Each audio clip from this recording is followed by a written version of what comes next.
はい、というわけでね、セキロシャドウダイトワイスやっていきたいと思います。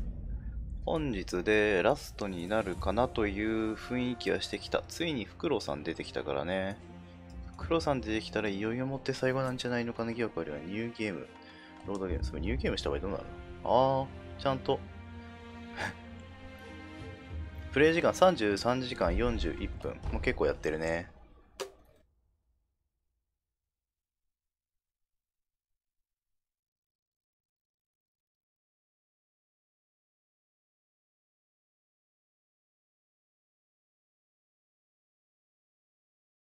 さて、目下疑問としては、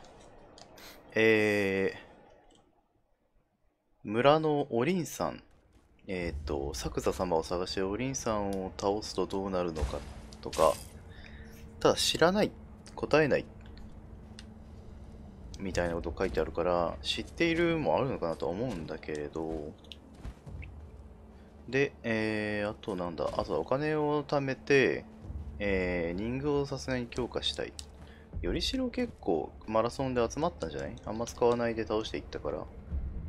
43、まあまあかな。といったところで、経験値が今2で、これからフクロウさんと親父殿とやりに行くので、多分ガンガン減っていくと思うんで、とりあえずレベルもう1個上げて、3にしてしまって、それで、あれしようかな。昨日と同じところでいいか。レベルを3に上げて、で、スキルポイントを使っちゃってから親父殿やりに行こうかな。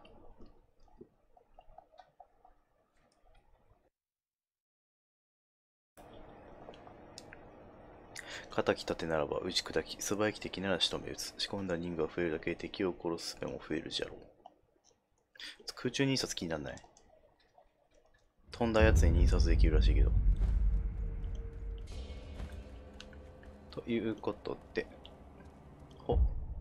同じくして、風船、パーン、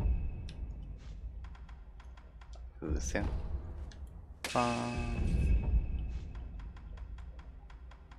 違う、より白風船、パーン、よし、これでしょ。そうやっていこう。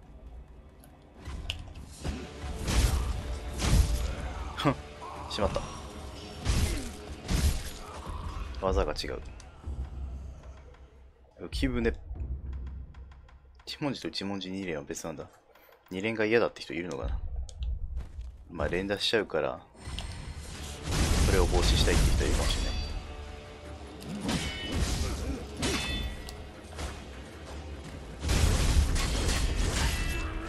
体力回復しちゃって、体力を回復させてもらって、刺す。向こうのやつ回収しなくね。よし。吸い忘れるんだよね、結構。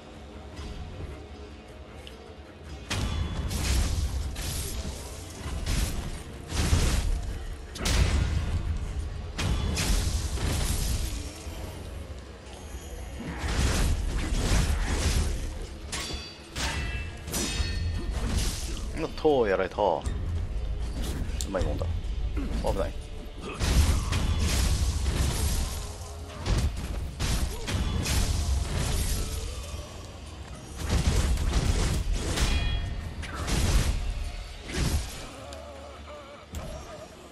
経験治療的に考えるとさすがにこの子らあんまり美味しくないから根性入っちゃった方がよかったかもな。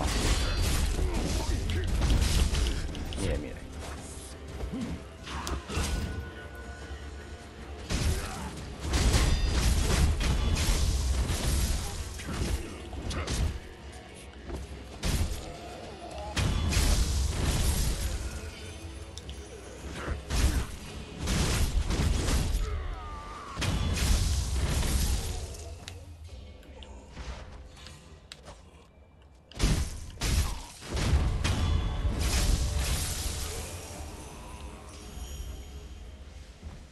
よっ。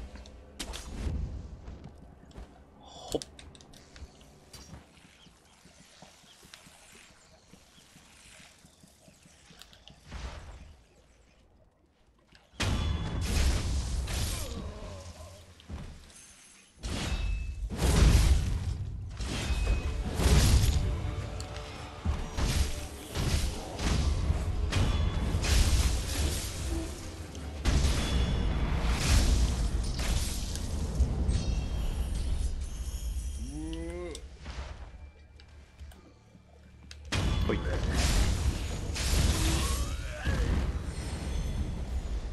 微妙に上がらず。もうちょっとするのか、じゃあ。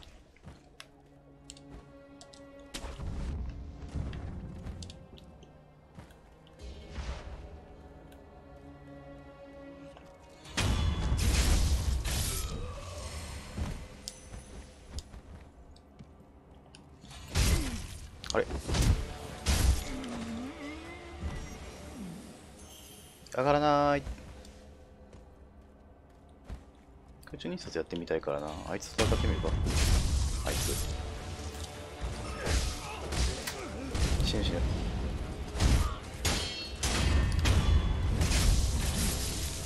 どれどれ。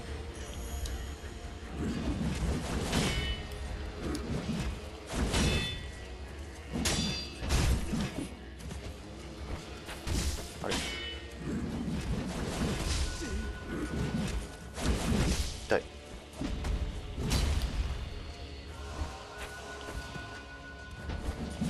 え、どうやる。スキル。これ対空印刷。中空にて。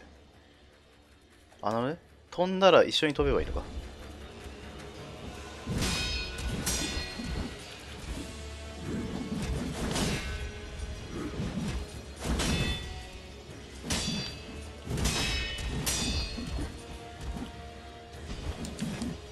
あ、難しい。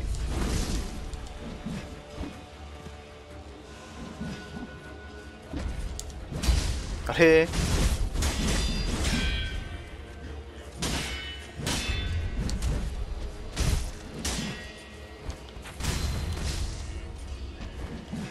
痛い。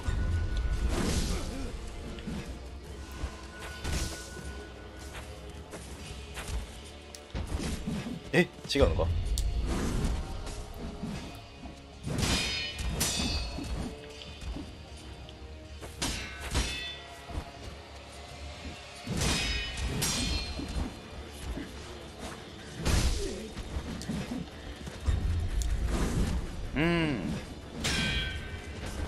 こうじゃないの。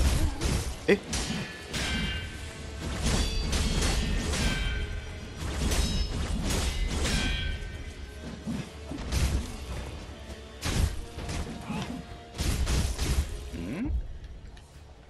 ?R1 だよね。普通に切ればいいんだよね。そうだね。飛び上がった敵の近くで。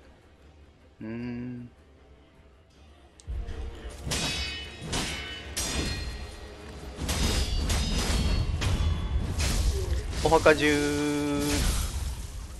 こいつじゃダメなのかな。もっと高く飛ぶ忍びじゃないとできないってことでいいのかな。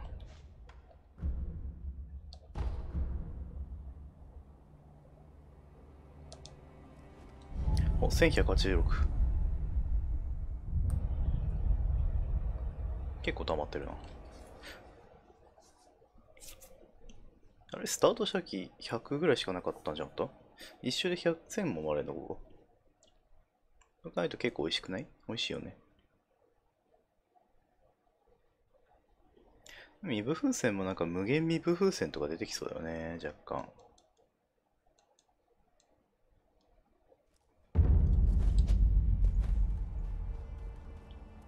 ということで、買えるなら、買えるならてか、作れるのは作ってみよう。どうしよっかね。もう、強化機種人具作るの久々だよね。螺旋号。螺旋号作りたいな。水剣先は幻くないですしな。貫きのサビ丸強そう。傘な。結構実は前々から手に入ったんだな、これは。うん。で、特殊なアイテムが必要なのはもう手に入れてるっぽいな、全部。まあ、最後の段階に何が使えるのかわからないからあれだけど。うん。どうしようかな、じゃあ。とりあえず火走り作りたいので、こっち行こうか。やっぱね、槍の使いやすさはかなりあるよね。これで義手人具は揃ったので、あとは強化していくだけ。で、残ったやつはより代に変えちゃって、で、スキルアップで、体感ゲージへのダメージを軽減する。はい、これ。奥義足名十文字。あれ、居合だ。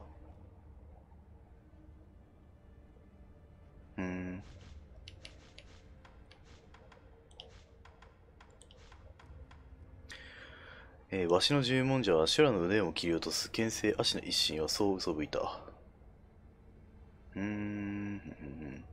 構えを維持すれば気分変わって迎撃できる。より少子を消費して、どうのこうの。なるほどね。なるほど。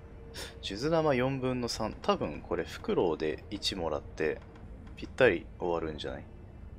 意運を持ってたからもう身体力もそろそろ限界なんじゃないのかな。どうなんだろうね。攻め力とかも。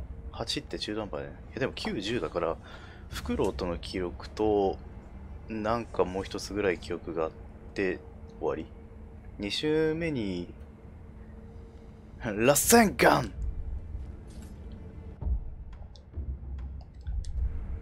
ラッセンガンラッセンガン使ってみるか。ほっ。おー。ギューンかっこいい。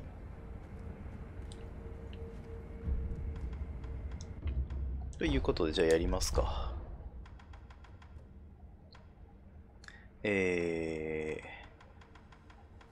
一番上にはいけないか、そっか。じゃあ、品城竜電場から徒歩で。と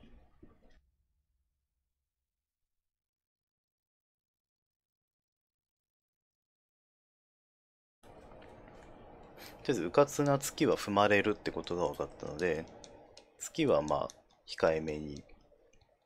で、あとなんか、フォワンって投げられる、やつは、回復ができなくなるやつなので、あれは絶対避ける。ああいうのをね、小賢しく使ってくるあたりはすごくね、こう、忍者っぽいよね。キリガラスかな。いざとなった時のためのキリガラス。か、単純にやっぱ皮膚傷つで、油と皮膚傷つ減らしていくか、いつも通り。体幹削るときはやっぱ燃やしておくとかなり違うんだよね。お前はいるんかい？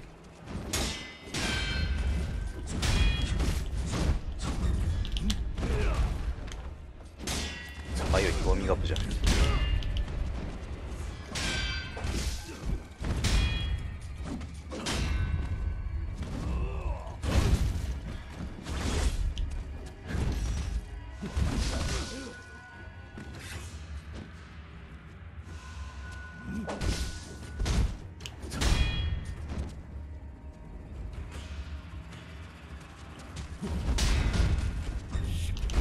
あれ、押した。押してない、押してない。出た格ゲーマーの押した。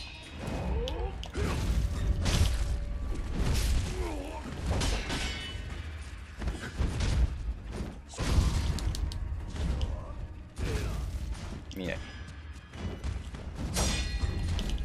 した。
よし。崩し切った。ふう。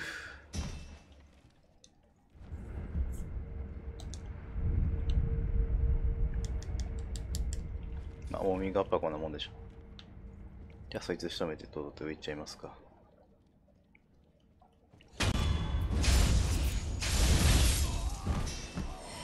じゃあの。そうだね、経験値的には390とかもあるからこいつかなり美味しい。おっ。わあ、なんか怖いやついる。ということで、フクロウちゃん行きますわよ。お、なんと情けないことか。せがれよ。なぜこの茶碗もう一回やるんだ。マイル。久方ぶりよな。久方ぶりよな。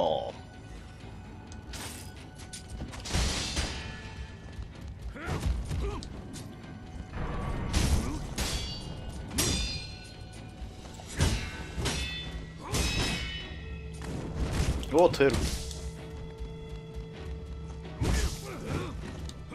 あ、いつの間にか毒食らってる。毒じゃなくて回復禁止食らってる。やばい。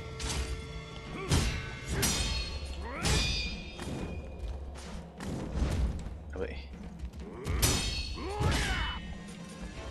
治んないのこれ。一つ。親は絶対逆らうことは許さん。守れておらん。まずい。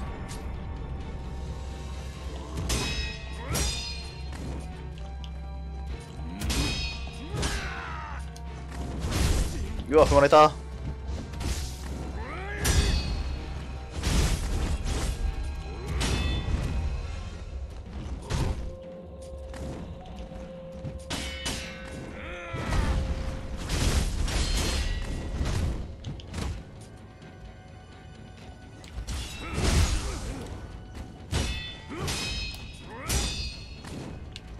火をかがえ。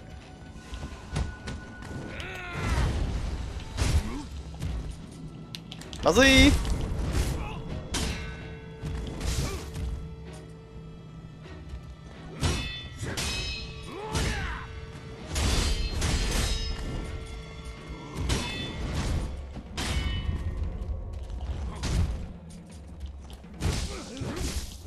まずい。回復使えない間逃げるしかない。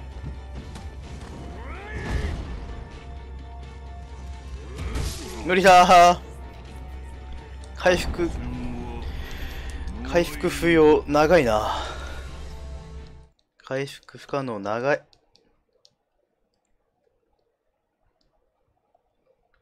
そうだよね。源一郎様はここまでにさ、やるまでにいろんな寄り道してかなり強化してから挑んだことになるけど、カインドハード。カインドはハード。ね。でもフクロウはまさに今ここ最大に強化できる状態まで強化しているとはいえ、それはストーリーライン上でやるべきことだから全部やってきた結果のこれだから、健一郎さんの時と違って本当の強さっていうかね、ちゃんと進行度合いに合わせられた本物の強さだからね。強いよね、そりゃ。マイル。久方ぶりよな。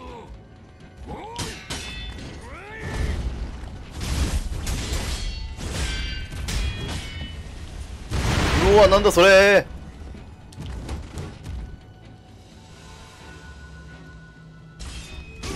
わお。まずい。飲んでればいない。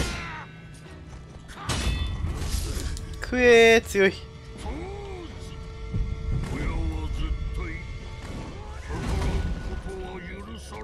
うわ、これな。いった。下手につくとすぐことになる。月は絶対不意だな。危なすぎる。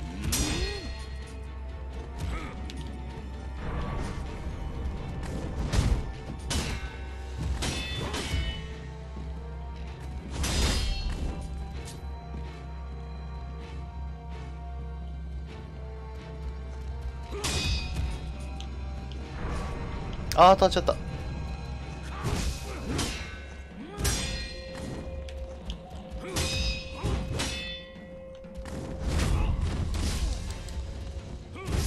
くー。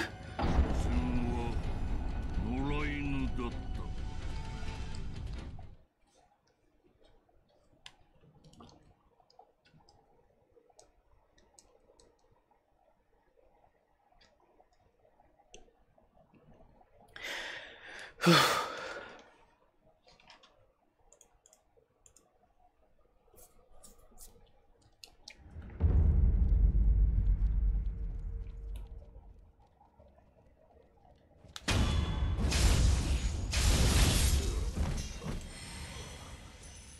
イカズチ使いたいな、私もな。一緒にな。よっ。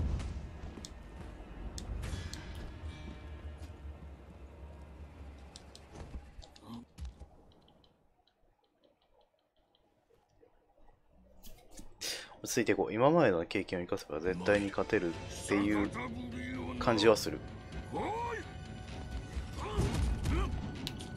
これはいける。いた。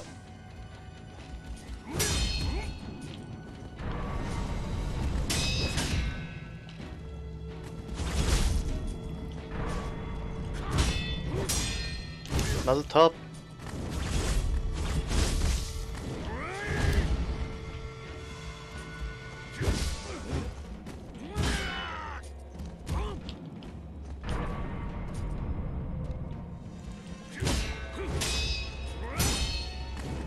ここひるむのか。オッケーオッケー。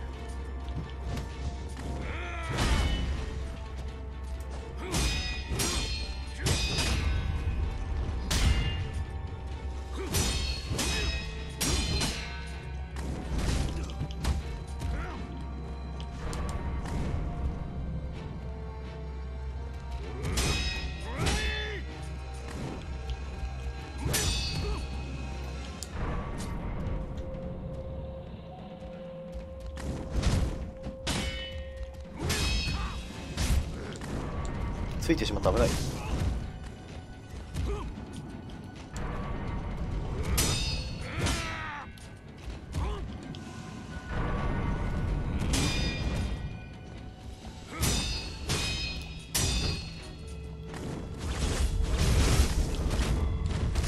った。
うまい。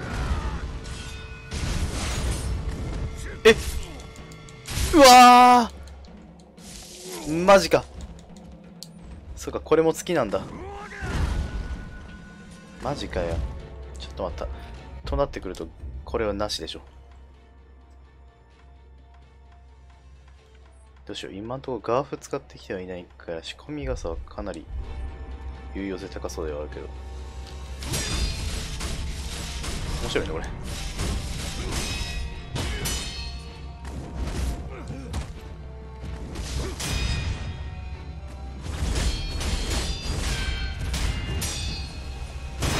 うおっしゃい。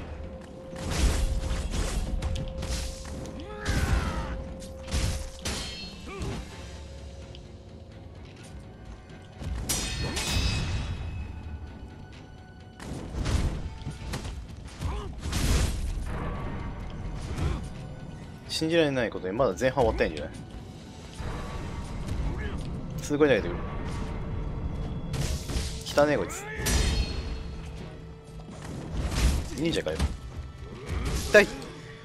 忍者さすが汚いな。親は絶対逆らうことは許され守れておらぬ。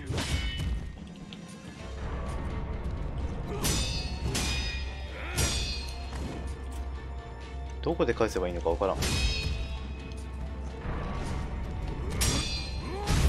ここか。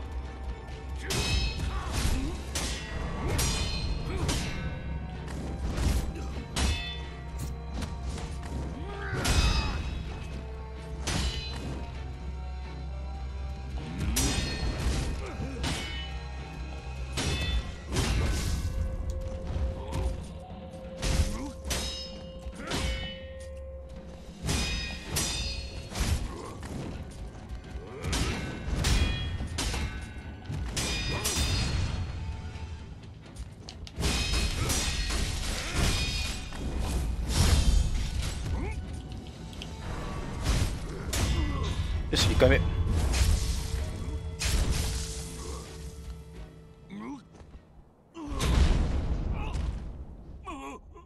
ってく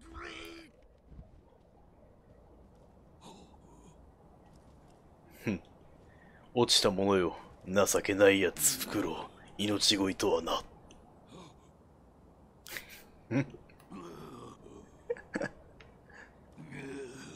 いやー、さすが忍者汚い。だよね。汚ねえ。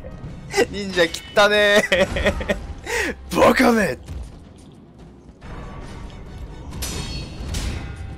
うわ、毒。うん。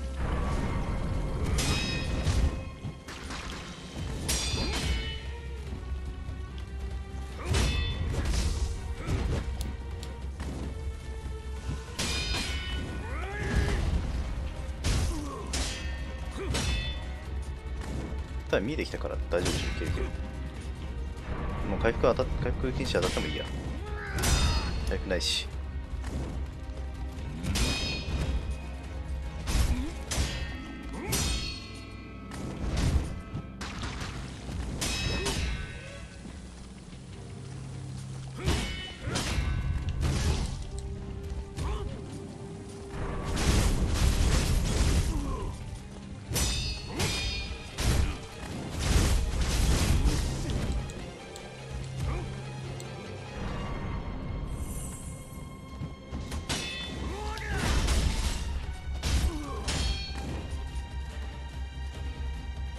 忍者であることは私が思ったより難しいようです。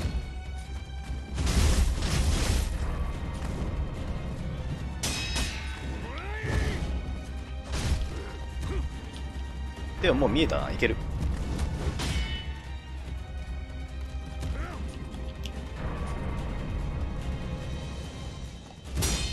2段目弾いて返して、ここ返せるので返して、うわーお、うわ、なんでこれ白煙。おお、汚い汚い汚い。忍者汚ねえ。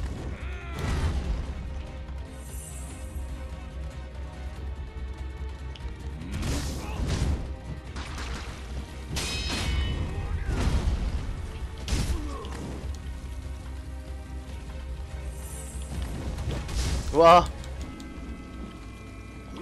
ー、ただまだ回数あるから。2つ。主は絶対命をとして守り、奪われたら必ず取り戻せ。このままではまた奪われよ。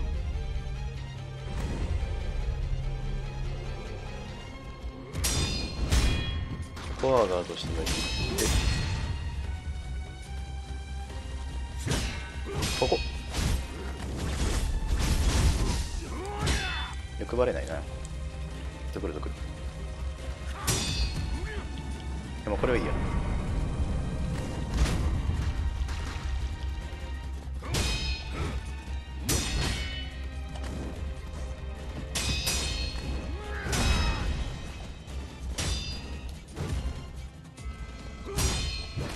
あーおふう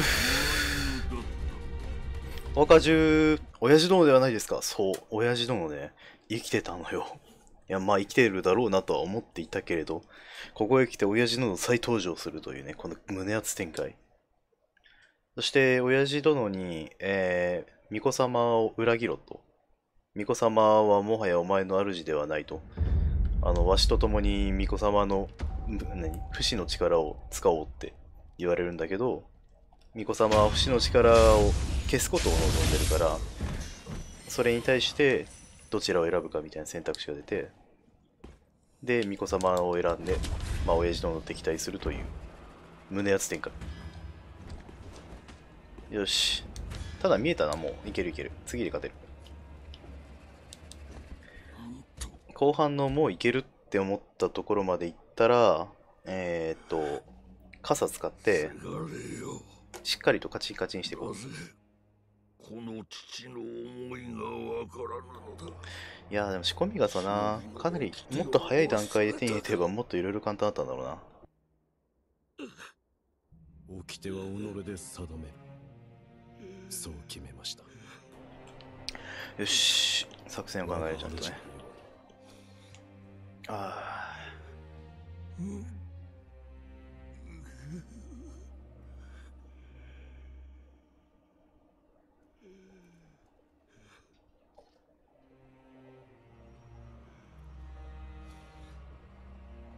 いや、このムービーかっこよすぎるよね。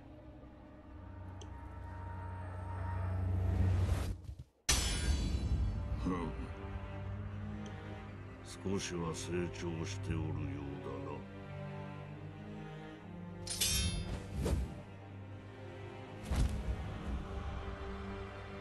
やろうか。やろうか。狼よ。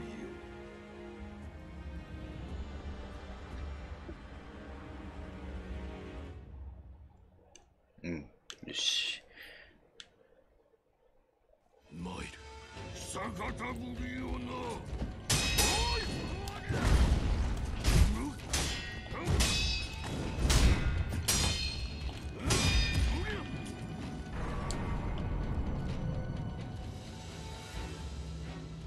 2段弾いて、2回弾いて、ここで一発返せる。これ受ける。よし、届いてなければ2発入れる。あ、まずい。よし。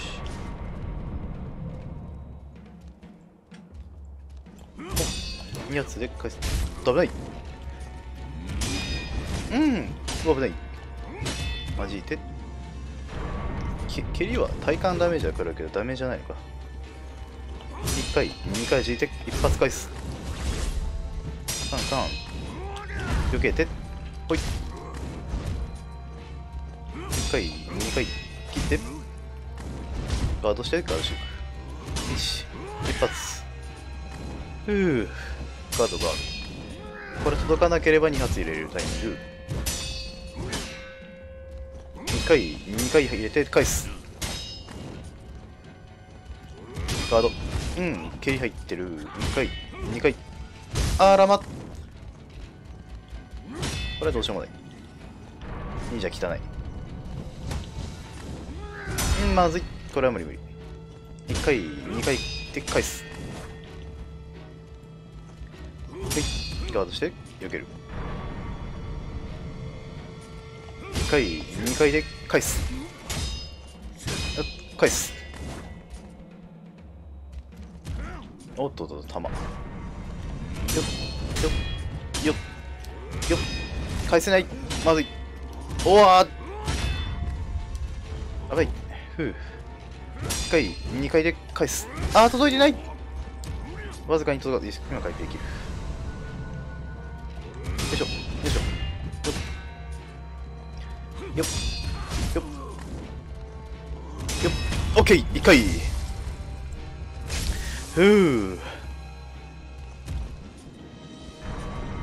あ、もう待ってくれしないんだ。クソ汚ねムーブしないんだ。待ってくれーってしないんだ。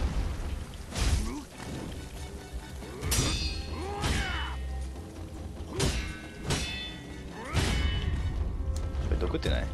あ、違う、これ回復不能だ。うん。今無理できないな。避けて一発入れれる。いや、ジャンプ切り避けた後そのまんま浮き船いけるな。ダメ。あー、避けれない。なんで？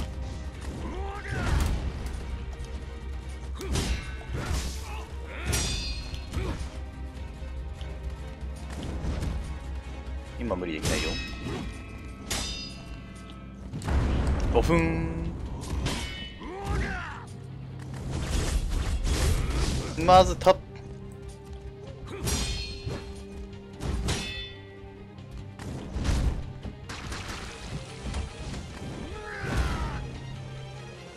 よし、飲めた。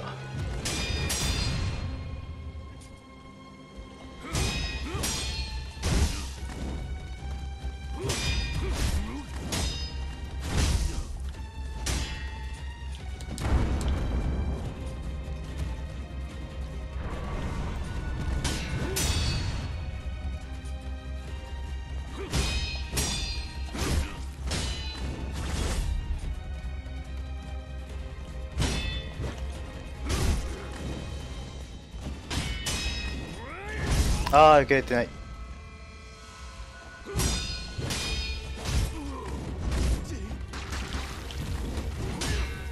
まずい。体感がない。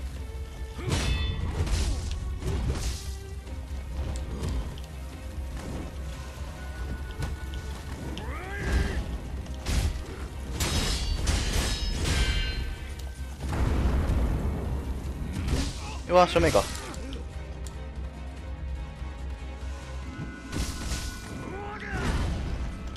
これはいける。わお。毒入ってるわ。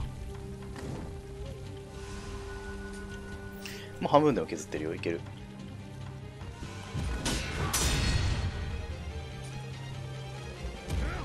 いやー、汚い汚い。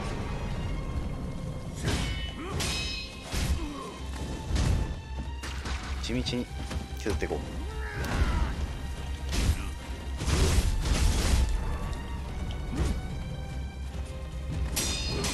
もう弾いていけるんじゃない？いけるいける。いくよ。仕込み傘使っていくよ。毒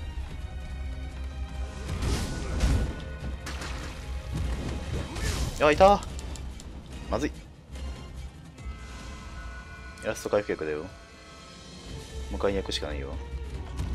まずい。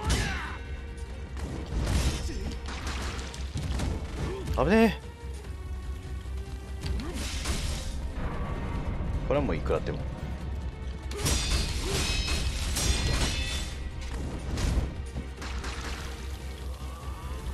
あ、体幹回復しやがったあいつ。前方。全方位はな。親は絶対逆らうことは許されん。守れておらんぞ。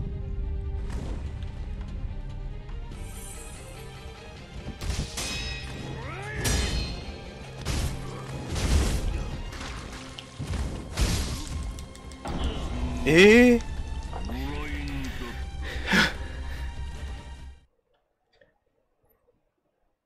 流れるように殺された。い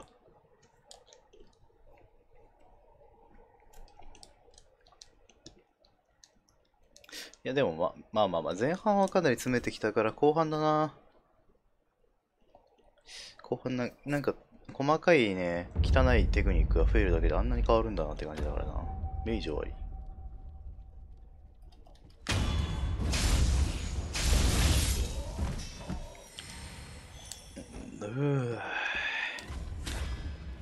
ノーマーシー。いやでも希望はね見えてきたよ。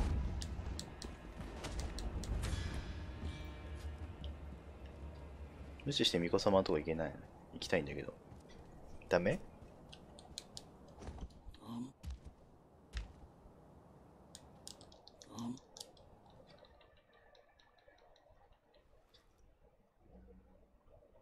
さあ行くか。参る。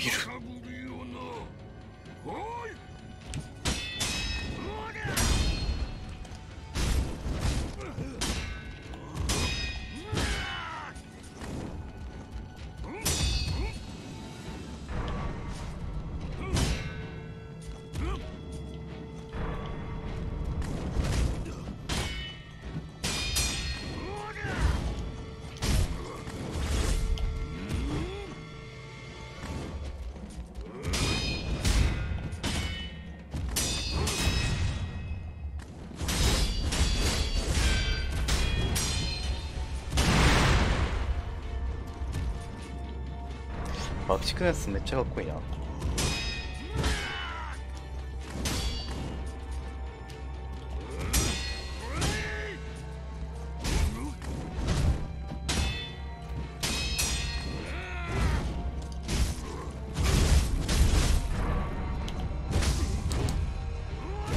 うわーおポーン。逆らうことは許す。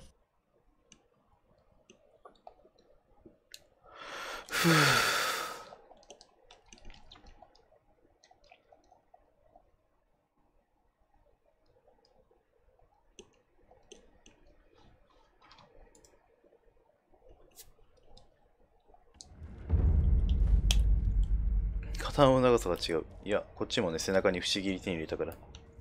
一緒一緒。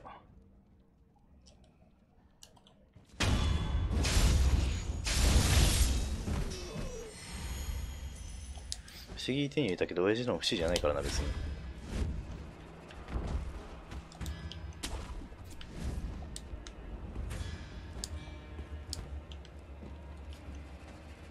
不意打ちしてー。不意打ちしたら勝てるよね、もう。一回取れれば勝てるよ。よし、参る。逆たぶりよな。おい。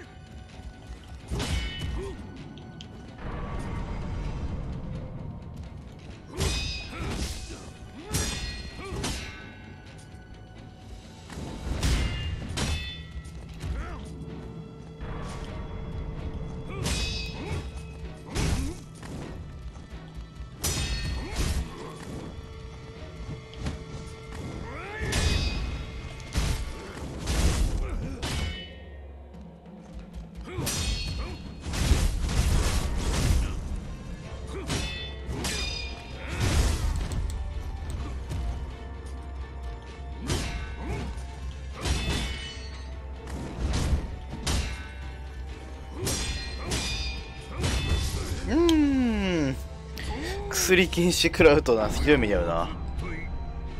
逆らうことは許す。回復禁止な、あれな。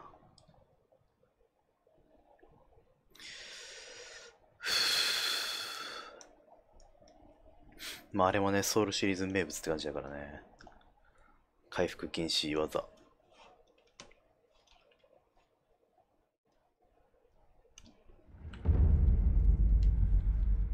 5船。はあ。すまんな。ミスっちゃったよ。危なーい。危なーい。あ、危ない。バブスン。バブスン。親父ども、俺と勧誘しないか。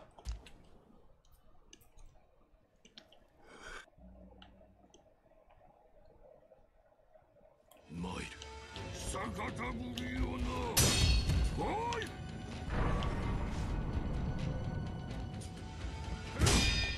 ここは返す。回復禁止な。食らうことを厭わなければかなり好きになるんだけど、それはさすがに危なすぎる。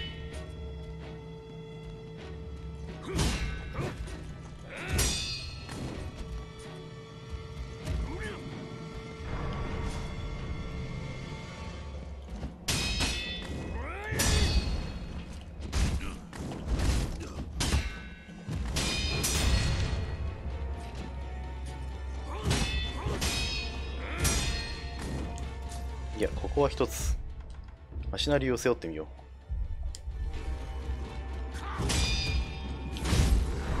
食らったわ。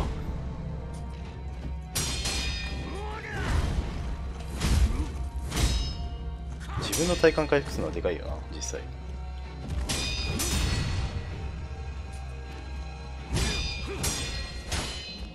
うわっ、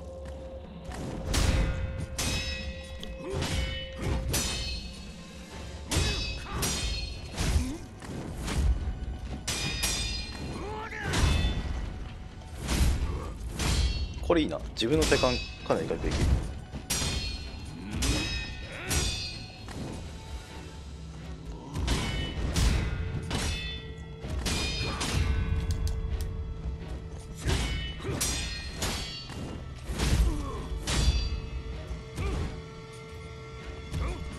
足なり強いな。こういう防戦一方になりがちな敵に対しては使っとくだけで体感回復になるからでかいな。ただ回復薬禁止食らってしまった。落ち着いてしっかり返していこう。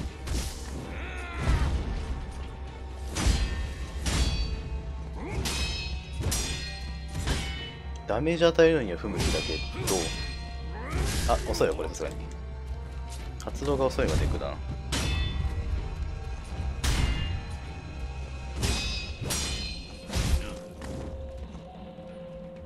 ふう。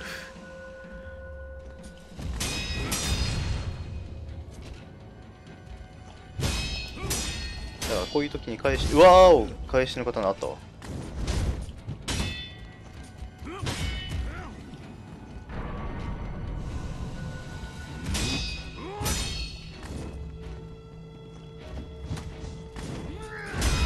こういうとことかでこう与えつつ返していける、体感回復していけるからでかいな。間違えて発動した時のリスクがでかすぎる。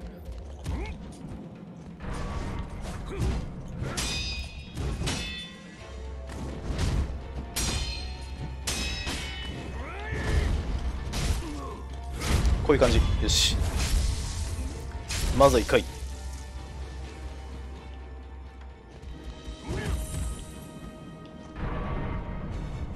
BGM 感めっちゃかっこいいな。こうこれで体感全開できるのでかいな。流れ変わるわ。あれ毒なので2回目以降は手裏剣じゃなくて毒になるから、2回目とか後半は毒になるからだから蹴り食らったらバクステでいける。ドンポッ対応。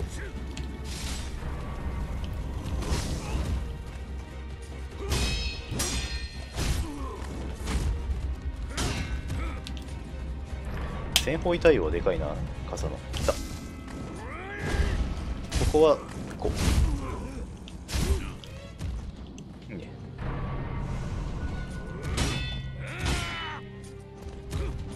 よいしょ。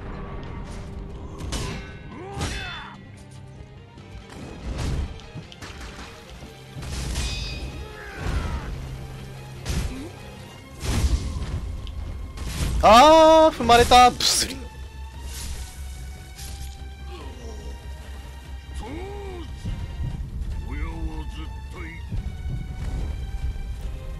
親は絶対、親は絶対陰で悪いことしてるぞ。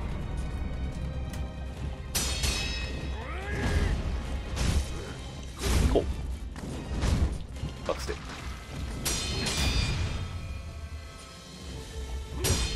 2回でここは一発返せるよっ。こうドファーンは前方1回。あいつ体感回復した。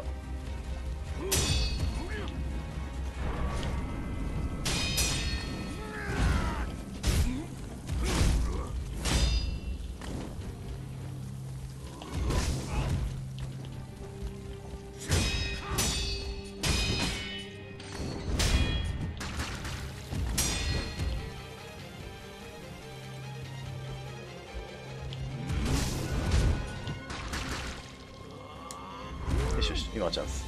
待ってー、早くない？まずい、回復からえてる完全に。毒消し飲みたい？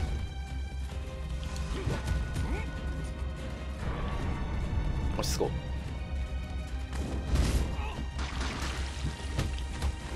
う。オッケー、そういうのいいね。うん。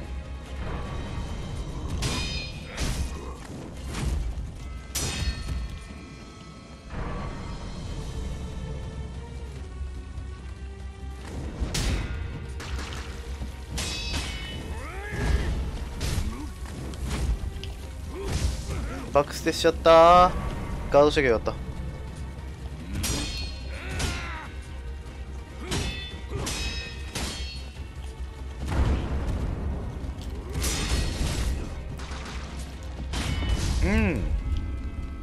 まずい。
もう回復なんかない。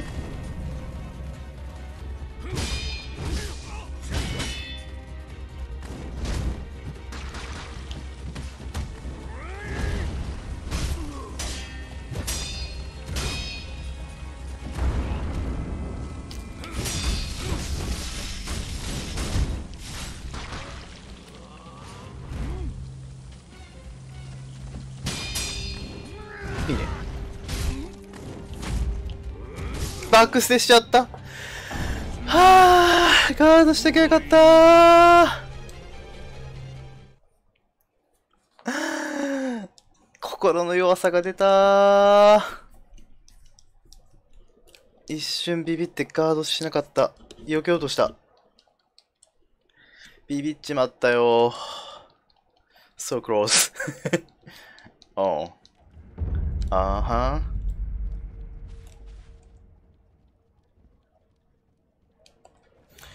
あー、心の弱さに負けた。あー、心が弱かったなー。ガードしてれば勝ってたなー、今。心が弱かった。心に負けた。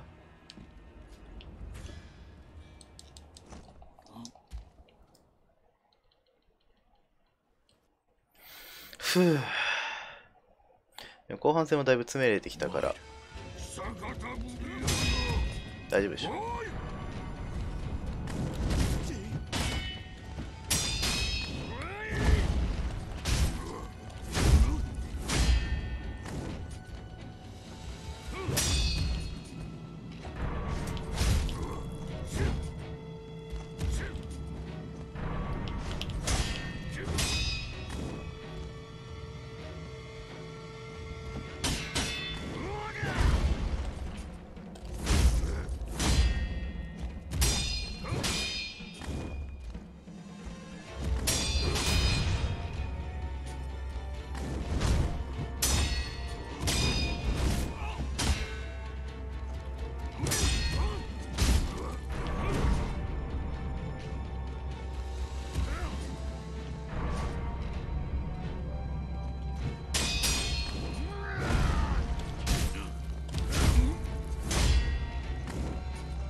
ほい、2回言って切る。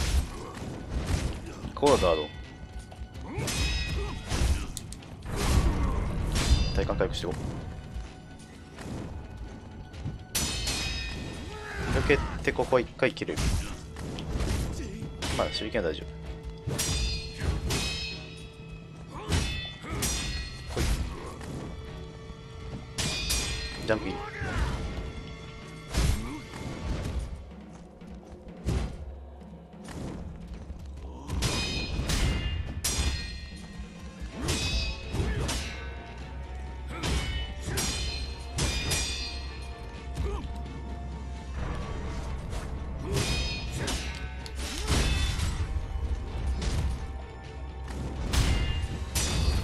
よし、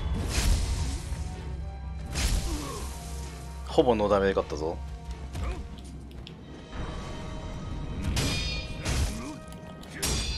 2回で切れる。いける。ジャンプ切りはチャンス。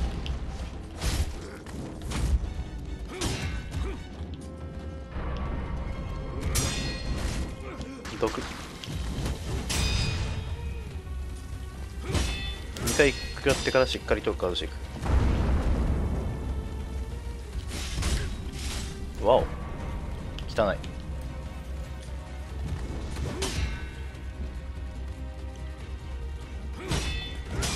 ここ毒チャンス。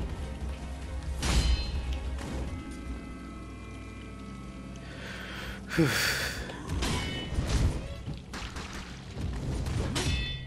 まずいな。オッケーオッケーオッケー、それは大丈夫。2回して切り返す。ほっ、ジャンプ切りきた。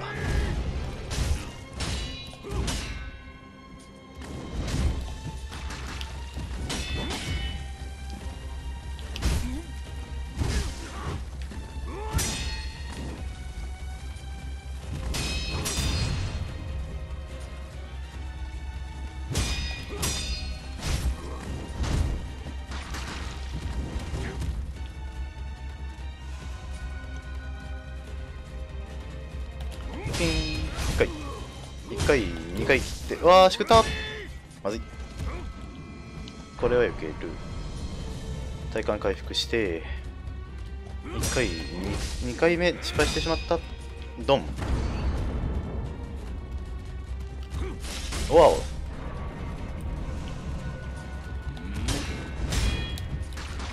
手裏剣ジャンプ切り届かない。また一発は程度でもいける。ガード固めて、おっとジャンプ切り。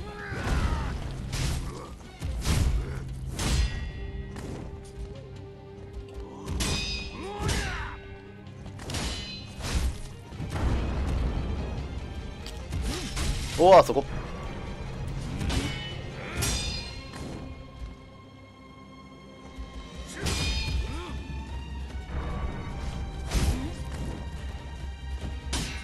ジャンプ切り。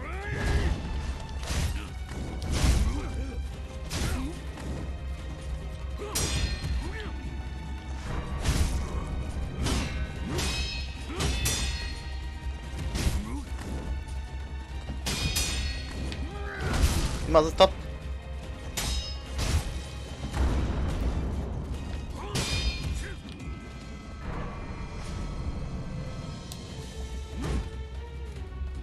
ビビるな。くそー、手裏剣投げればよかったな。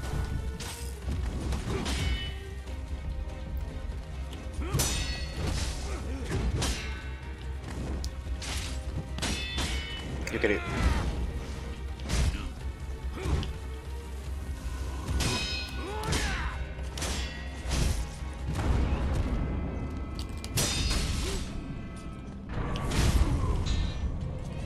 ほっ、よしからの、はい、さらば親父殿。お返しいたす。見事。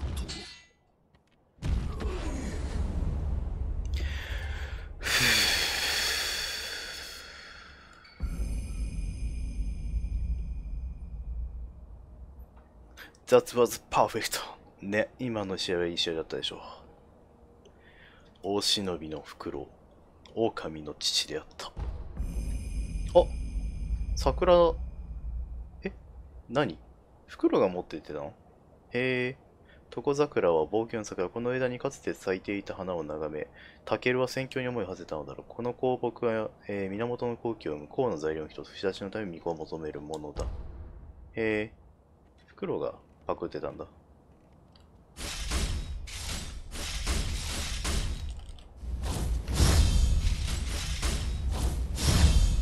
の武器マジでかっこいいよね。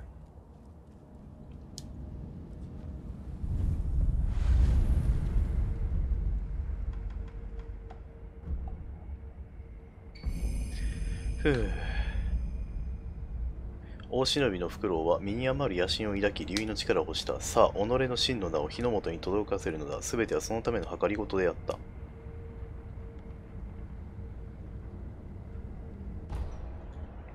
うん。まあ、王様になりたかったんじゃの。さて、巫女様にお会いする前に、ご挨拶に伺おう。どこだ？ここでやっていいのかな？い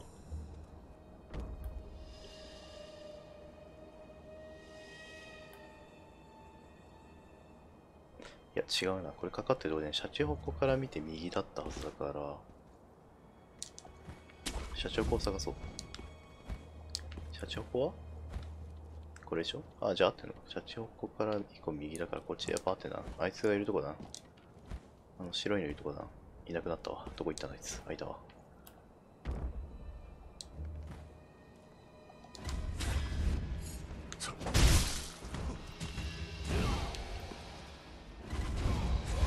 あれ違うな。ここじゃないな。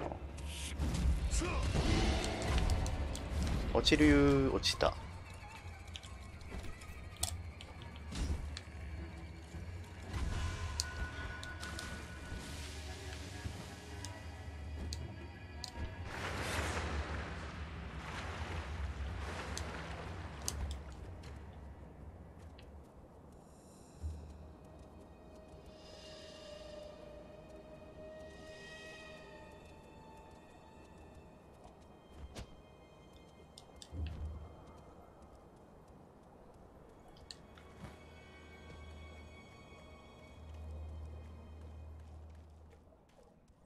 ふう。場所がわかんないな。上に行こうもないもんな、ここ。どこだったっけな。ま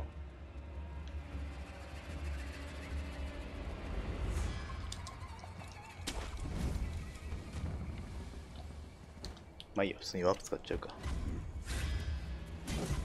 ふひょーすっ。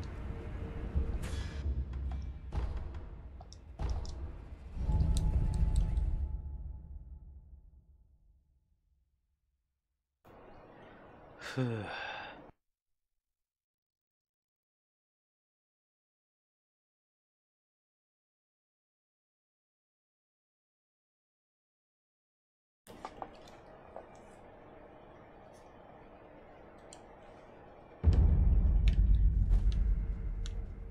こっちだっけ？あ、こっちっぽいな。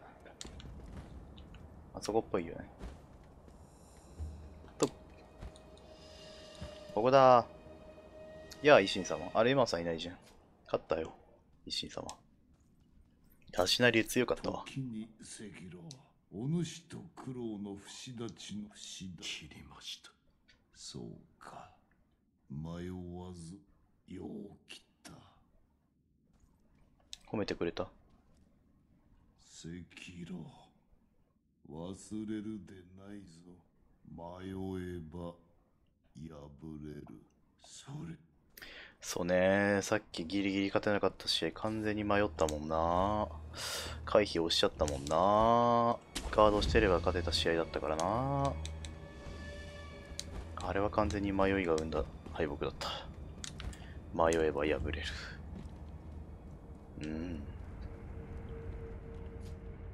なんだっけ、影落とし確かに返しましたみたいな人言ってたけど、あの技覚えられないのかな。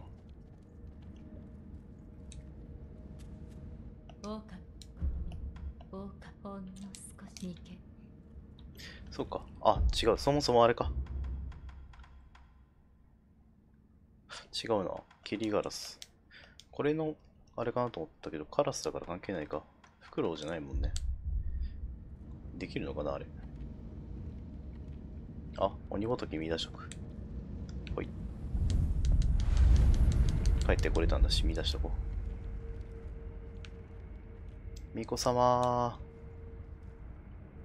狼、ご無事で何より。フクロウは切りました。切りました。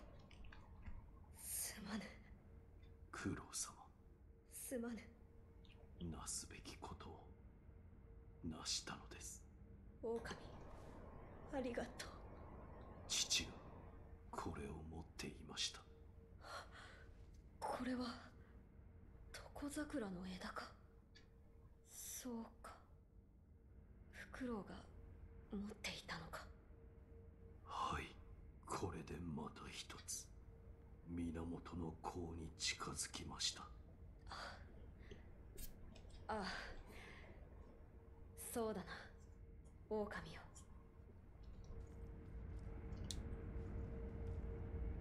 巫女様、甲の材料を手に入れました。おお、それが源の甲の石か。妙な形をしておるな。やはり祀られておりました。そうか、タケル様の記されていた通りだったな。はい、その石のあった祭壇にかぐわしく腰入れ立て祀る、そう書かれておりました。腰入れ。それはどのようなところじゃ。岩戸の奥の洞窟です。そのようなところから腰、まあかぐわしく。九郎様、あの場は。そうか、かぐわしくとはそれを指しておるのやもしれぬな。狼よ、ようやく叶うな。これできっと源さ。御意。御意。おこれさ。御意。狼、狼、クローでは。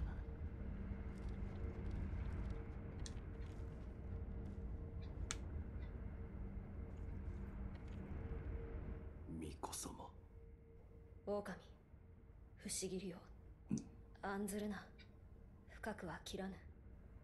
不思議を抜いてくれぬか。はい。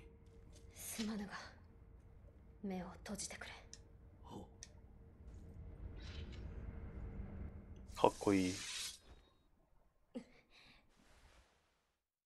もう良いぞ、狼。大事ありませぬか。大丈夫。胸のあたりを少し切っただけだ。これが源の好機か。何やら無性に懐かしい。はい。どうじゃ、何か変わったことはあるか。匂いと、それから源の宮、その言葉が頭から離れませぬ。源の宮、タケル様が書き残されていた通り、そこから宣教に通じているのだろうな。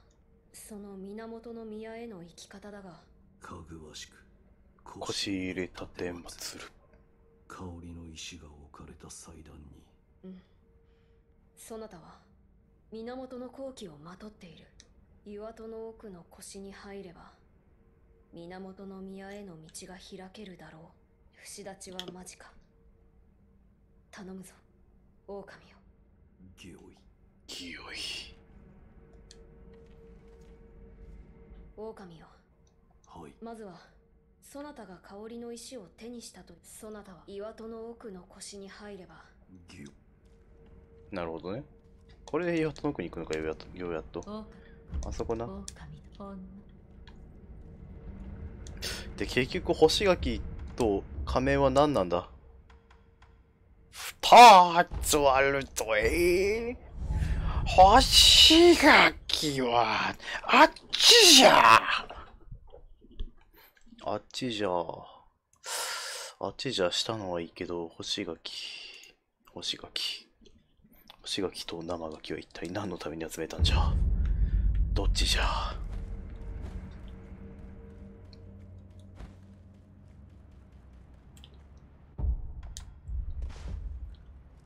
あ、槍にしとこう。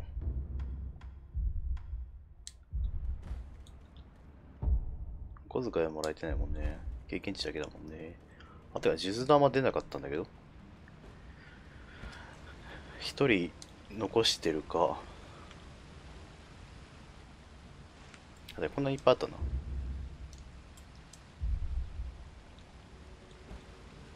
これか。お、腰入れする。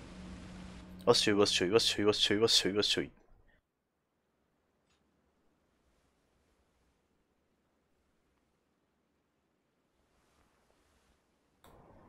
お、狼さん嫁入りしちゃうの？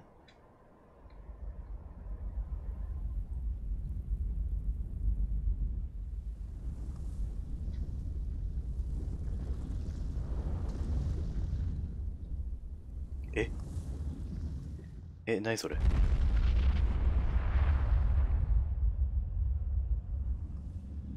え、怖っ。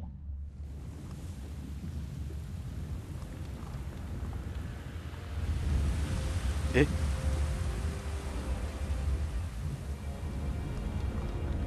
何それ？怖っ。意味が全くわからん。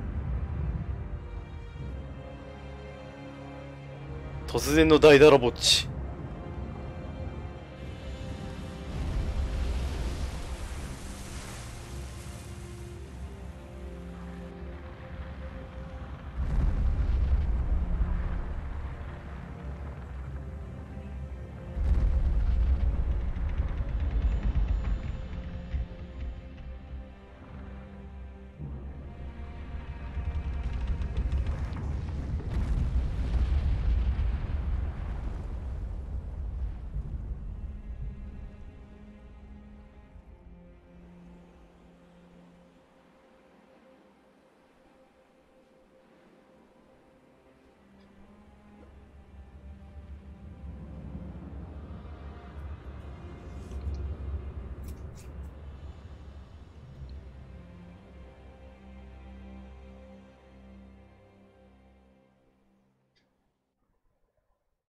ちゃんと運んで。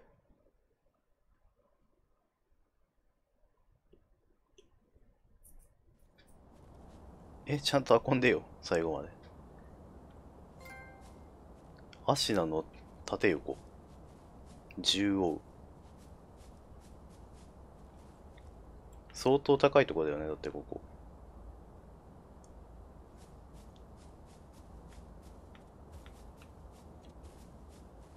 なんなんだこの大だろぼっち。まあね、和風電気物といえばね、大だろぼっちっていうのはわかるよ、気持ち。わかる。ね、こんな仰々しく、よくわからない大だろぼっちを召喚されてもだっていう、謎の、なんやこれ感ある。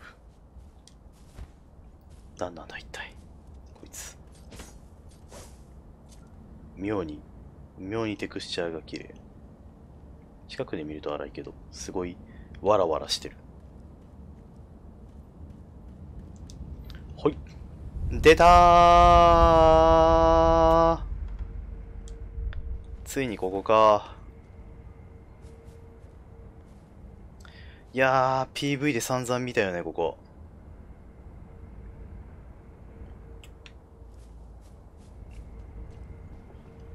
でも確か、あれだよね、プロモーションの時のつながりは、実機ゲームプレイ映像の時のつながりはこんな感じじゃなかったから、完全にあれ、エリアをいじくってたんだね。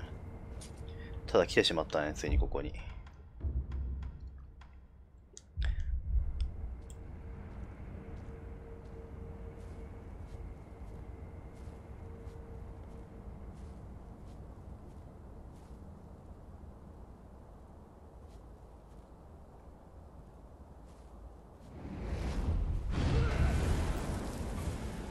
来たね。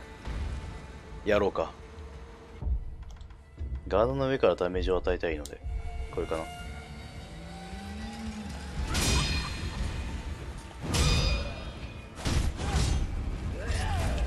間違えた。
間違えた。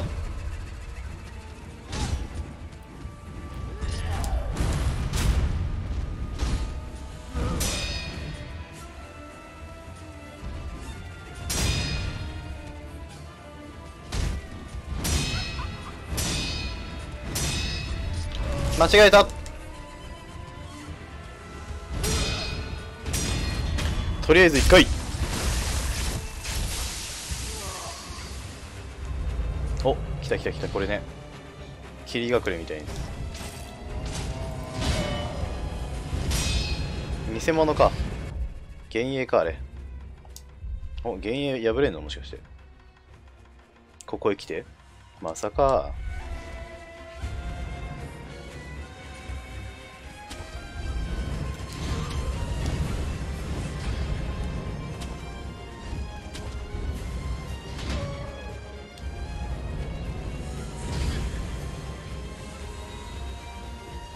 関係なさそう。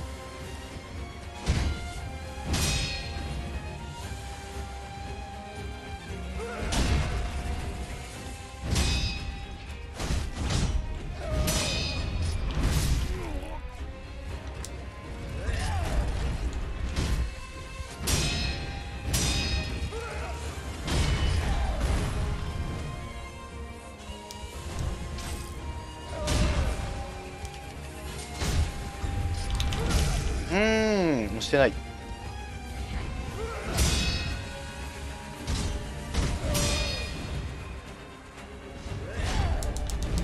え全然飛んでたじゃん。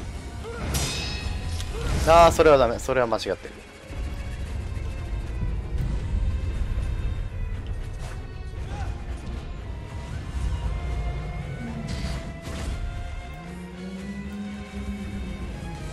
お、鳴らせるじゃん。できんじゃん。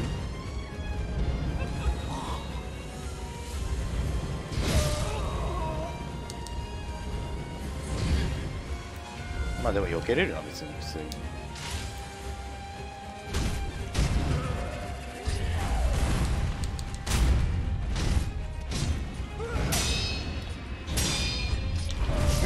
それ反応できない。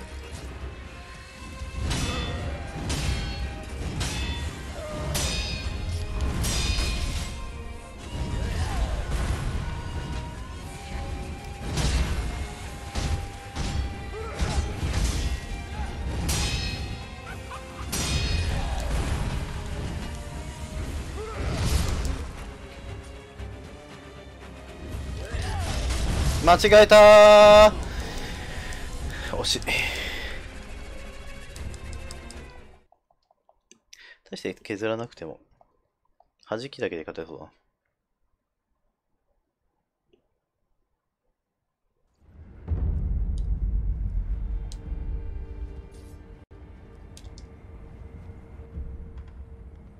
まあいいや、行こうか。今のな、最後の下段ミスらなきゃ勝てたな。それで必要なものあるかな。ないよね。お米。お米は大事だからな。や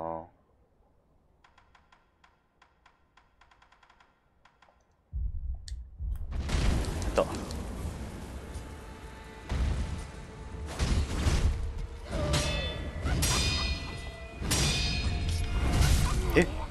今の押したってさすがに。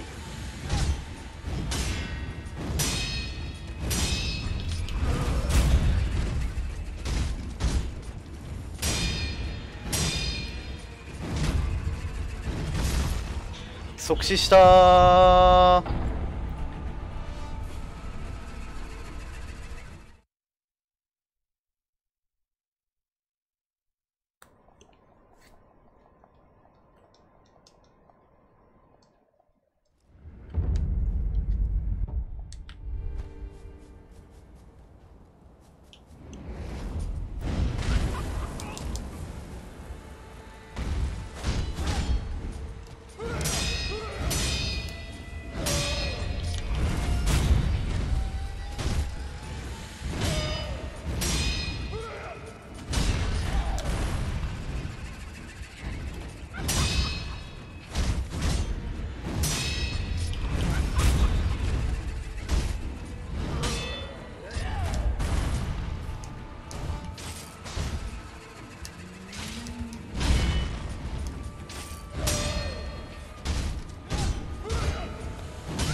ほい。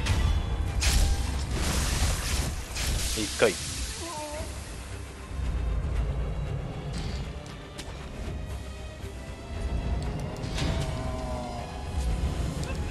たです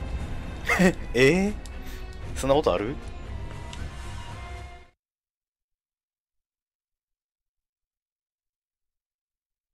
下手なことしないで普通に走り回って避けてりゃいいな。大したボスではない。メイジョーリありがとうございます。ま、見といてやるか、登場シーン。これで最後になるしな。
あらー、やっちゃった。ふう。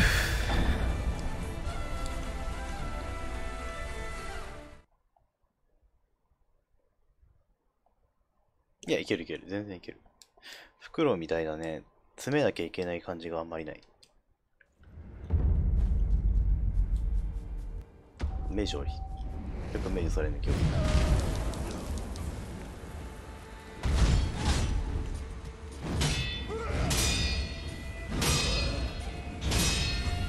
間違えたー。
一回。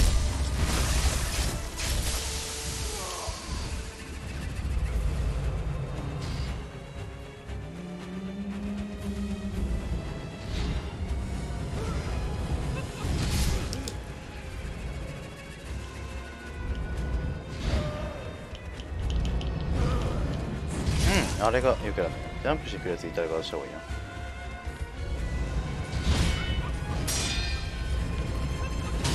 あれはダメ。1、2、3の順番で来るね。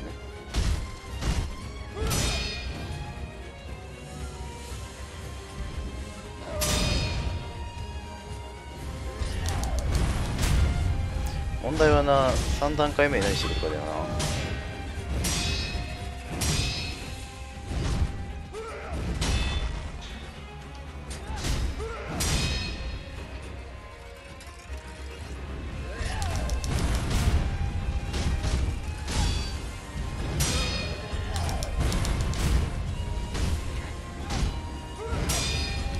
間違えた。もったいない今の。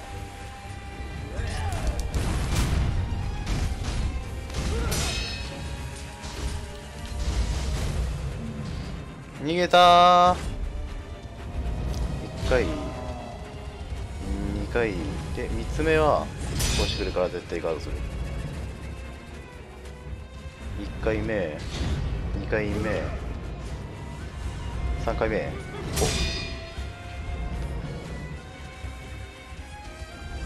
1回目2回目3回目。一生懸命まだ来る。お、本体来た。痛い。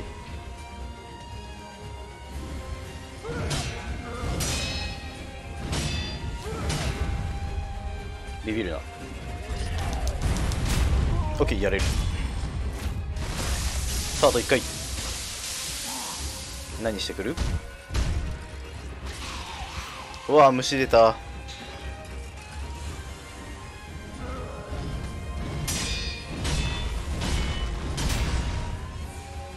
結局君も不死か。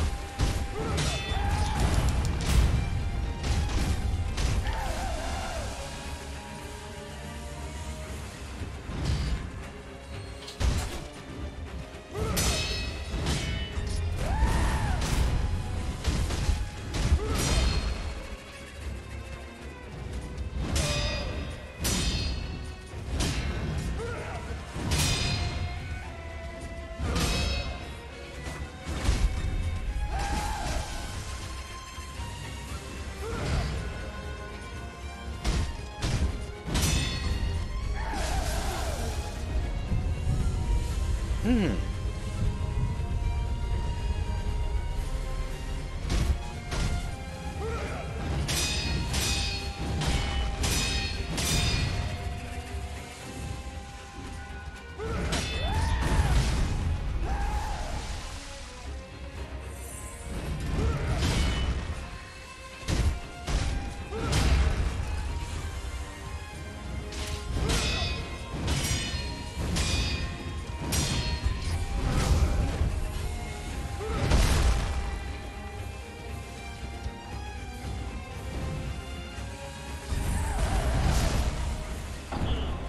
なるほどね。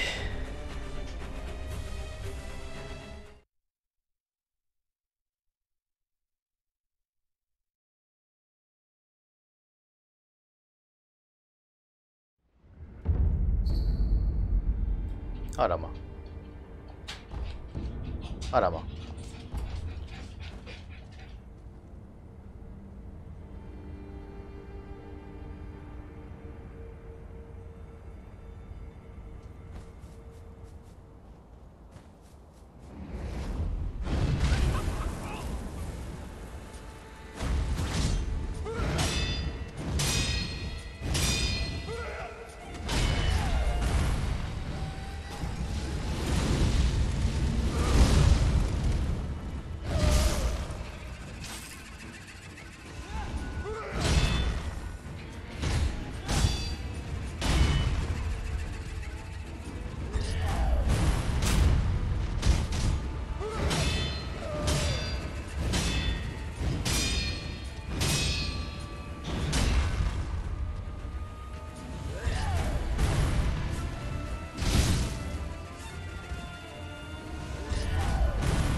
はあ、月に対して回避が押せてなさすぎる。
押せたー。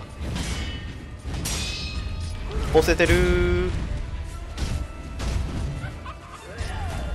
押せてない。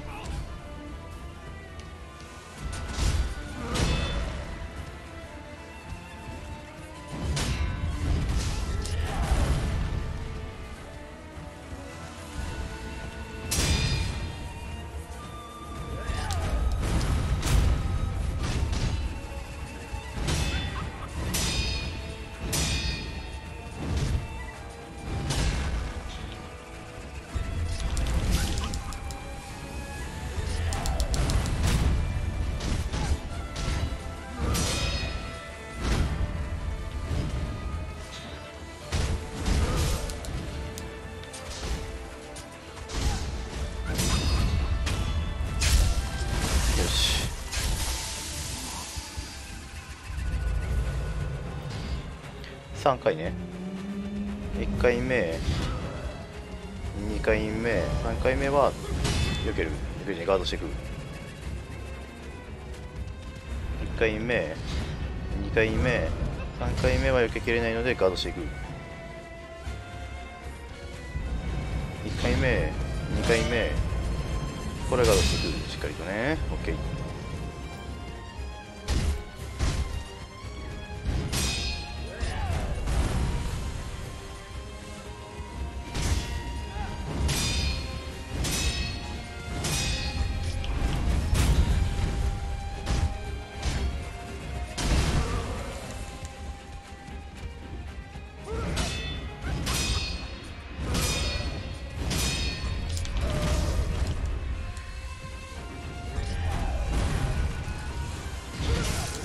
当たるんかい。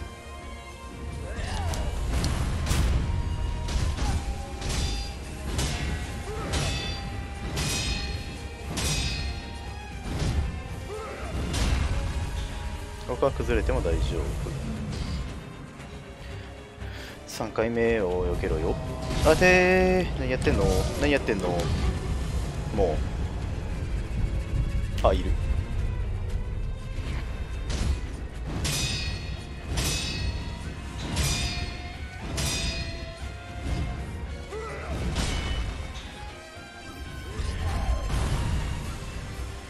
痛い。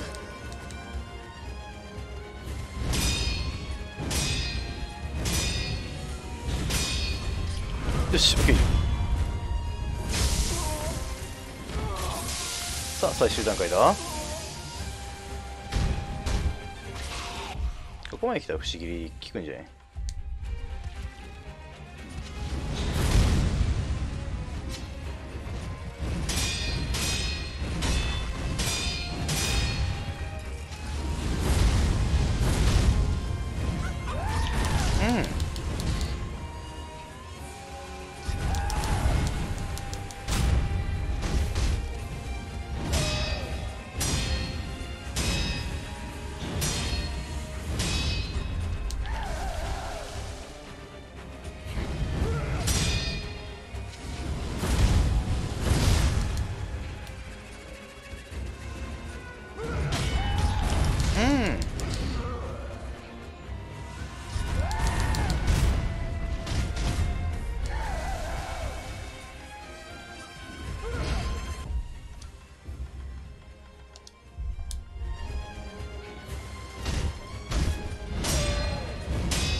マジか。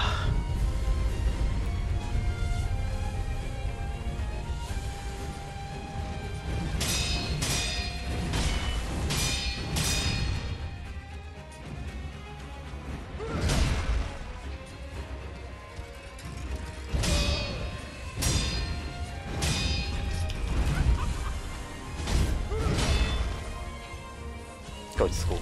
大丈夫。なんか引っかかった。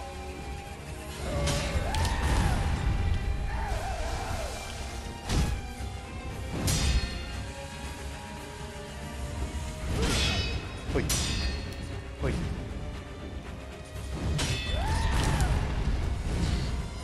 今怪しかったな。飛んでなかったもんな。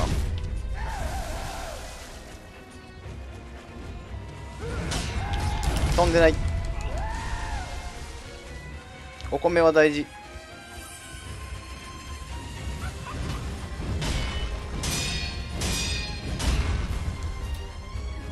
お米めっちゃ回復するやんけ。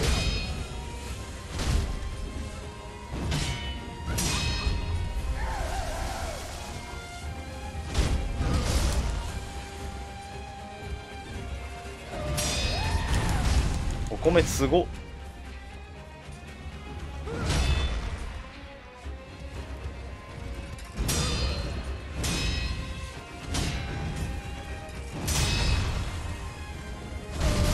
やっちゃったな。もったいない。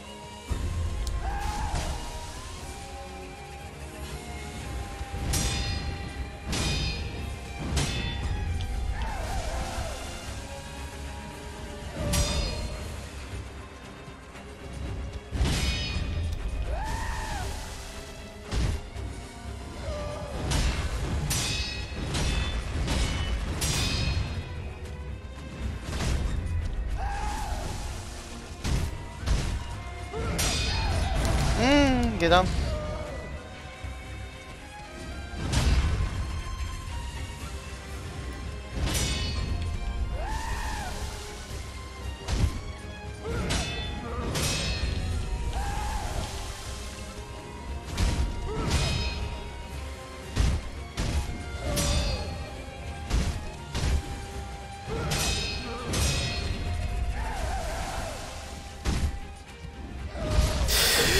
そう、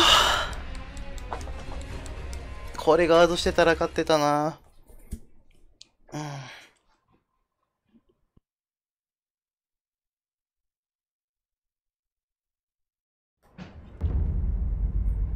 お米をいただいてしまったのに負けてしまった。お米では勝てなかった。いや、お米の敗北ではないよ。私の敗北だ。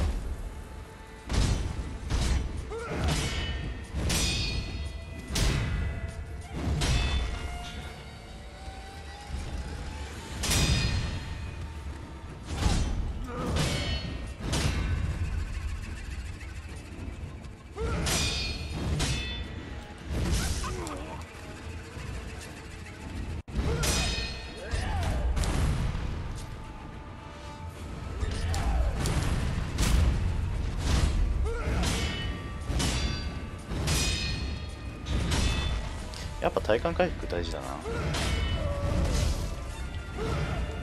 一文字にしよ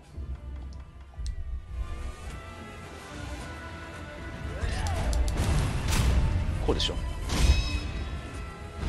これで体幹回復していこ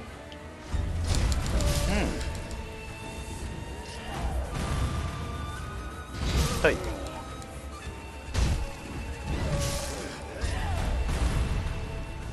雑なって雑なって。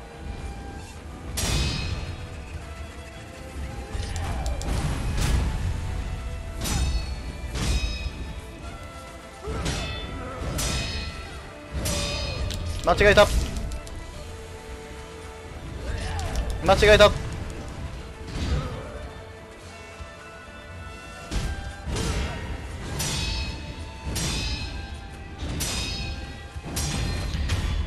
とりあえず1回だけどまずいな。回復アイテム使いすぎたな。ここさ、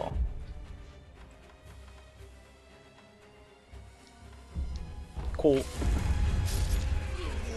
うするとさ終わるよね。展開終わった。ただまあ大量にある時に限定って感じだな。今もうゲージなくなってしまったから。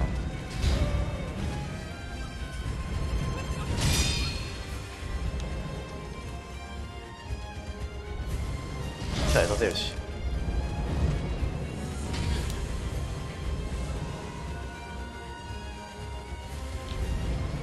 痛い。なんでまずいまずいって。それはまずいって。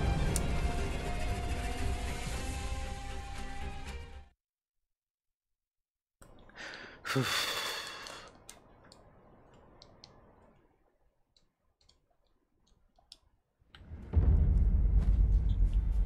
お金がもう減らすほどもない。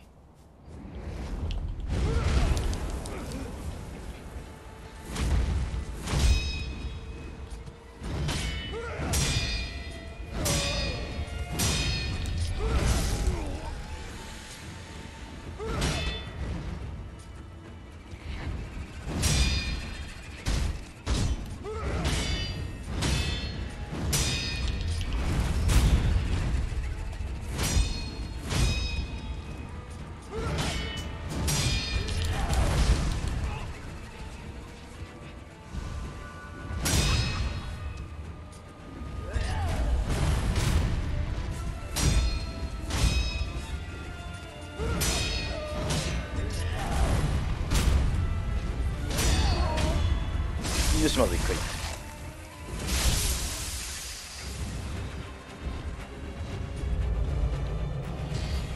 で、こっちからスタートして正面に走ってくよっよっ。よし、オッケ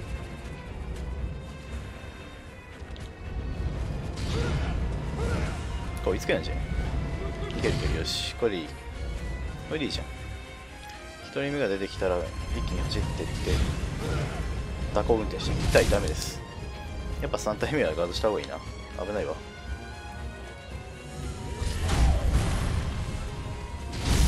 痛い。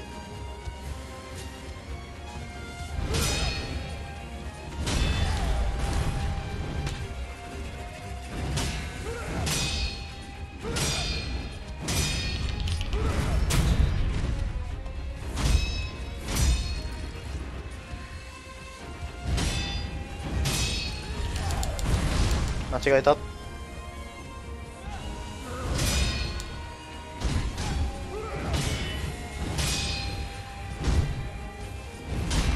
大丈夫。ここは崩されても大丈夫。飛んだ飛んだ飛んだって。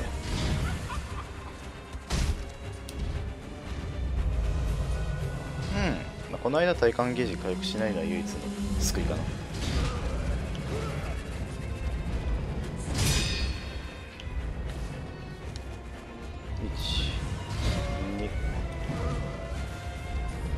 3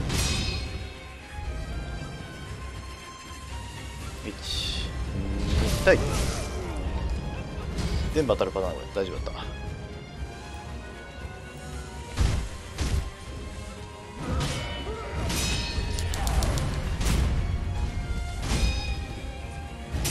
よし、オッケー。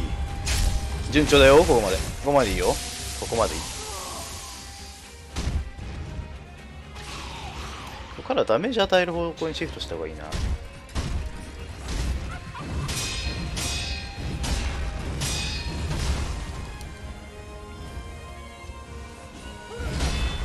無視モードに入ると攻撃が割とめちゃくちゃでタイミング合わせづらくなるから。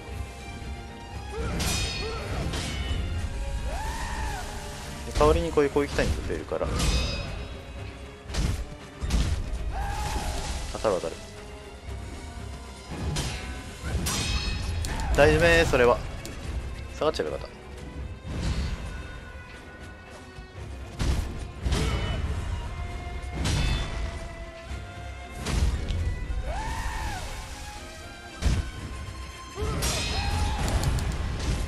た。なんで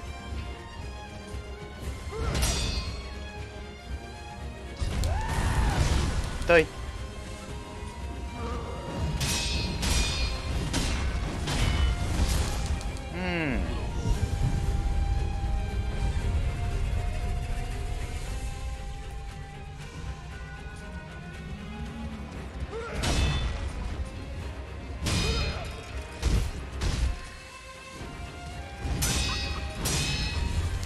ダメです、それは。飛ぶなら横に飛べばよかった。まずい。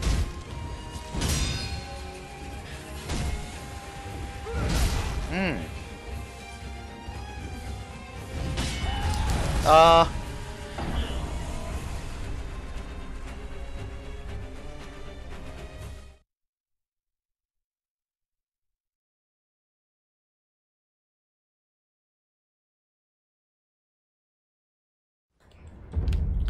ふう、しんどいな。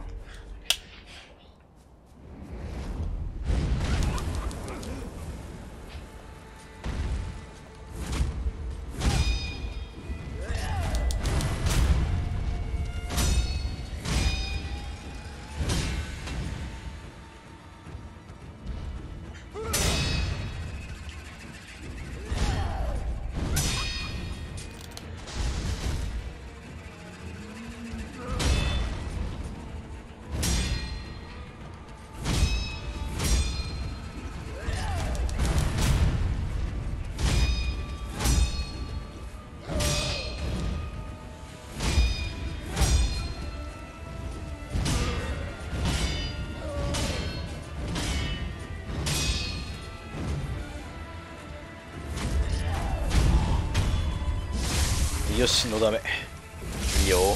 めちゃめちゃいいよ。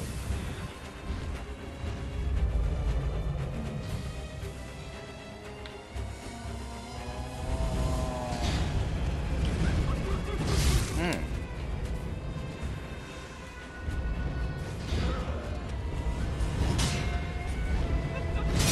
ガードしとこう。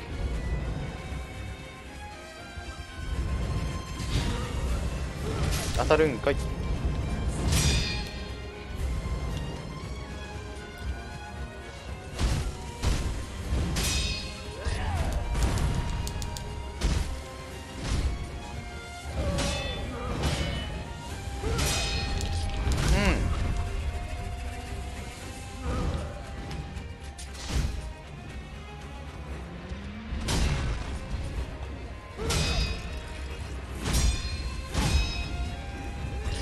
間違えた。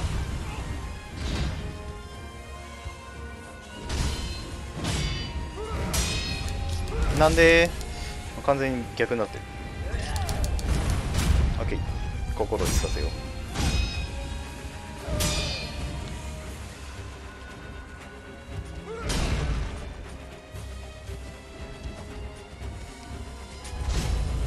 オッケー。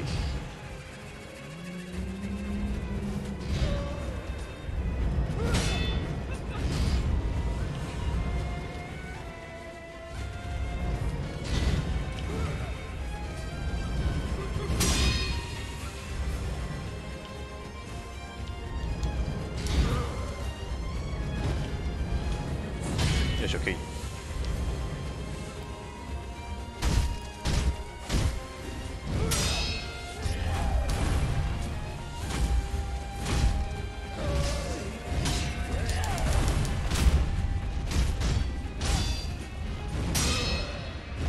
オッケー。ここまでは順調。ここから削る方向にシフトしていかなきゃね、ここからは。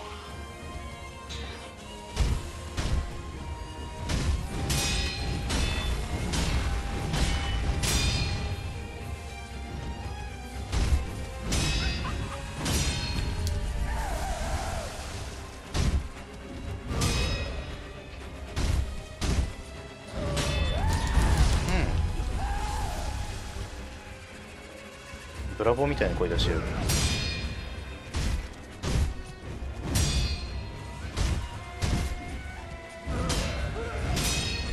間違えた。下段だ。おじけづいて即死するっていうのを完全に恐れてるからおじけづいてるわ。飛べてない。全部だから横回避にしてしまってる。完全におじけづいてる。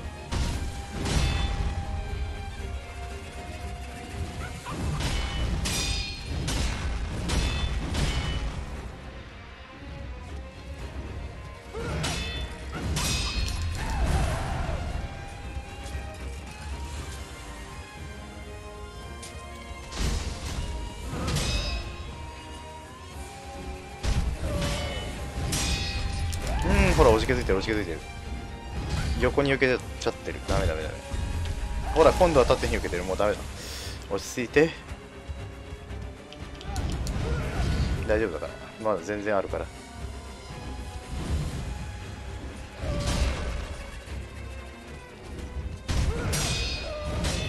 飛んで、ずれる。いけるいけるいけるいけるいける。落ち着け。ピン、ピン、ピン。ガードして、ちょっと体幹を戻す。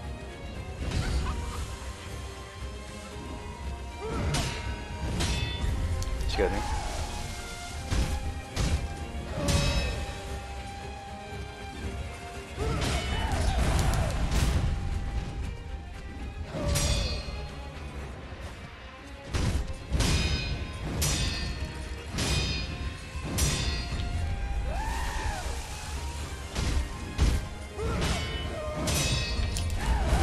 違う。おじけづいてしまう。気持ちがおじけづいてる。落ち着いて、大丈夫。まだ回生ある。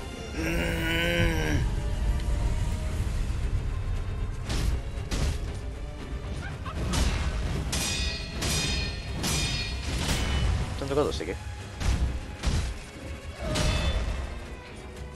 オッケー。ふぅしゃい。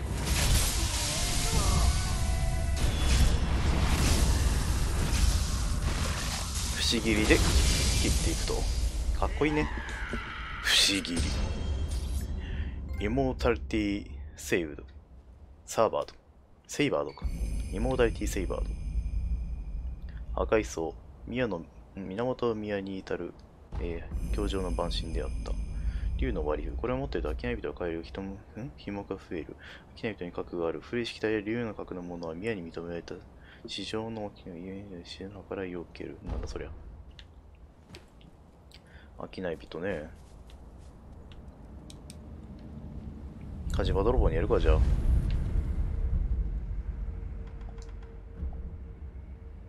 はい。破壊層は虫好きであり、また源宮の門主である。宮を捨てなく守りには死なずが都合良いだろう。真の名を八尾比国という。あー、なるほどね。八尾比国。八尾比国伝説をそう使ってきた。いいね。攻め力10。さすがにこれそう攻め力終わりじゃないの。じゃあちょっと火事場泥棒のとこ行ってみようか。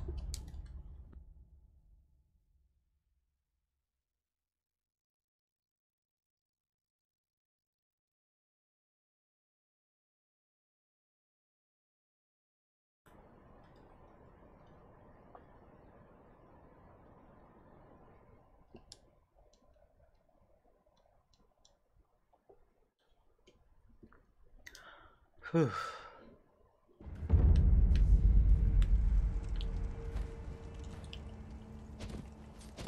暗いな。すっかりもう夜じゃん。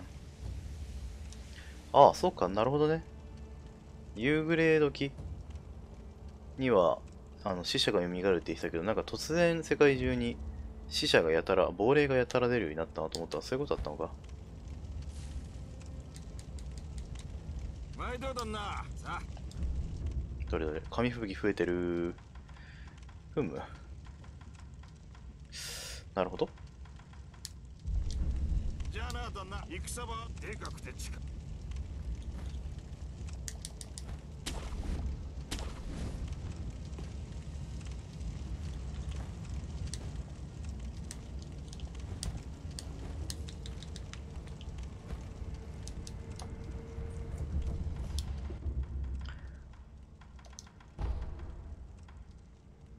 奥の院とか行ってみるか。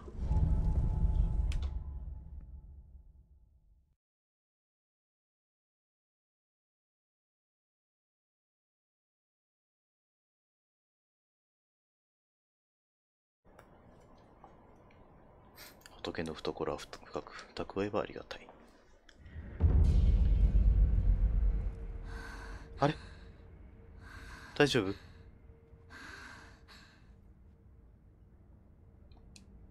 大丈夫大丈夫巫女の忍び。大丈夫？よくおいでくださいました。どうした？大事ありません。それより今お米を。待て。顔色が優れぬ。ゆっくり休め。はい、わかりました。何かあるか？あ、何か欲しいものはあるか？では。わかった。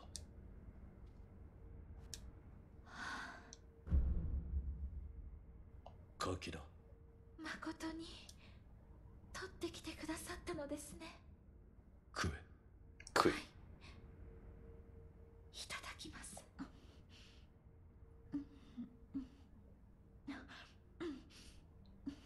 かわいい。甘くて美味しいです。そうか。忍びよ、お手を。だがもう大丈夫です。わかった。豊かな実りをあなたに。米。礼を言います。巫女の忍びよ、いただいた柿のおかげでたくさん実ったようです。よければ流院の巫女にも差し上げてください。わかった。お、黒へのお米。お米は大事。もう徹底的にお米は大事って言ってくるね。お米は大事ね。声に出したい日本語だよね。巫女のようこそ。すみます。お米また。太郎柿あげようか、じゃあ。柿だ。はあ、食え。はい、いただきます。めっちゃ柿好きやな、この子。私も柿好きよ。はあ、これはどうした？素晴らしく甘うございます。柿とはまさしく赤き宝玉なり。おお。すみまおこまた。さようなら、巫女の忍びよ。あなたの行く末に豊かな実りのあらんことを。そうだね。小太郎ちゃんの柿は巫女様の柿だからね。巫女様にあげるのが正しいよね。巫女のよさようあなた。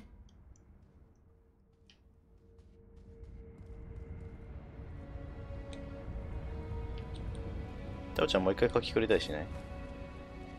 小太郎ちゃん柿ちょうだい柿。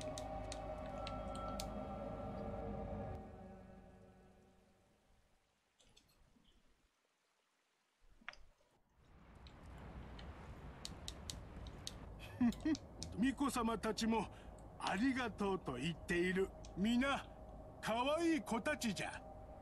そうか。私。てい。てい。お。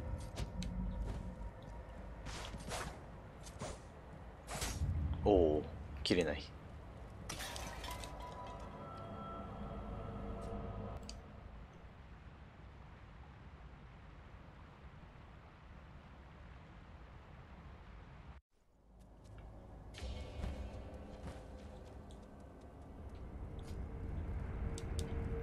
じゃあ、巫女様に柿じゃないや。お米をあげてこよう。あと、なんとかの宮に、源の宮にたどり着くことができたよってことを。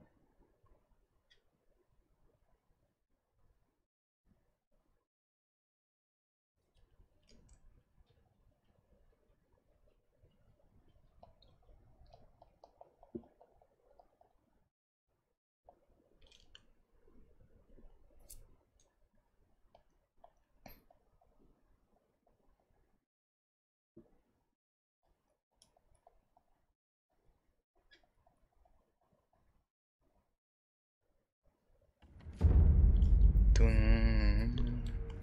山さん、チーズ。狼オオカポンミクロスでは。都ありましたぜ。戻ったか。はい。預かり物？これ米。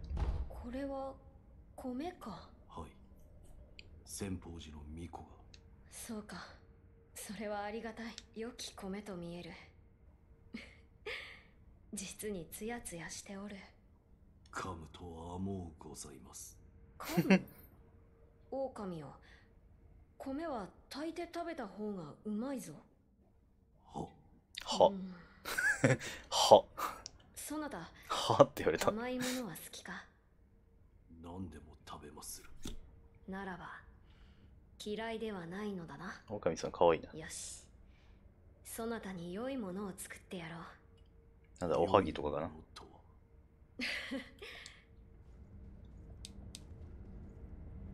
いただいたお米で。良い。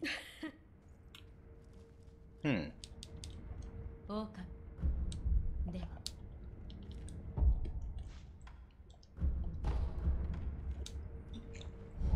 トゥーン。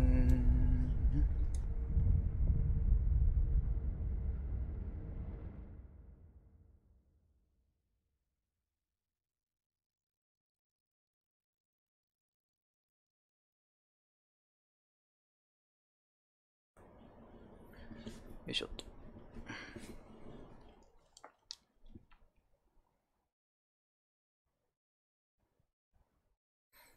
噛むともうございます。あのお米ってどっから出てくるんだろうね。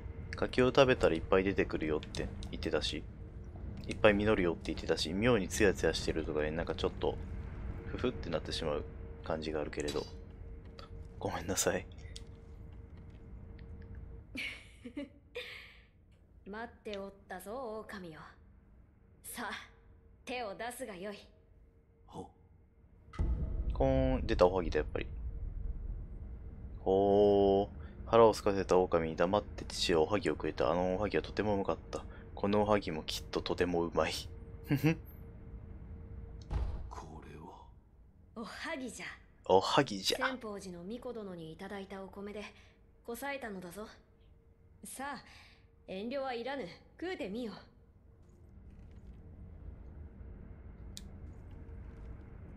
いただいた。さ2つもらったからまあ1個今食ってもいいみたいな感じか。パクリ。うまい。うまい。そうであろう。うまそうでい。あろすっごい光ってる。うまい。う。狼よ。私のおはぎはどうじゃった？もうございました。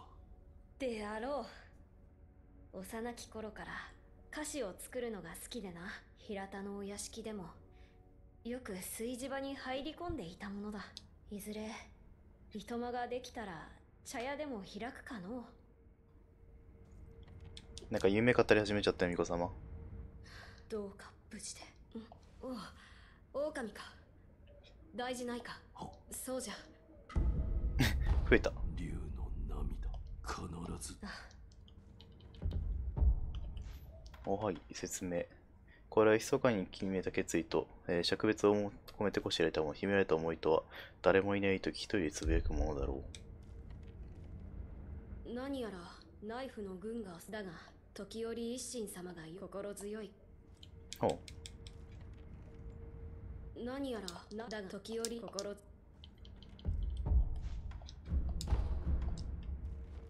都見つかったってことは伝えないのかな。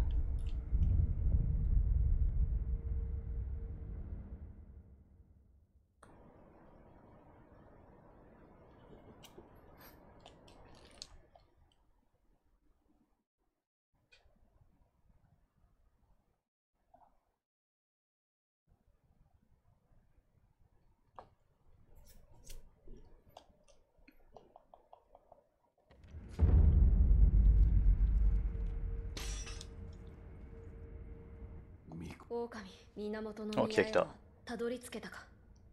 はい。はい。そうか。案じておったぞ。竜の涙、必ず手に入れてまいります。あ、頼む、狼。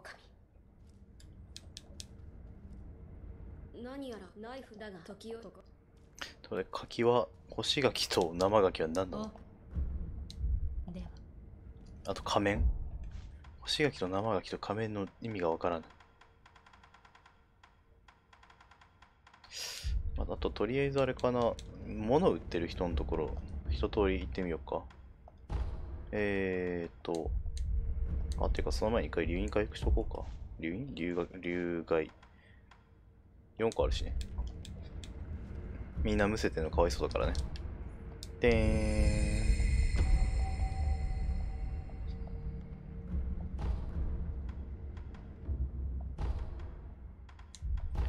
ーん。まず、アラデラにいる情報や。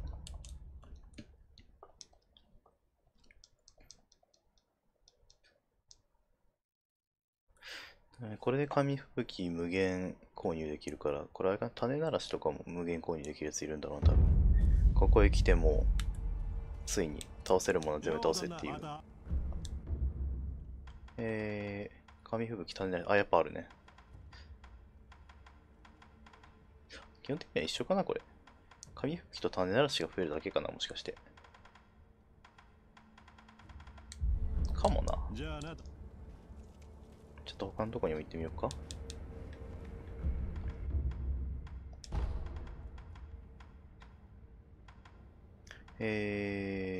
浄化は小口階段から後ろ。カラスの人。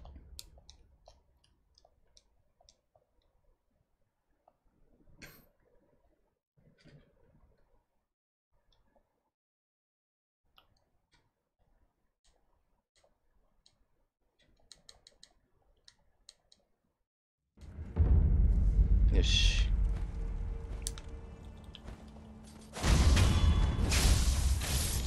鶏だけは許さない。パンツだけは許さない。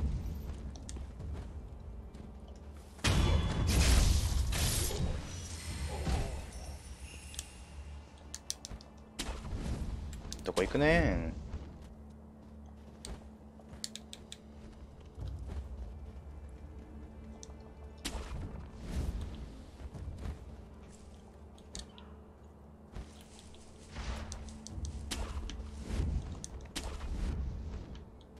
よし。そうだね、みんな紙吹雪と種ならしを売るようになってる感じだね、基本的には。死者たる。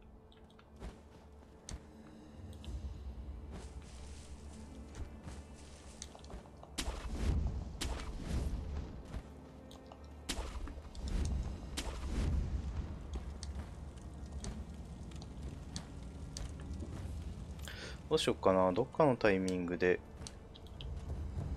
ね、首なしは全部倒したいけど。うん。ステロの内容変わってないかな。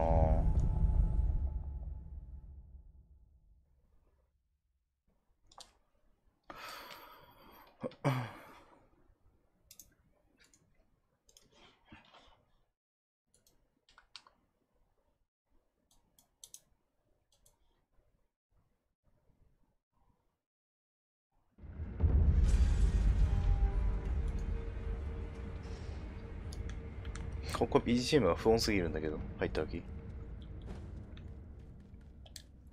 どうなってるの？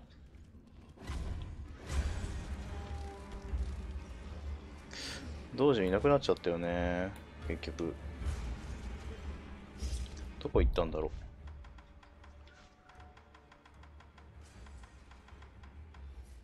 尊いさ、これな、金ならし餌げたもれの意味がわかんないよね。面も左側ないしね。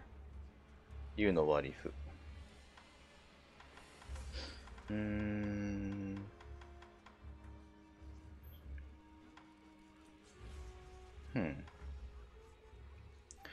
東順。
おー。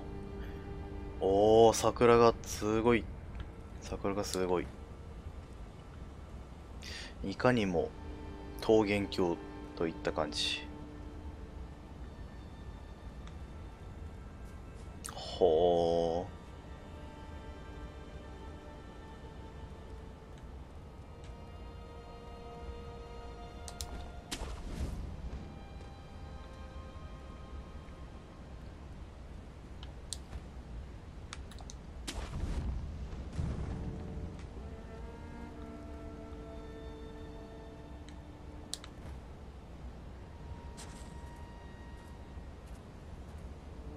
まあ崩れてしまってる部分もあるけど。竜の涙。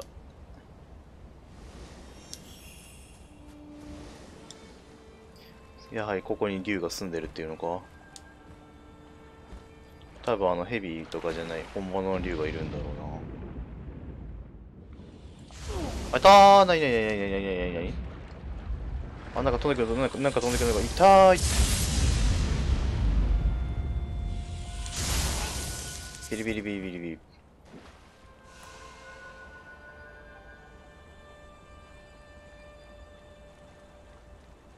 ね、池から行こうとすると撃たれるのね。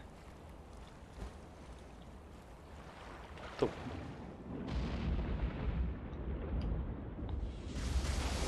あばばばばばばばばば。ぷかー。まあそうなるよね。水の中で雷受けたらそうなるよね、まあ。まずい、くるくるくる。ほっよっ。ふう。お、なんかいる。あ、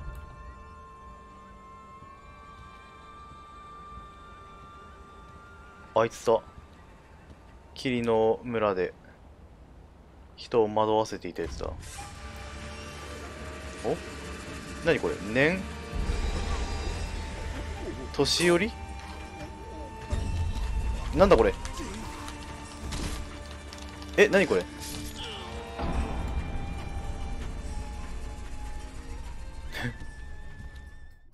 なんかここへ来て突然新しいデバフ出てきた。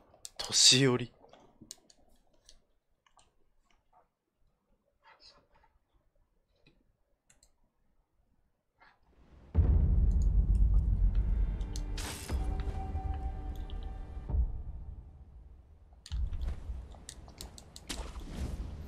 年寄りってなんだ。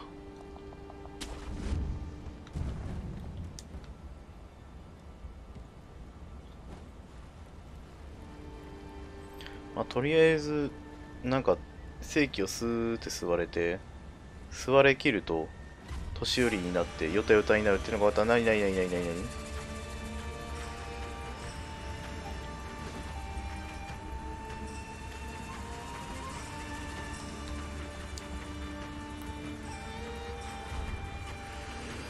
あ、吸われる吸われる。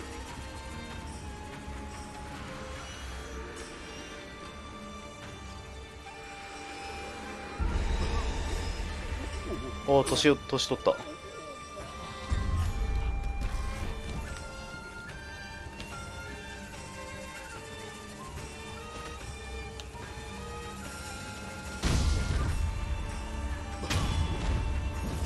お、若返り。若返り。へえ。気持ち悪い。なんか竜のなり損ないみたいな。なんかまた竜のなり損ないなみたいなね。なんかあれね、フロムちゃん竜のなり損ない好きねみたいな感じ。すぐ竜になり損なってるねみたいな感じするわ。だろうね。ああなった場合は全速力で逃げて反撃を加えればまあ倒せるけれど、基本的には危ないよっていう感じね。しかも回線も使えなくなるから、死んだら終わりだもんね。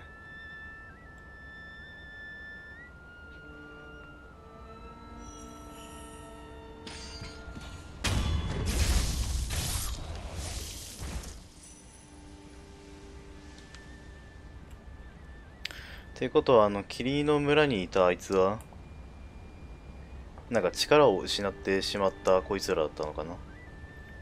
で、幻想の宮を再現してたよね、笛で。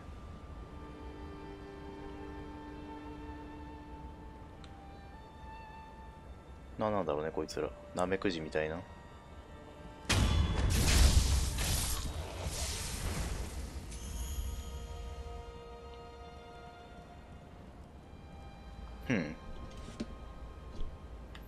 で、川の向こうから雷打ってきたのは何者なんだろうね。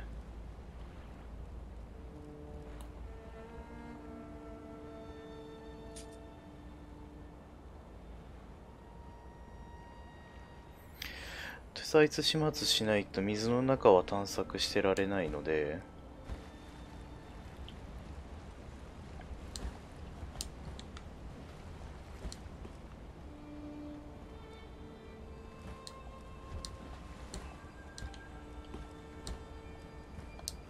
乗れない。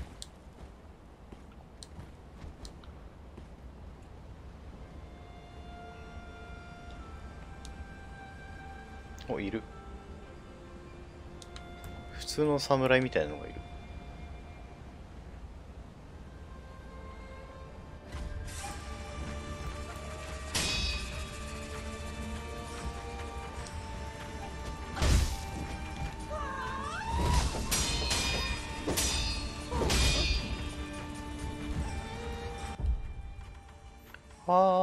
ほほほほほほ。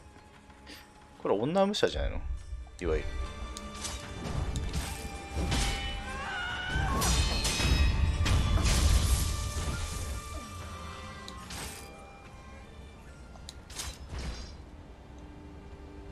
どうやら女の人だよね。よく見えないけど。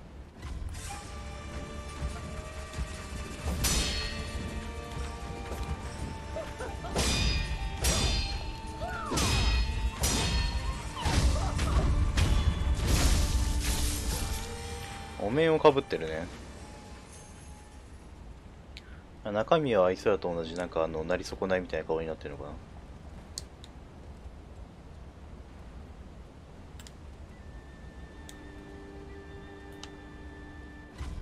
見つかったー。座れるー。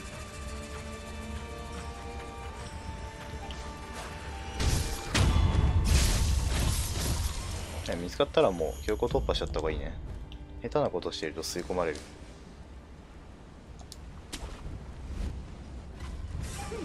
お、いる。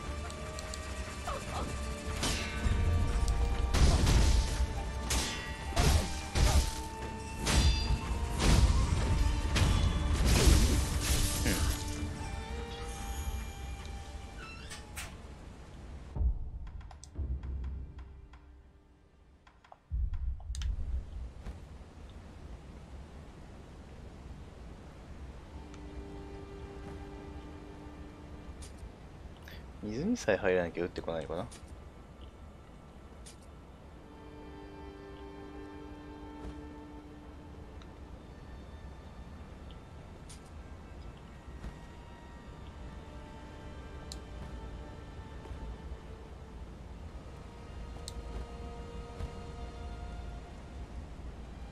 うん。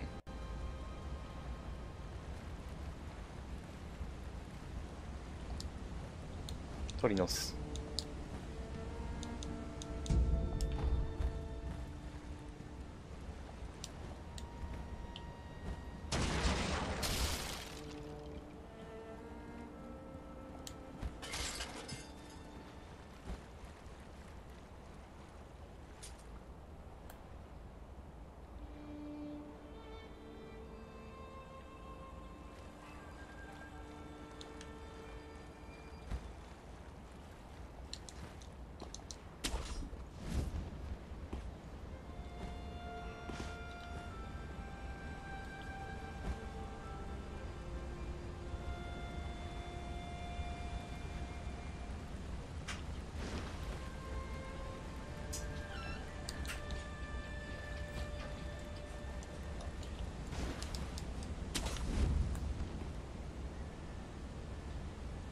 なんだあれ。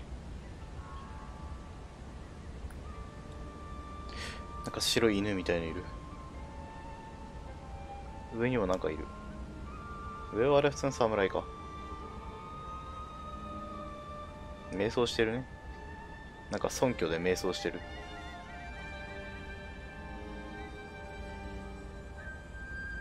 なんか犬みたいなのいっぱいいる。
あれは何の生き物なんだ。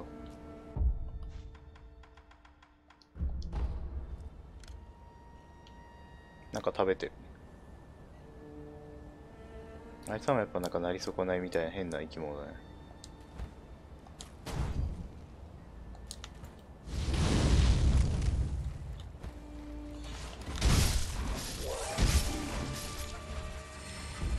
うなきも。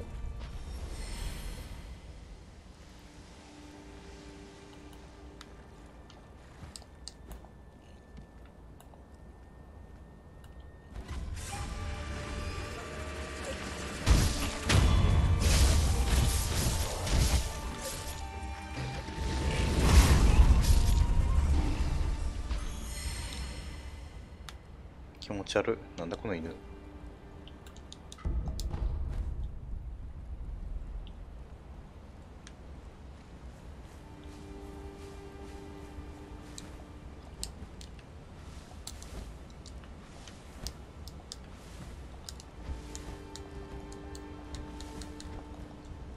さっきポイント出たよね。向こう側か。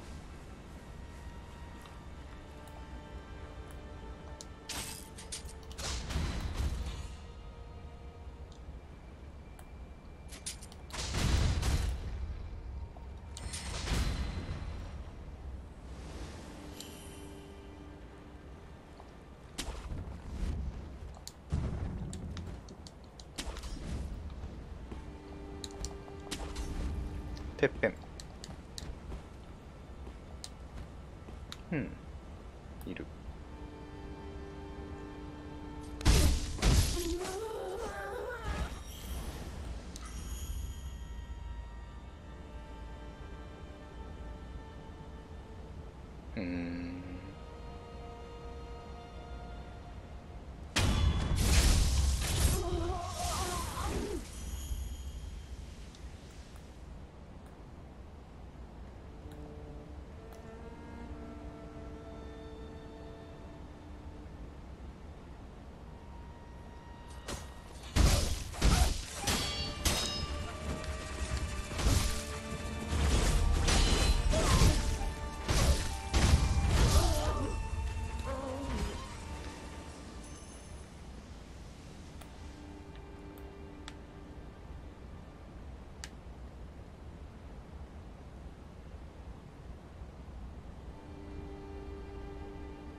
何をやってんだ。なんか満員みたいなのを踊ってるけど。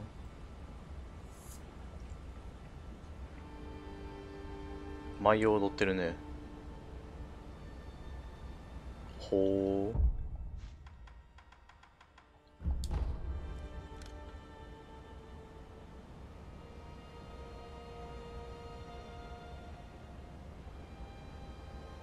へえ。よいよいよいよいっと。こいつら不死ではないのよね。破壊層は不死だったけど。八帯国さん。敵かでも。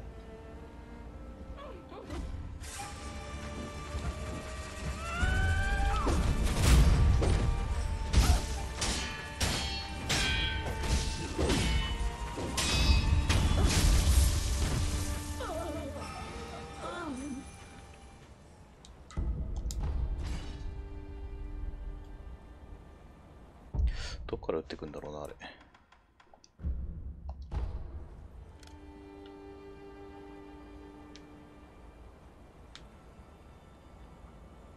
あれ敵？いや、違うよね。ただのオブジェクトかな。変なオブジェクト。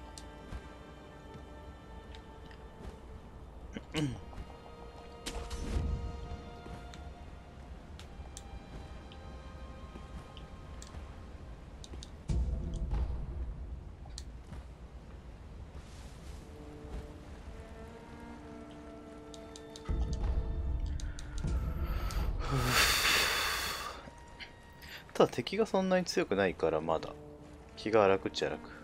水の美衆強いからね。忍者強すぎるんだよね、この世界。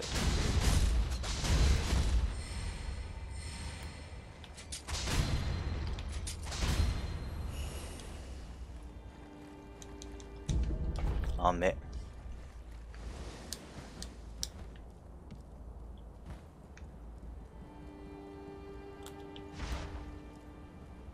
うん。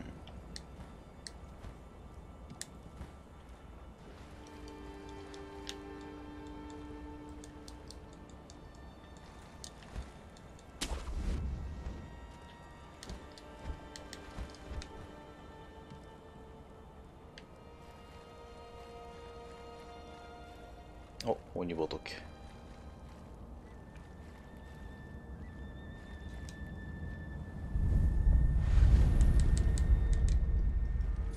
笛が聞こえる。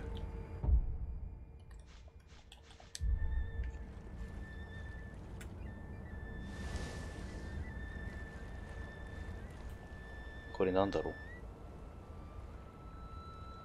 関係ないか。単純に光ってるだけか。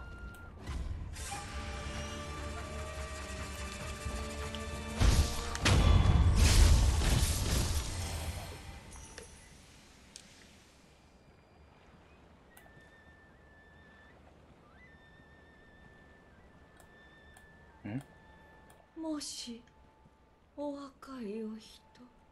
生きてるおばあさんだ。生きてるというか、意識のあるばあさんだ。ちゃんと。お若いお人、お気をつけください。宮の貴族たちは若い世紀に乾いています。吸いたくて吸いたくて、特にこの先中庭は鬼門です。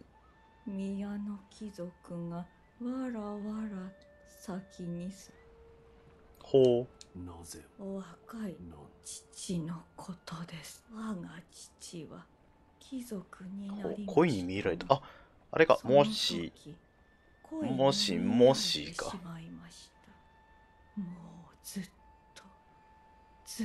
とただ恋に餌をやっています。お若いお人、あのような永遠。中にはなるほどね。もし、そこのお主、もし、そこのお主、もしのやつが多分、そうだったんだろうな。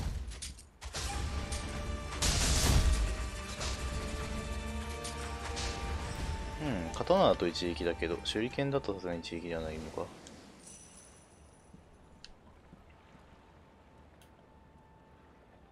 中庭は鬼門ですって言ってたね。そんなに鬼門なのかしら？ちらり。おお、確かにね。なんか侍みたいなのいるし、なんか赤いのいる、なんか。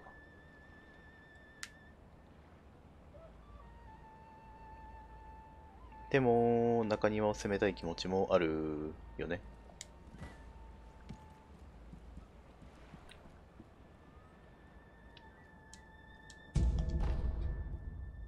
ポヒー、ポヒポヒポヒポヒー、ポヒー。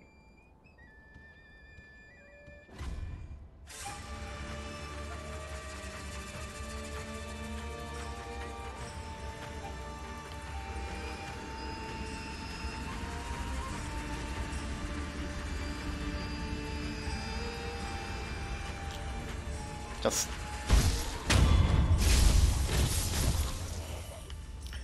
なるほどね。あのおばあさんは多分普通の人間で、ここの宮遣いのおばあさんなのね。どういう経緯でかわからないけど、人は何かの経緯でここへ来て、貴族の世話をする係になるんだけど、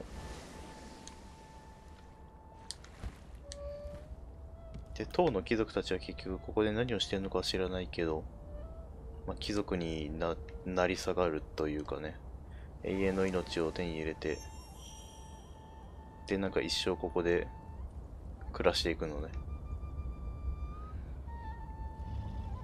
生も根もないまま。なんかぐるぐるぐるいってね、ぐるぐるいってね。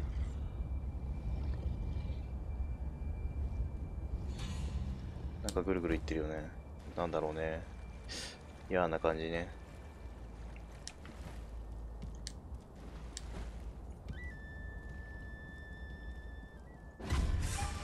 見つかった。うっかりしてもうたよ。他にルートないしね、結局は。うん、やるしかないね。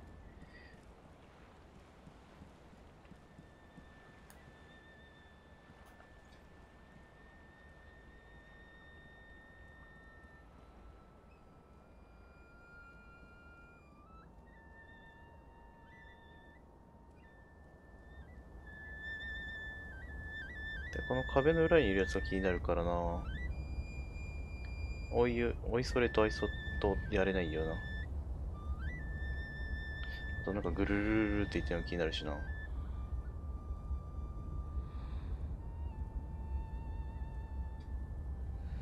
なんか紫色の炎が。あれ、牛だよね。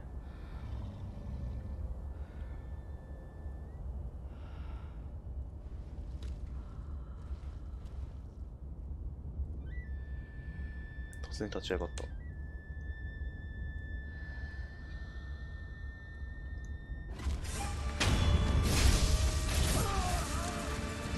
あいつをやる。よし。で、牛いるよね、明らかに。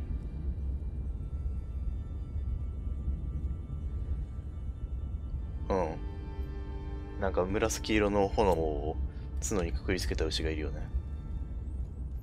あれ、これ取ったら突っ込んでくるんですよね、動画でも。いや、来ない。そして大したアイテムじゃない。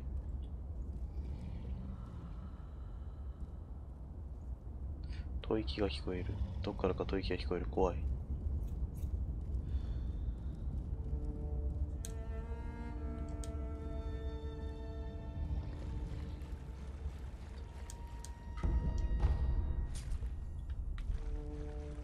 あの牛は何なんだ。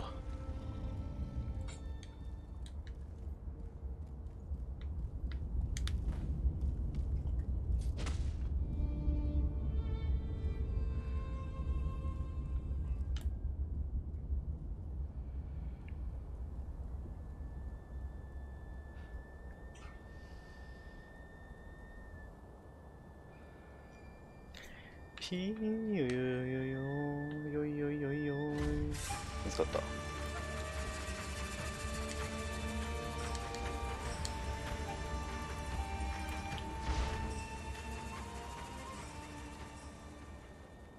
違いますよ。新しい宮遣いの、人です。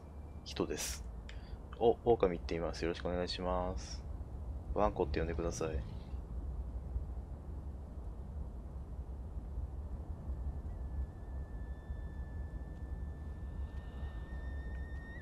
貴族は目が良すぎるな。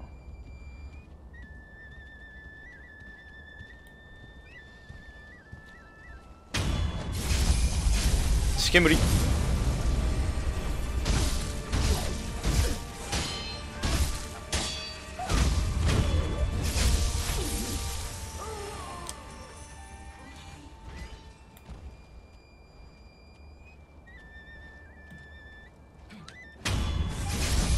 しけむり。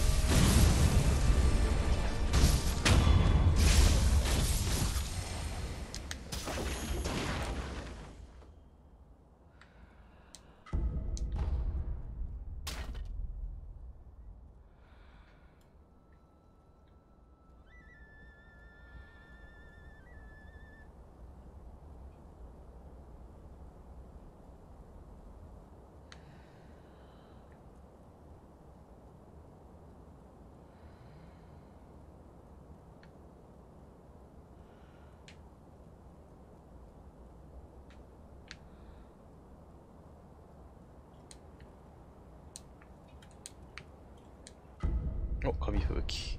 100枚ぐらい欲しいな。紙吹雪。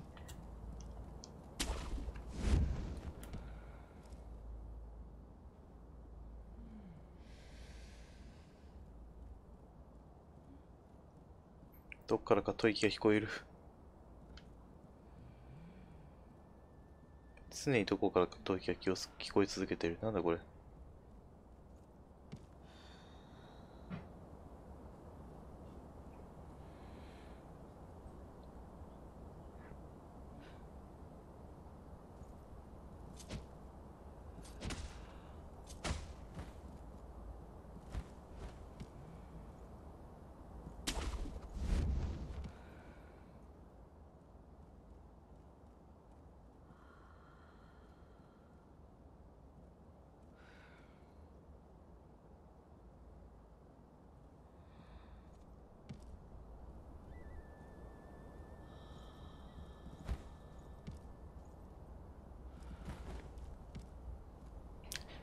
屋根の上か。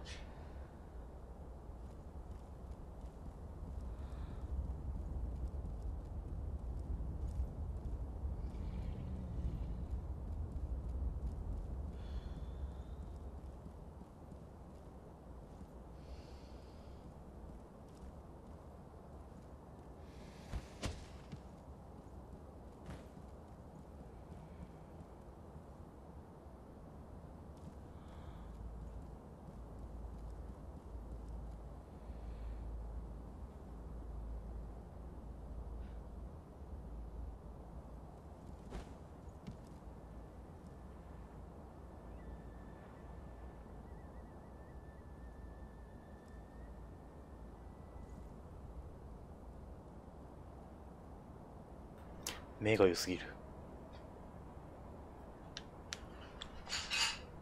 目ざとすぎる。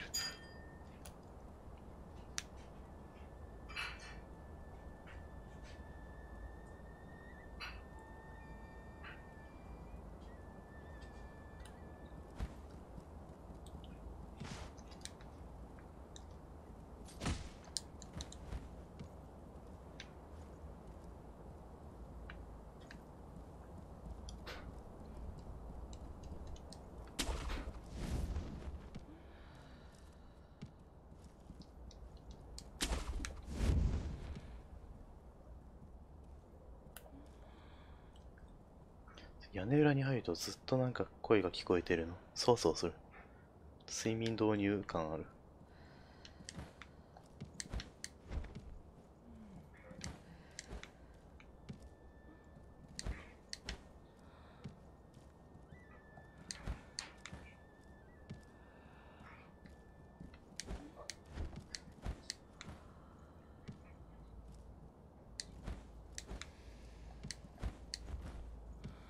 お、乗れた。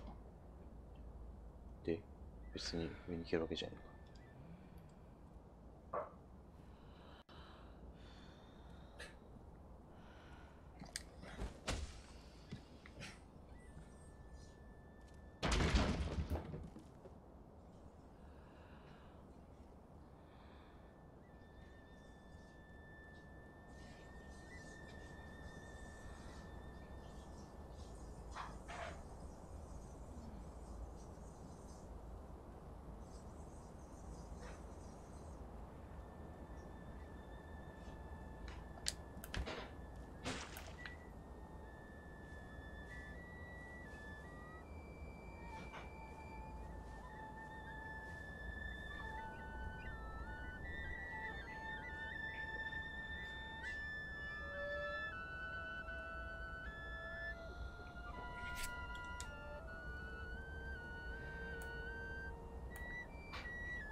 おかみさんなんか鼻の頭赤くてトナカイさんみたいになってるよ。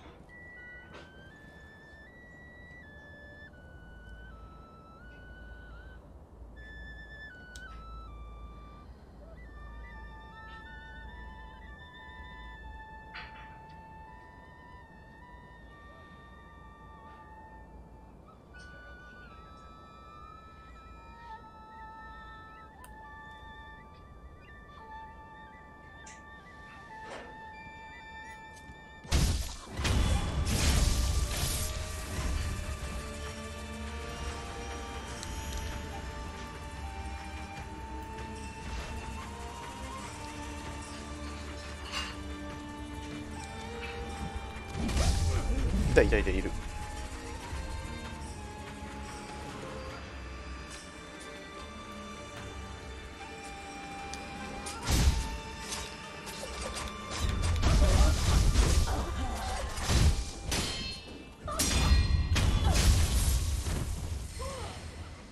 そうだね、やっぱり極端に中毒にかかりやすいみたいだね。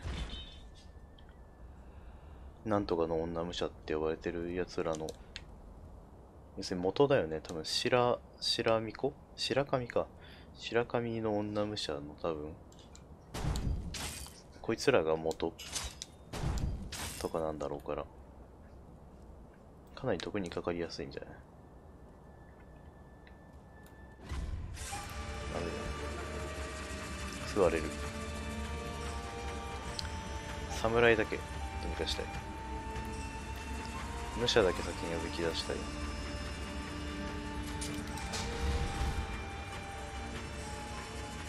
よしよし。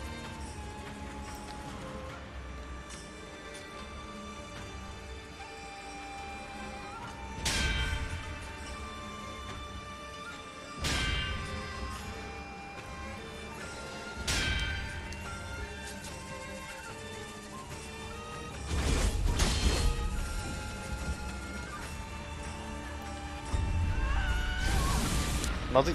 危な。しかも雷打ってきた。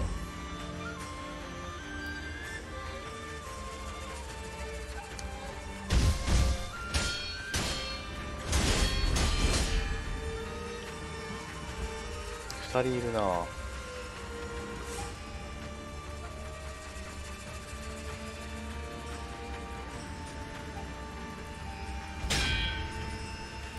チャンス。1人殺せる。このままもう1人いくか。よし。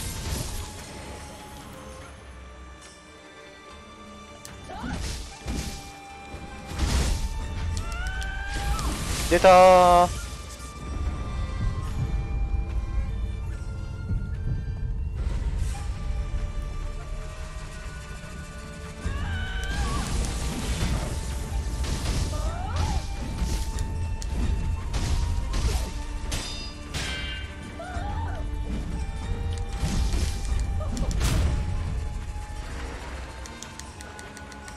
潜れる。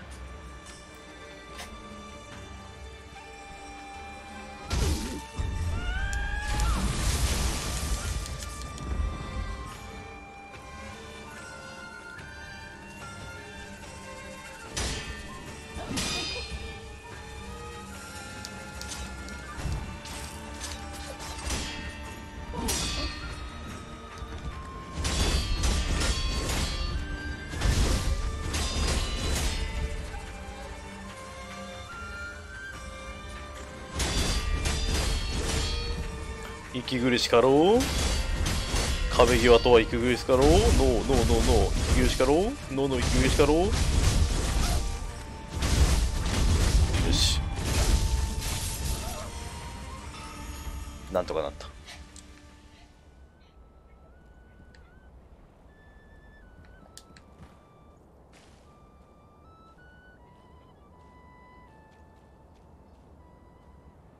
ほう。仏。まあ休憩はしない。見出すだけ。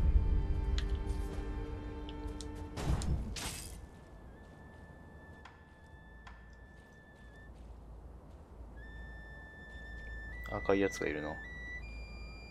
これが父。もし、そこの味、のじもし。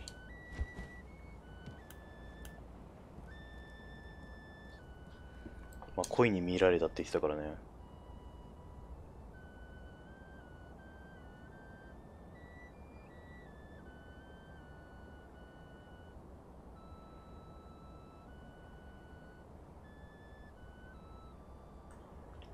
ふう。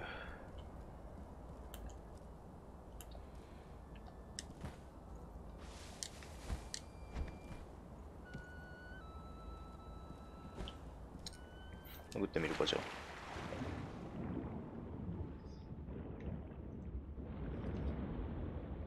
なんだ？どこに続いてんだ、これ。あ。部屋の内側か。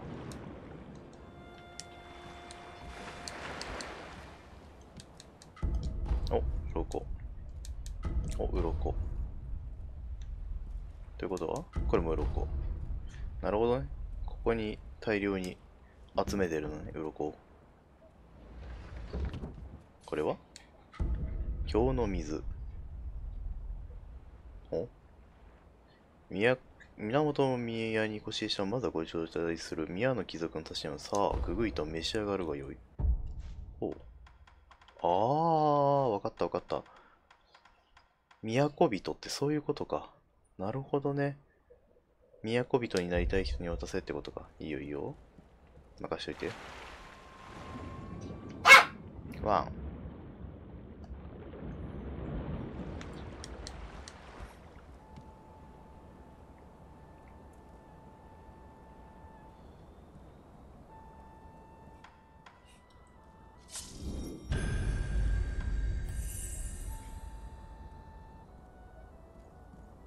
じゃあ仕留めていくか。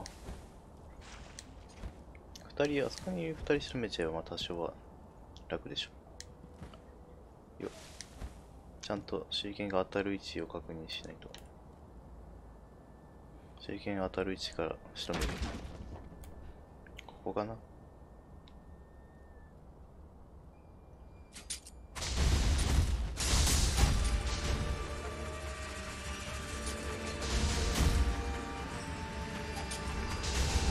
まずい、年老いた。来るぞ。気をつけて。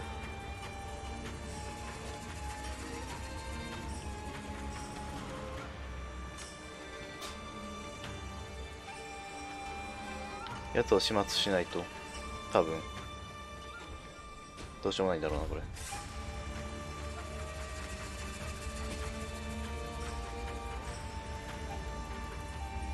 お、若返った。チャンス。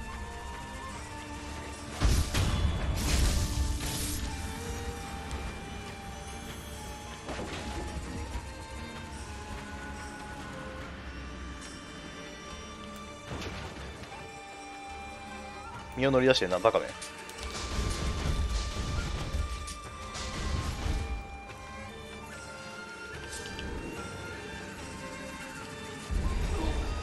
あらま。年老いた。逃げる。まずは逃げる。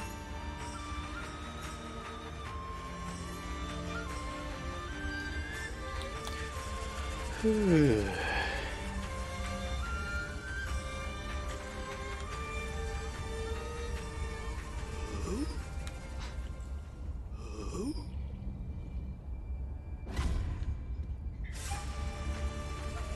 よし。あの赤いの殺していいのかどうかちょっとわからんので。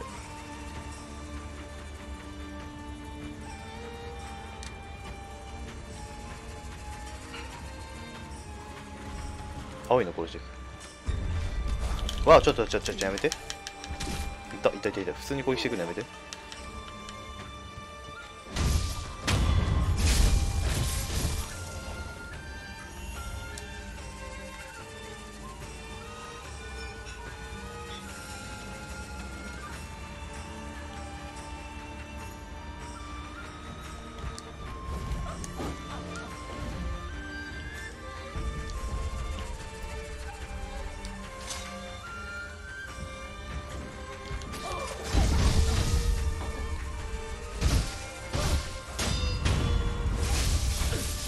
中毒にしたら血を吐いたな。やっぱり毒に弱いんだね。お、箱がある。箱が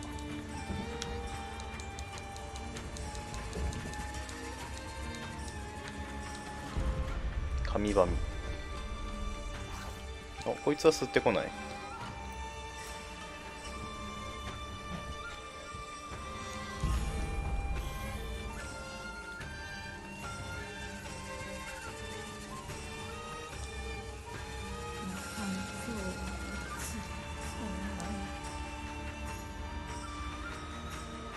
関係ないのかなこいつ。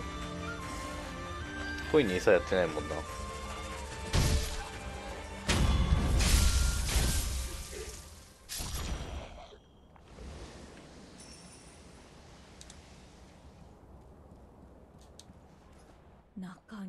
どうかすそのうん。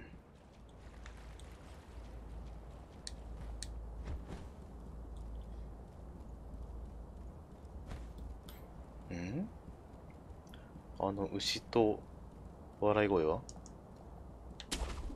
笑い声というか吐息、これ。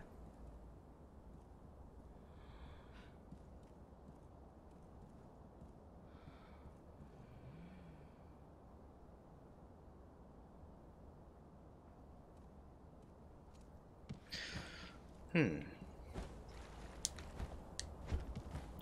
どっからか回り込めるのかな。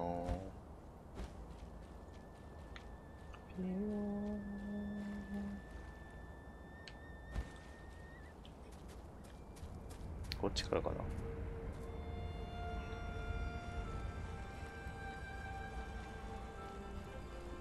普通にこっちからっぽいな、雰囲気。お、紙吹雪いいね。こっちから回れるね。あ、上にいる人たちのやっぱ声か、あれ。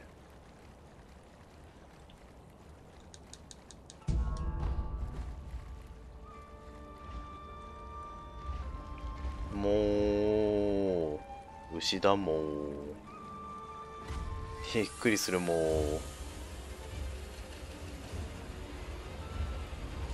それは休憩しないと戦えないもん。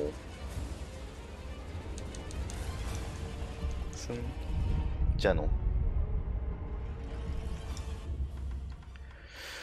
ふぅ。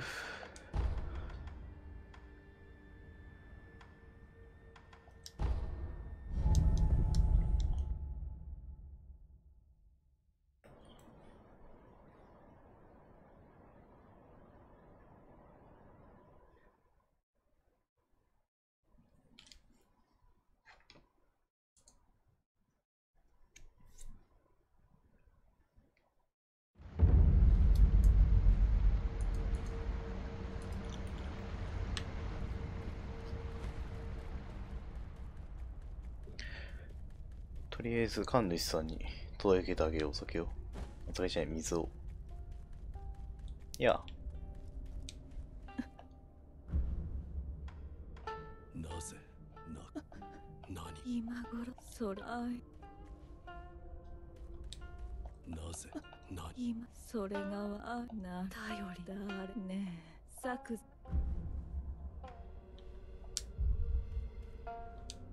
なぜ何今あなたらねさ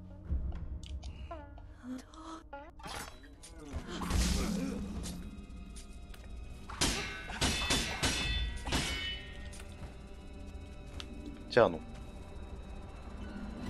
出るのは出るんだ。夕方を過ぎてもいるものはいるよね。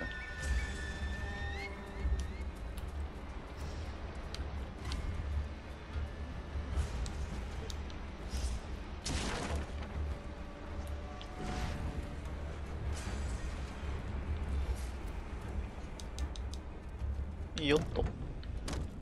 はい、カーティスさん持ってきたよ、あれ。はい。おいこれあげる。これをやろう。おお、これは尊き香りなり。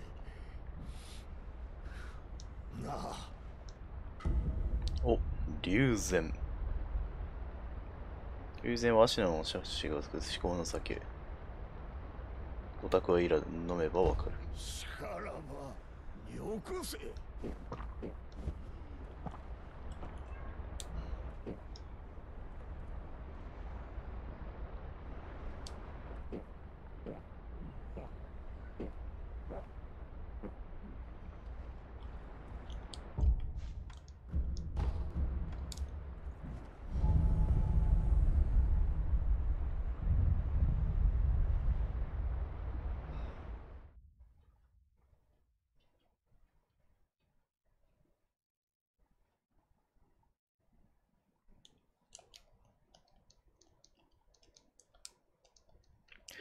龍涎誰にあげようかな。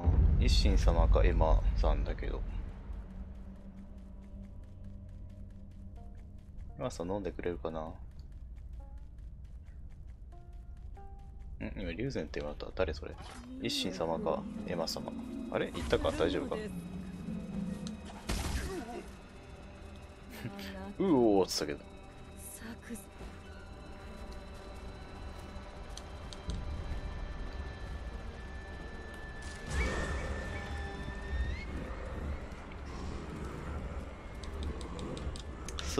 スおお。都人に慣れてんじゃん。よかったね。よかったじゃん。都人に慣れたよ。おめでと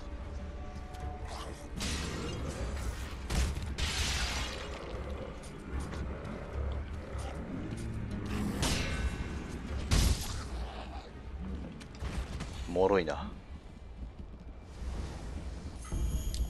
お、鱗だ。5枚もあった。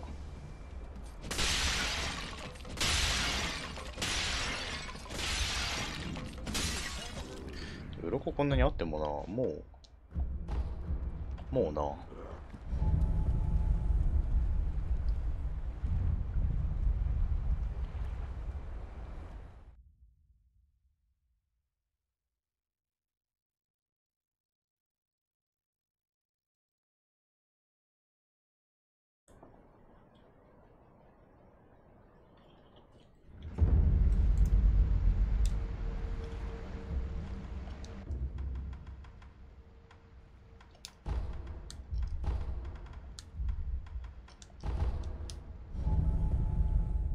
まあ、鱗あってもね、交換してもらうもんないからね。とか、あれかな、都にいる未来のお父さん。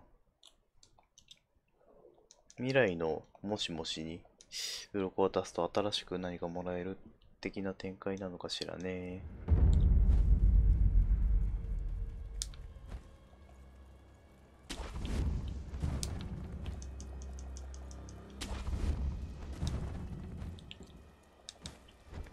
よっ。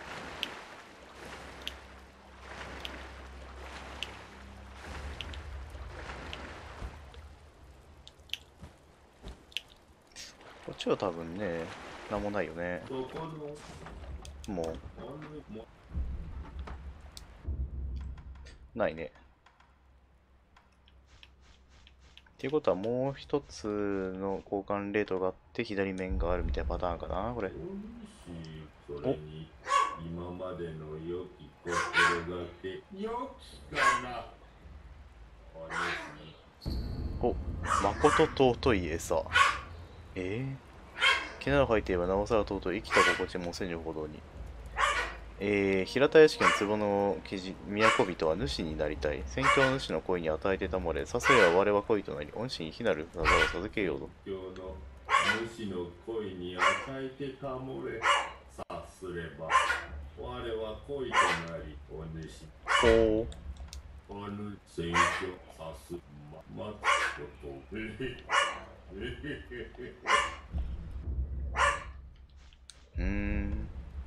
壺の都人。鬼人、春長。お主、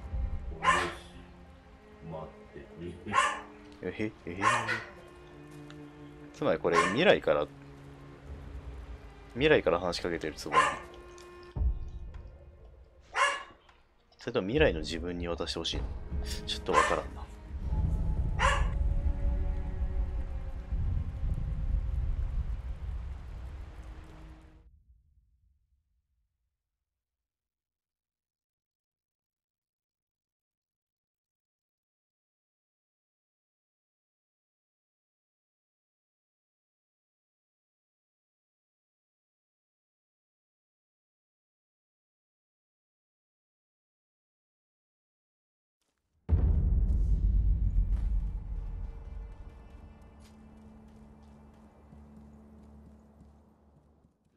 己の牙の使い道お、話変わった。で決める。そうした顔になったようじゃな。袋を覚えたと。龍禅を振る舞う。わしが惚れ日のいつだって怒ってらっしゃる。見えたのがこれ。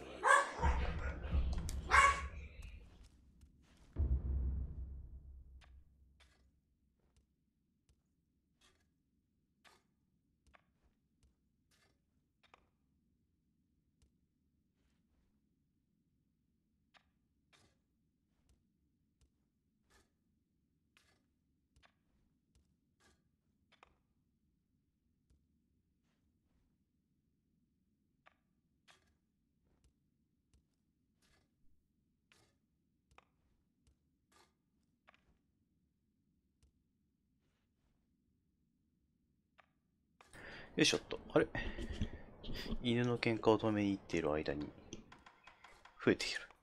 ついに。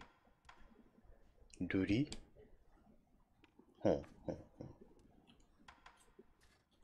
HP の攻撃が高い。また HP と体感をガードメーカー削り、敵を攻めても勢いを取れることはない。ほう。ルリ。源のルリ。これが必要なんだ。サビ丸。ルリのサビ丸。ルリと青サビ交わった刃が吹くたびに青サビにドッキリが生じる。ほう。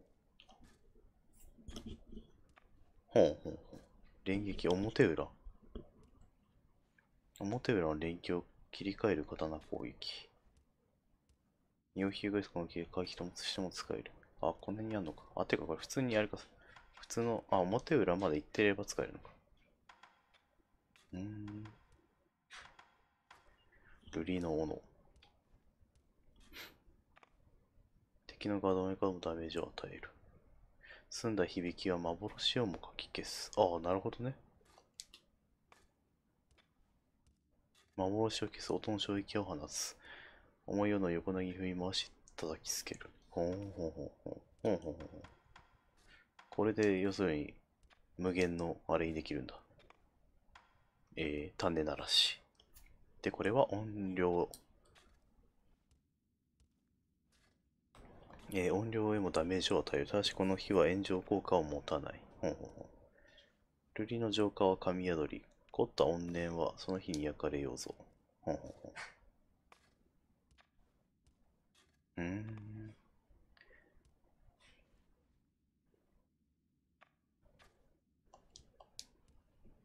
いいね。やっぱ筒が好きだからな。筒が好きだから筒の一番上作りたい気がするな。こっちのルート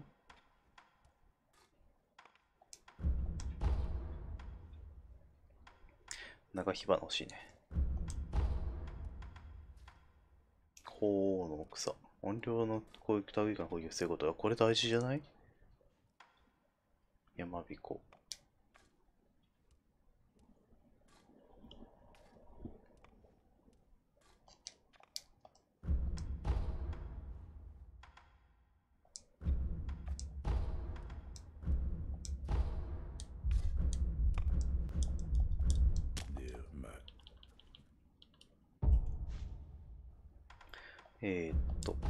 ほい。お前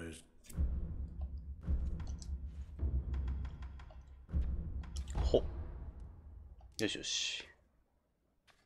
音量からの攻撃を防げるようになったよ、これ。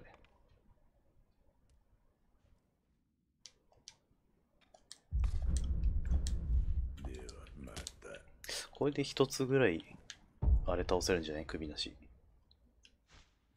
今、だって結構紙吹雪も持ってるはずだし。うん、5枚ある。よしよしよし。間違えた。仕込み傘にして、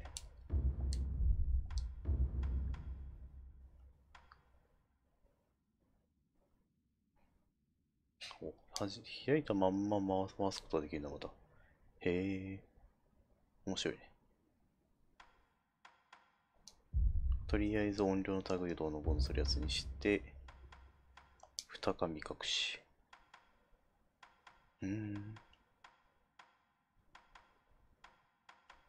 山彦。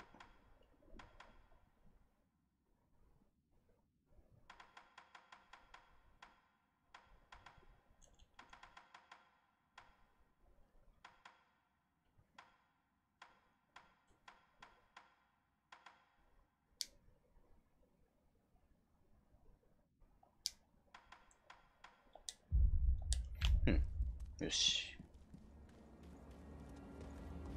ちょっとじゃあ一個だけ首なしやってみようか。首なしポイント。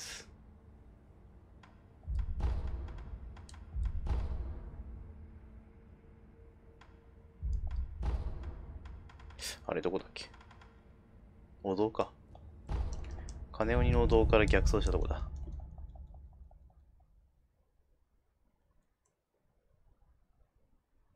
で、ガードを、傘でするようにすればきっとあれが、なんだっけ。あれが、なんだっけ。おじけがたまらないんじゃないのかなと思うので、おはぎ。なんかおはぎが2つのパターンがある。黒はくれたおはぎと、くれたおはぎで、みたいな。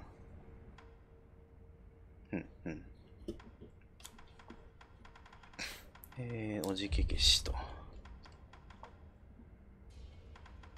で、あと紙復帰だね。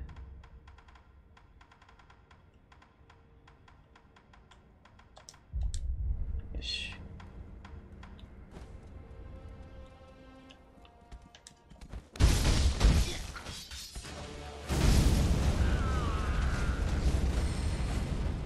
今なんか熱い。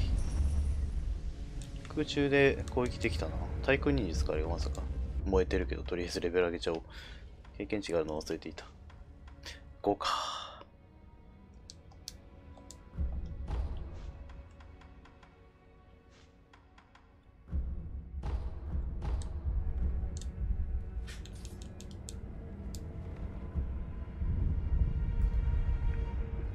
ありだよな、5。経験値稼ぎはどこがいいのかな。ダメか。対空忍殺ってどうやってやるんだろうな。あ、てか、お酒をエマさんに振る舞おうと思って忘れてた。よし。やるぞい。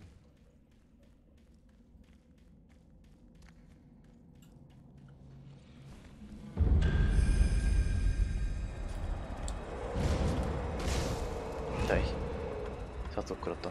まずい。うん、いいね。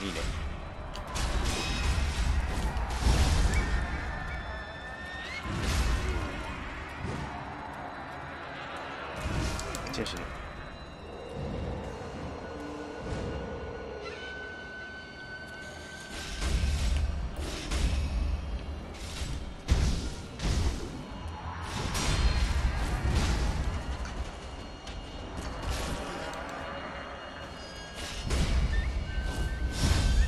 おう、なるほど。これができるのか。これ大事な。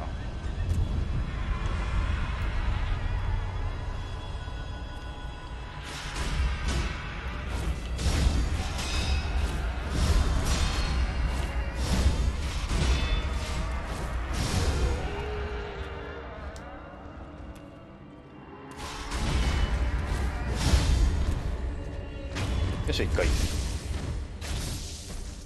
てことは、これして、しっかり体力回復させて、こうでしょ。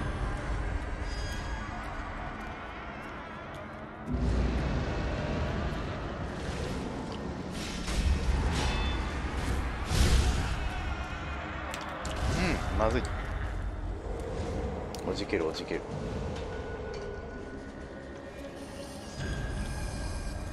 ろから効いてる。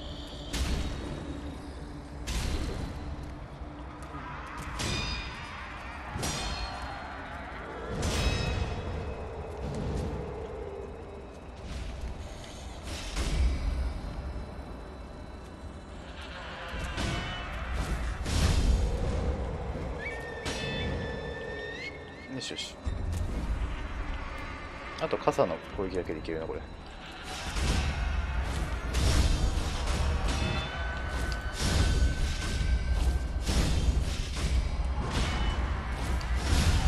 よし。あれ？オッケー。ふぅ。これでいけるな。紙吹雪がそんなになくてもやれる。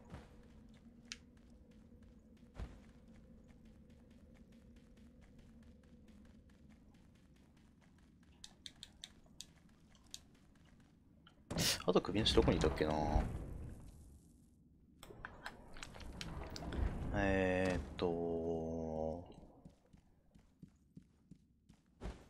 池の向こうでしょ。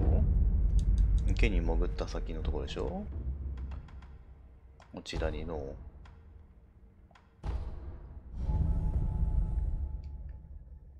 池を潜ったその先に一人と、水の中に一人。あとどこにいたっけ？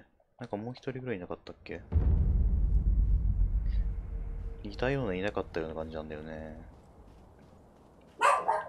ワンワン。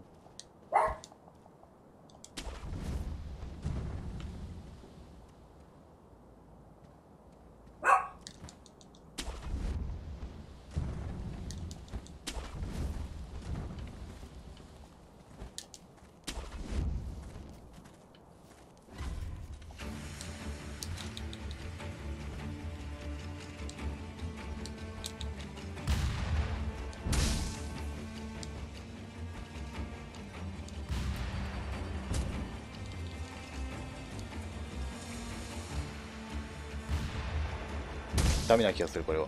うん。あいつはやっぱ始末しないと、どうしようもないな。いっ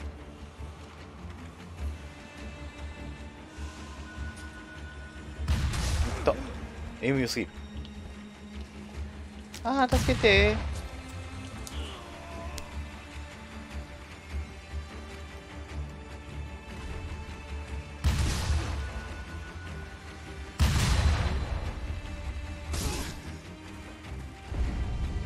こいつら。こいつら。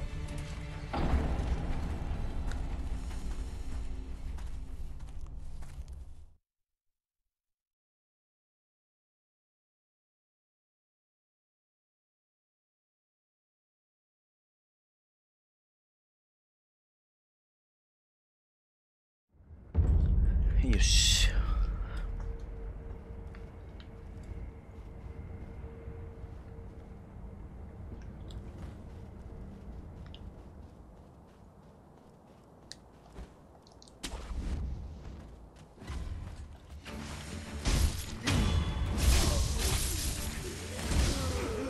痛いんだけど。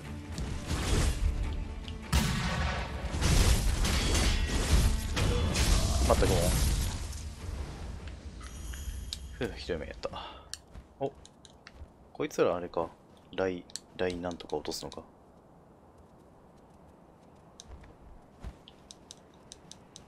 ライなんちゃらマラソンがはかどるね。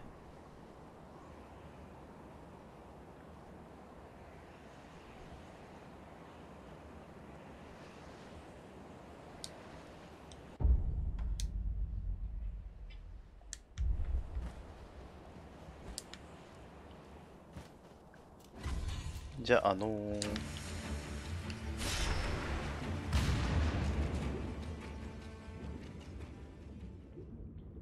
一瞬空中で一回傘開いたな。回数が一回減ってる。で、対応することになるから安全なうちに一回首切って数を増やしとく。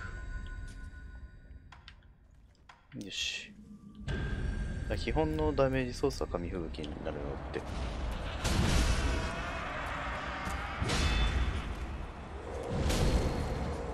文字気づくわ、これ。ダメ。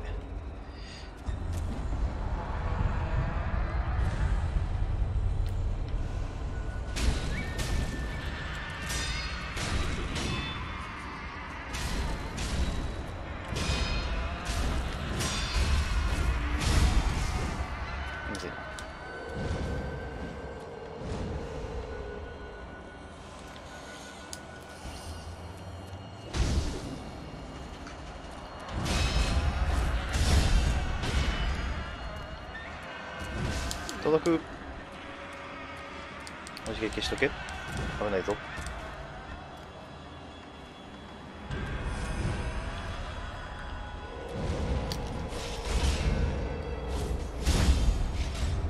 あー、シーコ玉抜かれたー。生きてる。シーコ玉抜かれても生きてる。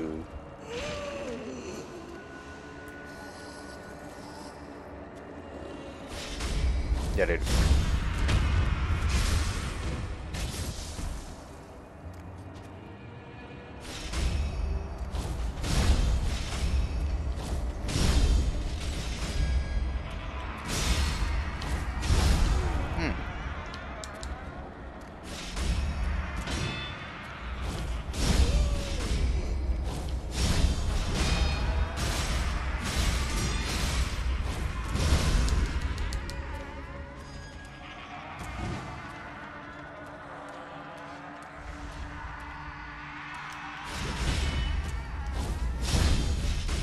よし。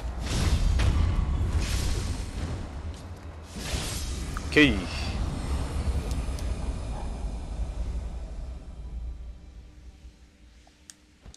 でもこれであれだよね。攻撃、防御、体感の3種類揃ったから、さすがにでももういないのかなって気もするよね。あとは隠れるやつか。ヤシャはさすがにないだろうから、隠れるやつの首なしはいそうだよね。首なしなんかどっかにいたっけまだ。あ、いるわ。いるいるいる。村にいる。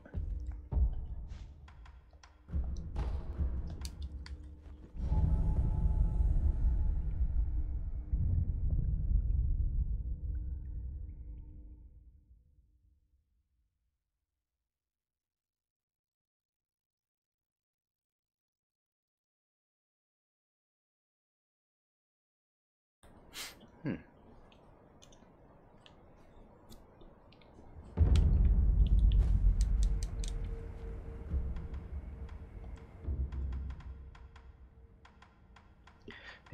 村。ここだね。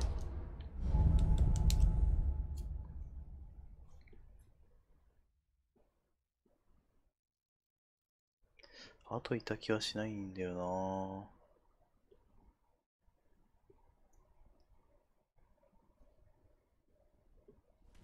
しかもどうやらこの無限飴を手に入れるためのキャラっぽいから、敵っぽいから。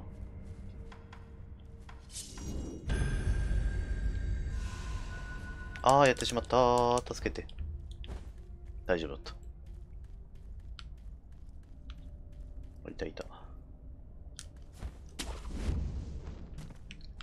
そこの坊さん生きてるかなまだ。お、生きてる。元気？これね、戻してあげたいのじゃと言ってもな、戻せるような大きさじゃないしな。手伝ってあげたいけどね。どうもならんよね。よいしょ。よっ。スタブ取れないかな。ま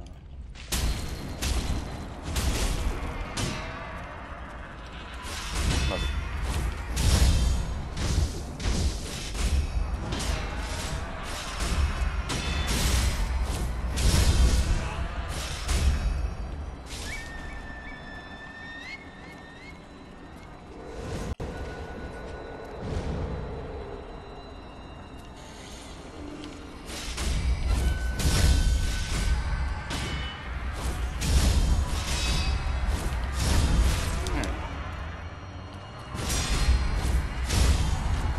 よし。ていうか気づいたんだけど、これ、違った。傘展開しちゃうと、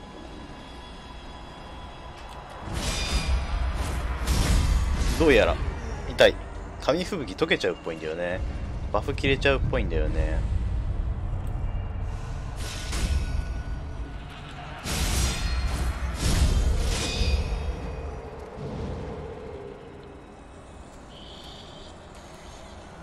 しかも傘さしてると移動速度が下がらない。これ大事なんじゃない？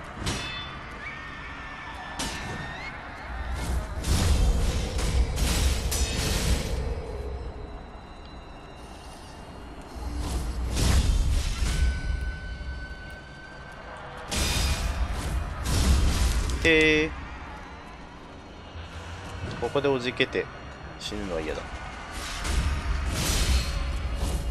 オッケー。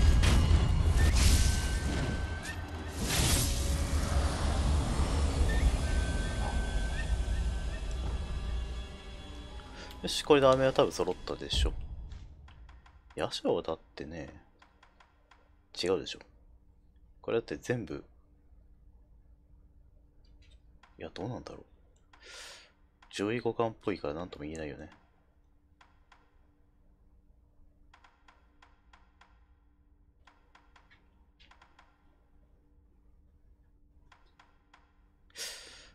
でも攻撃力アップの上だからな、あくまで。上位互換だからな。首塚は長く参るものではない。うん。己がもう来るってそれを悟り男は一人森奥へ消えた。人ならぬ御霊を下ろせば力との代わり差し出すものなくばやがて来る。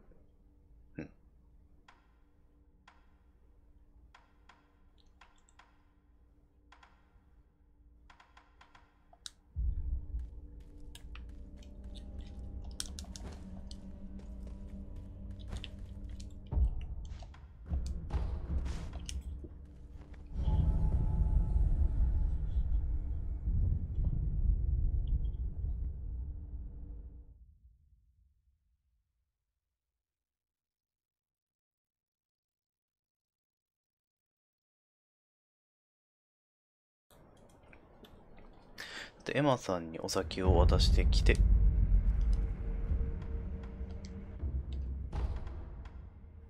ちょっと奥の院にご挨拶してこようかな。おはぎ作ってくれたよって。お米喜んでたよって。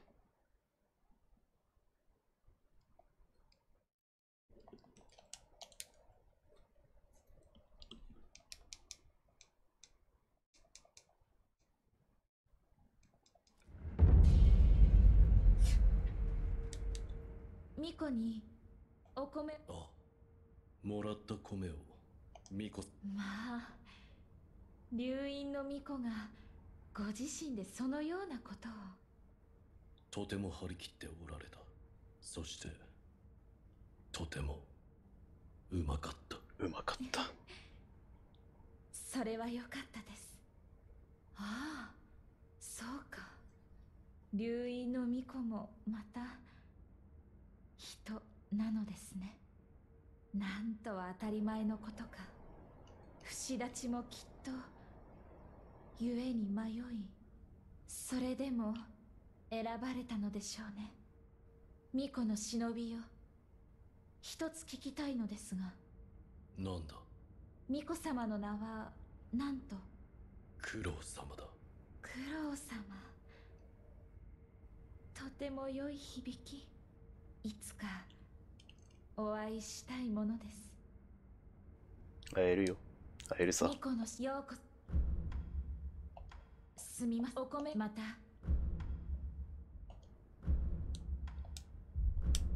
さようなら。あなたの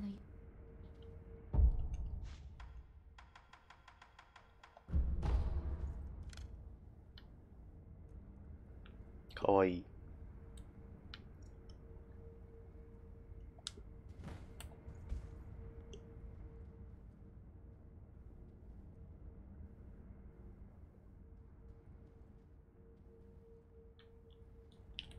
見た目通りの年なのかな。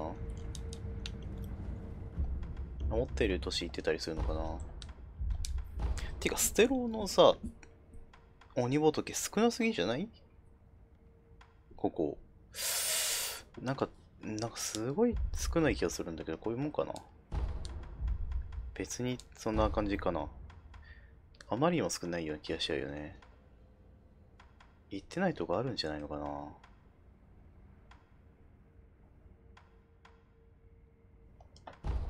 気になっちゃうな。あ、エマさんにお酒を渡しに行くミッションはまた延期か。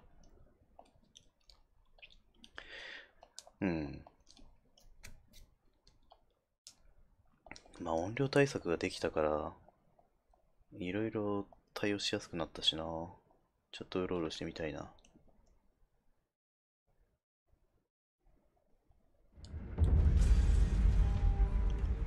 相変わらず BGM が不穏。こっからステロに来たんだっけ？違う、こっから金剛山へ向かえるんだね。あ、道順いるじゃん。いるじゅん。あれ？あ、違う。あれ、道順だよね、あれ。あ、出た。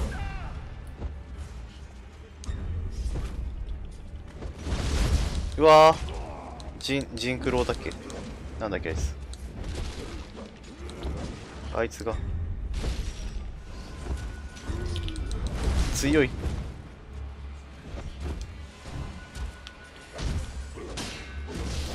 強い。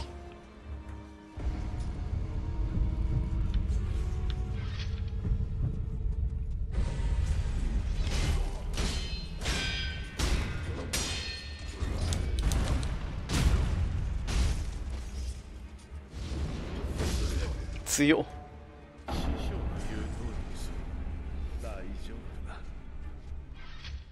強っ。あいつモノノフだったんだな。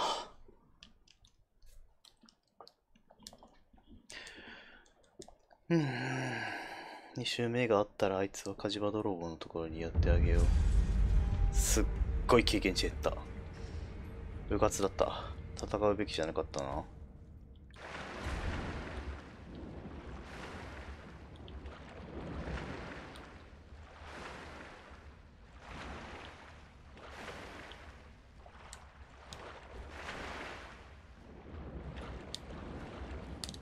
不意打ちできなさそうだな。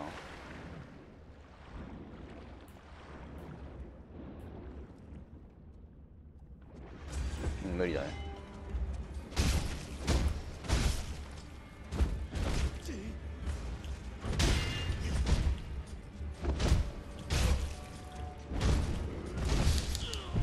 いった。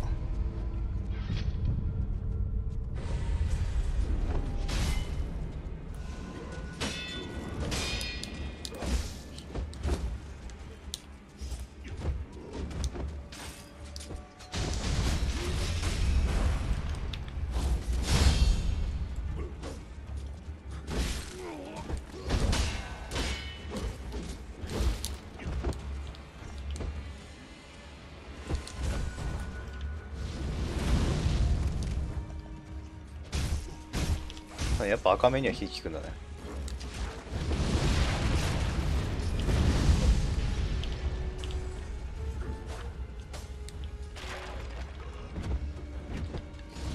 いてー。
欲張るな。もう一回使えるから。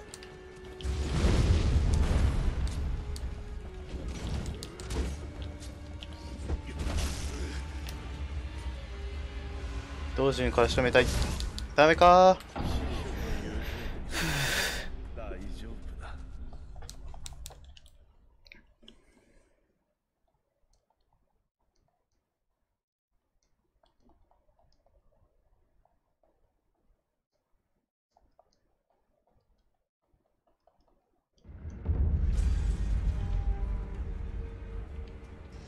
この怪しげな BGM ってそういうことだったのね。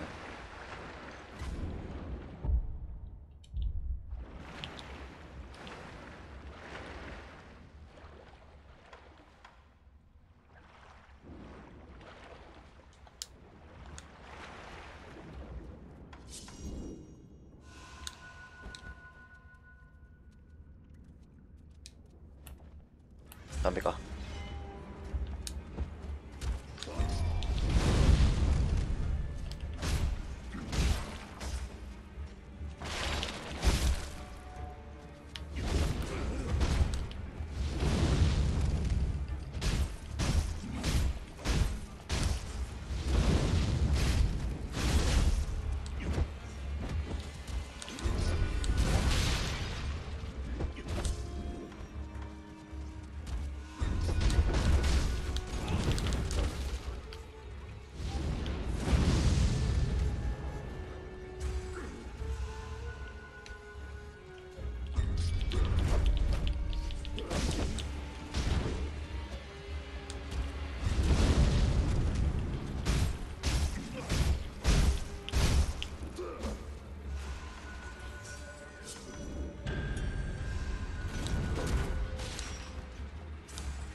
よし。道場は倒せる。嘘でしょ。道場は倒せる。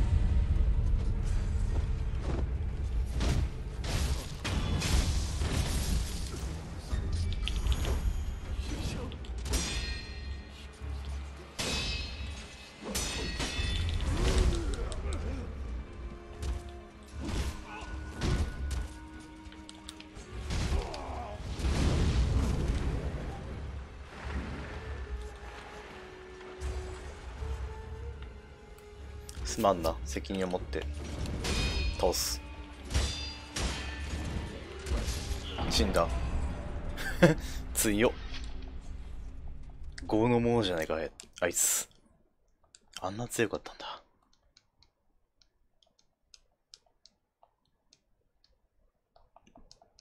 うん。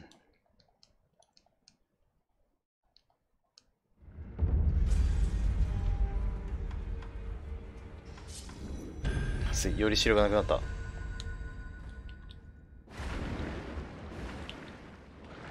まあ同時を倒したからとりあえずこれであと一騎打ちでしょ。よし。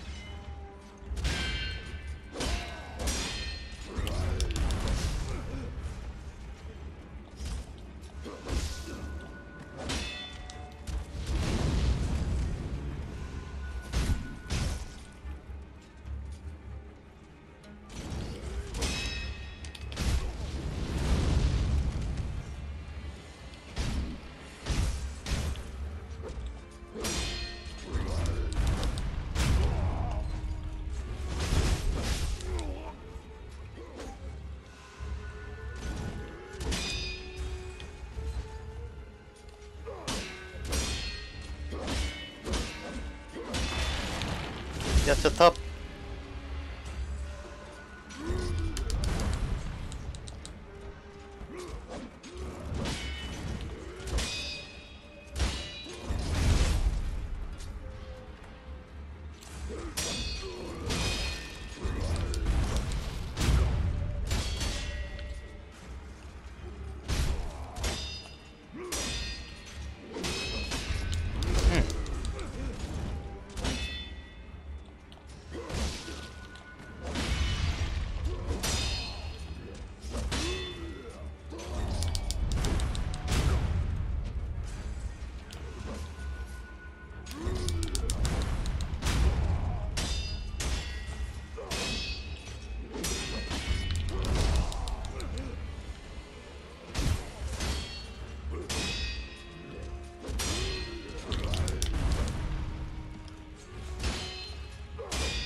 よし、さらば。すまなかった。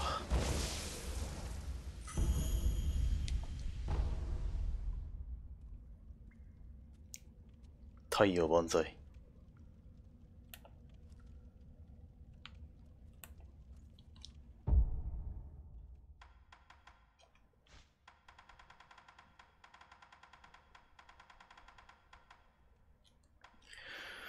ふぅ。赤く丸い塊はとこしい肉沈。害はないが考慮が消えた後もきっと腹の中にずっと残るだろう。怖っ。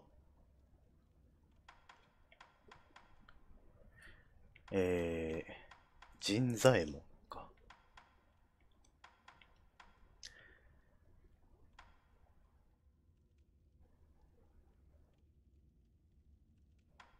同作と同人はまさしく師弟であった。こうありたいと追い求めるよりその姿は往々にして自らのうちにこそある。まあ二人で一人だったんだろうな。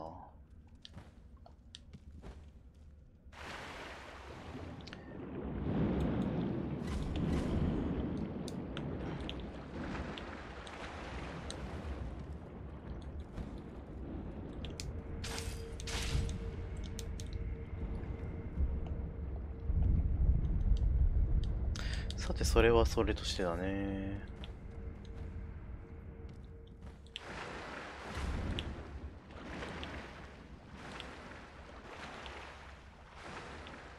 あ、普通の雑魚の配置に戻ってる。道順と人材も地帯があるのに関わらず普通の雑魚になってる。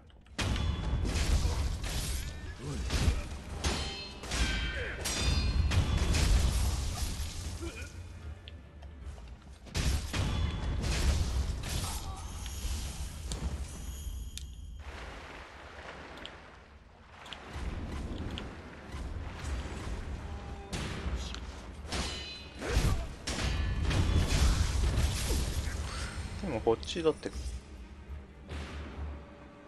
金剛山の千宝寺だよね、こっちだって。そうだね。うん。となってくると、行く場所は他にないのかな。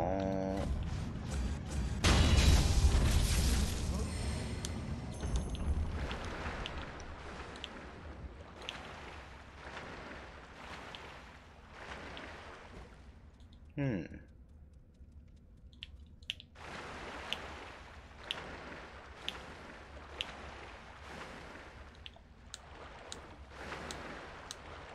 使えてる使えてる。で、あとはステロ側でしょ。で、こっち側に行くとステロ入り口に、城の地下に出るだけだよね。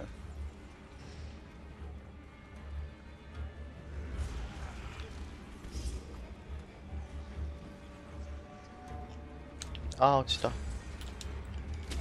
いしょ。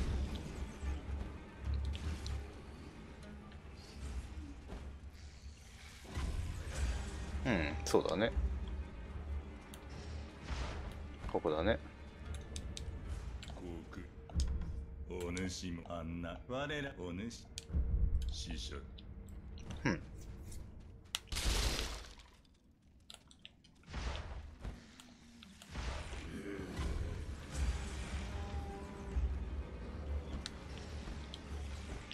で、下に行くと、だって、落ち谷の方。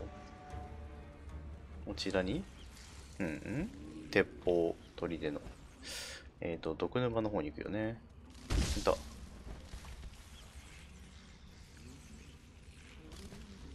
こかそうだね、ここだね。ここから行くと、七面武者がいたところに出て、でも七面武者も倒したからいない。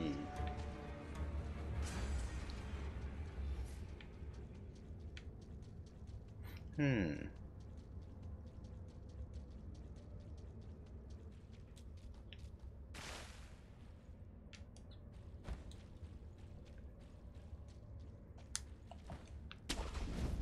うん。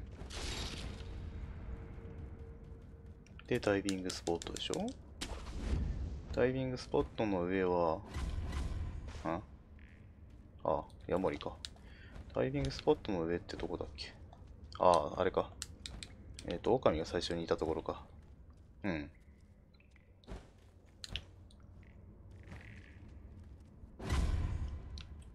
うん。終わりかな。だからやっぱりステローってこれしかないってことになるのかな。横道とかもないもんね。お前さんだあいんあしあっちじゃー。はい。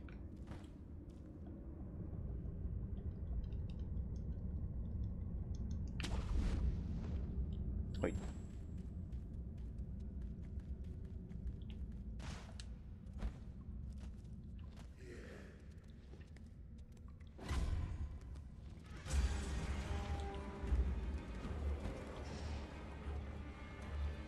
うん。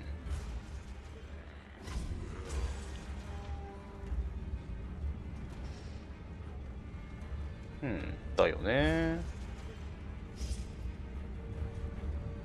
ここだもんね。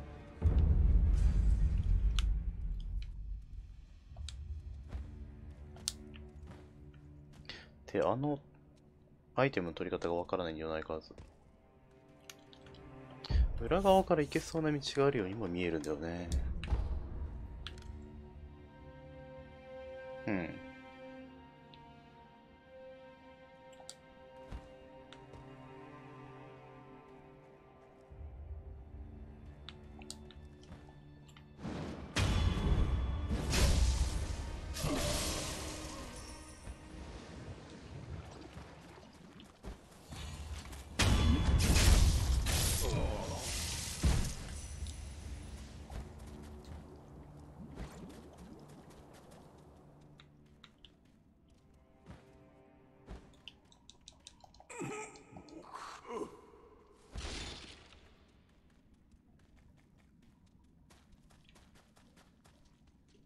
この辺とかに行けるとこない？ないか。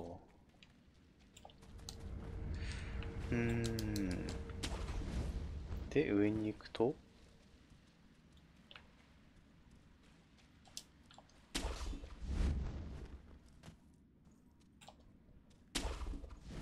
橋だっけ？橋があって。違うな。あ、村か。隠し森か。はいはいはい。うん。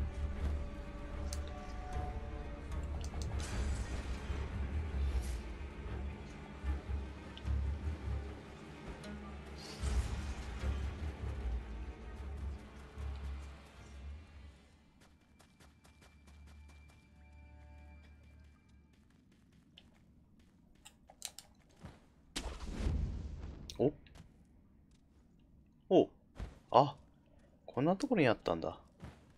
ほんほんほんほんほん。オッケーオッケー。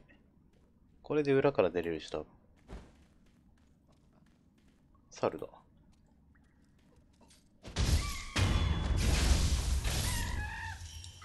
猿酒。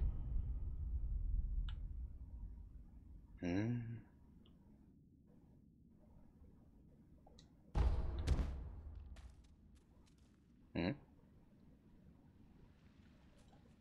違うな、ここ。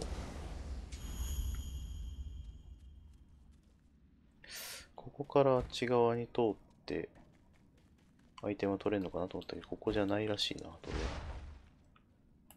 ら。いや、これか？あ、これっぽいな。あったあった。こうか。あったー。取れたー。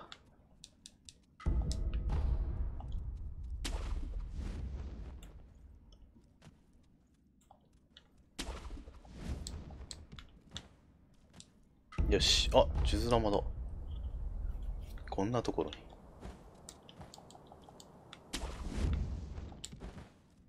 これでな、既存のエリアに思い残すことないかな。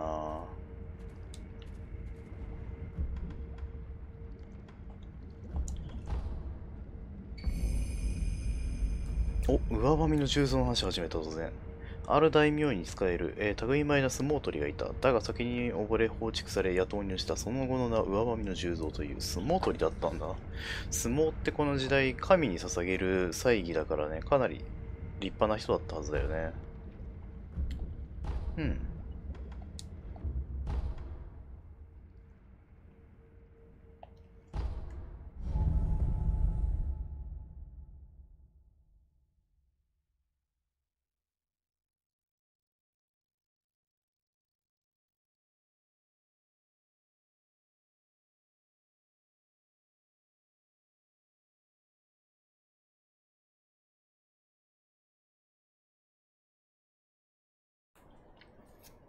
ふう。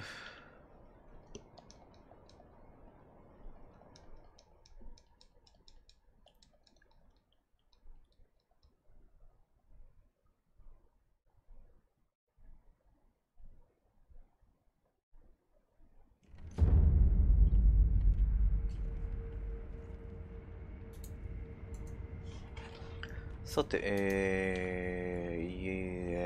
えることは、奥の院の巫女様が会いたがってたよって話かな。おう、そうじゃ。お、神々。竜の涙、必ず。何回かくれるな。何やらナイフのだと心ず。山さんにお酒あげよう。狼。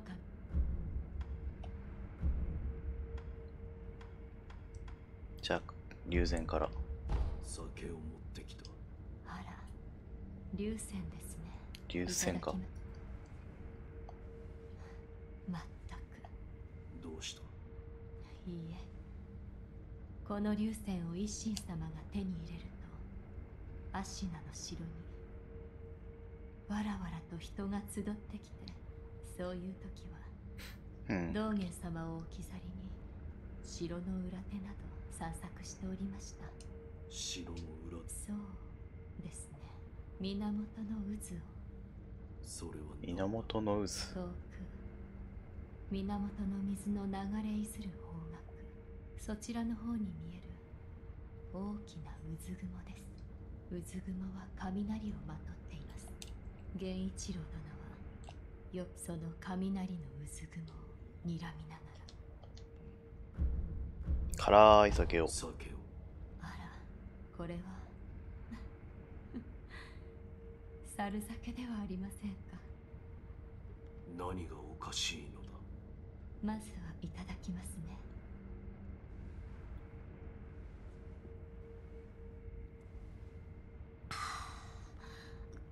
辛い。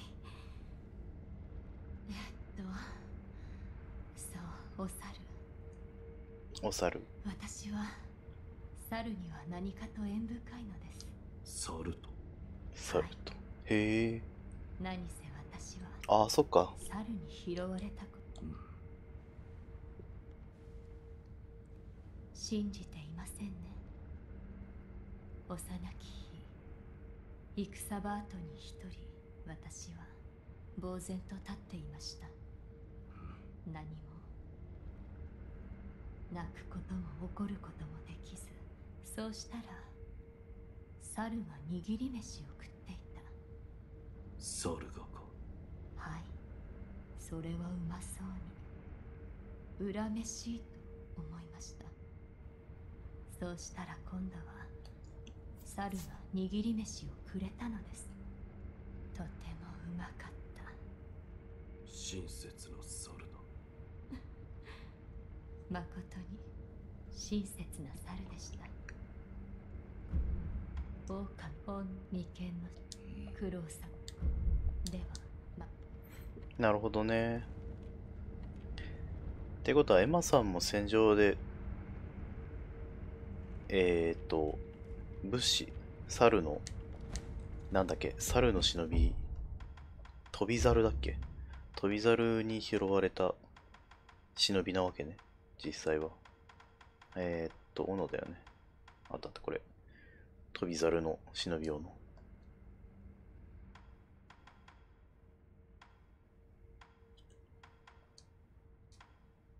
うん。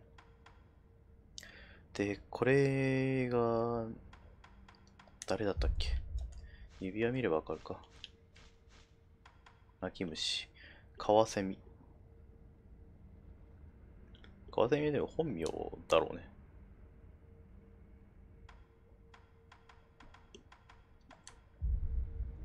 で、同作。同作違うな。同作だっけ。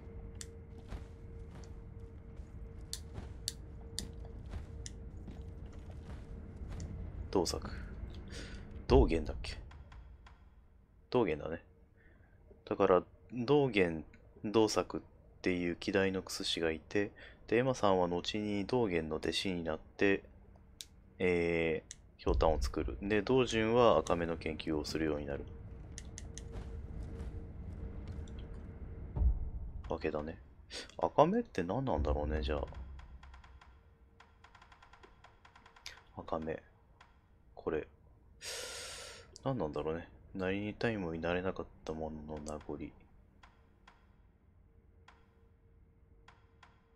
赤目。恋の赤目。恋。恋か。恋。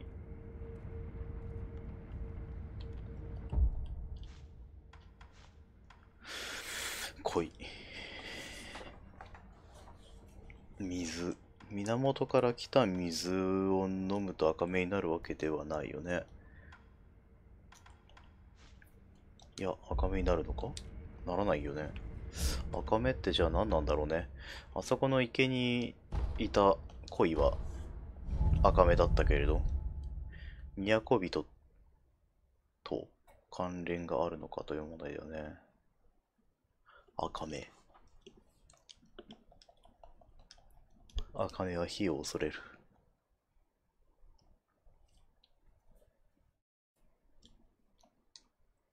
だから虫付きではなかったもんね、道順は。同作もまた命尽きたものだし。だから赤目はまた別の方向性の流因でもなく、流因でもなく虫付きでもないもう一つの方向性としての不死の研究だったのかな。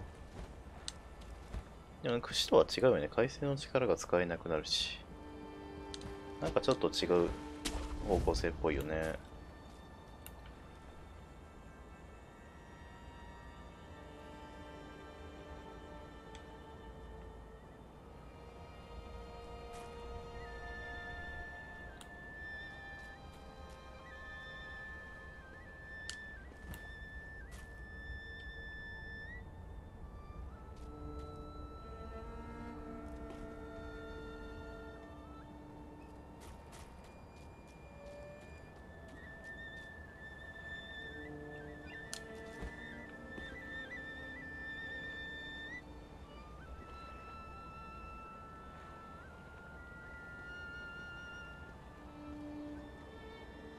恋だ。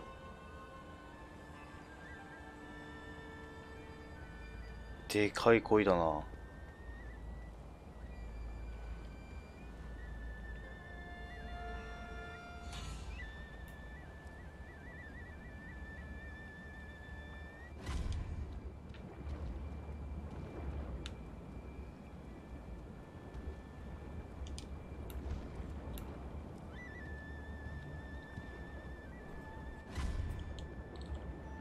魚はまあいいや。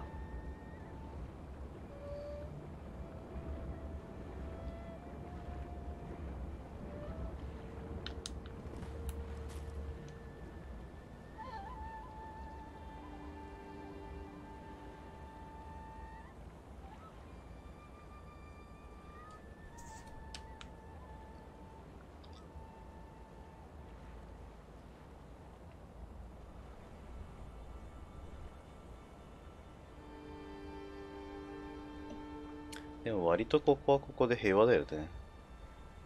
なんかきっと、まあ、いろいろあるし、あくまで不死立ちをしたいがために、何かをね、犠牲にしてまで不死立ちを望んでいるだけで我々が。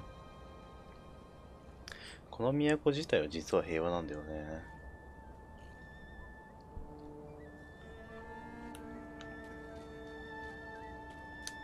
とりあえず牛にスタブでも取るか。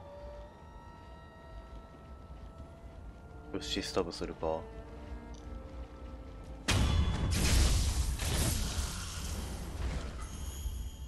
経験値美味しいなこいつら。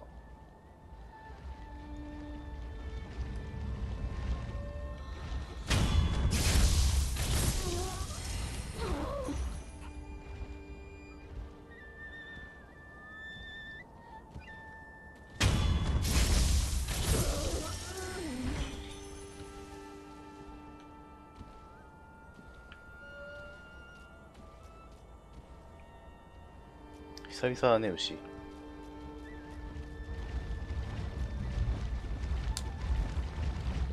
い。あ、ダメージを与えるだけで1点取れるわけじゃないんだ。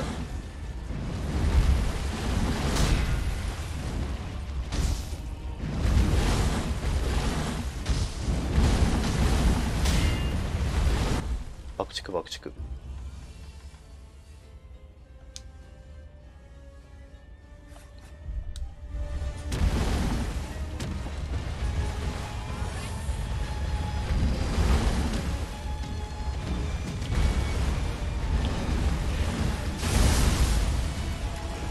死んだ。痛い痛い痛い痛い。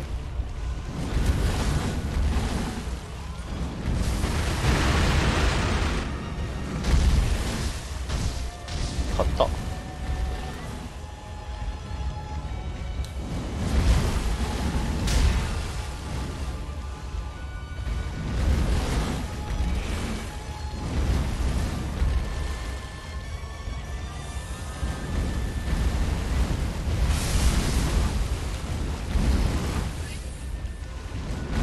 硬いし強い。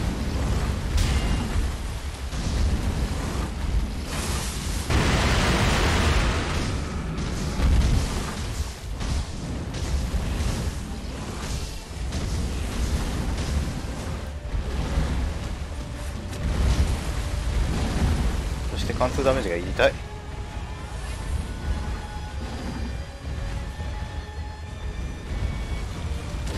痛ー。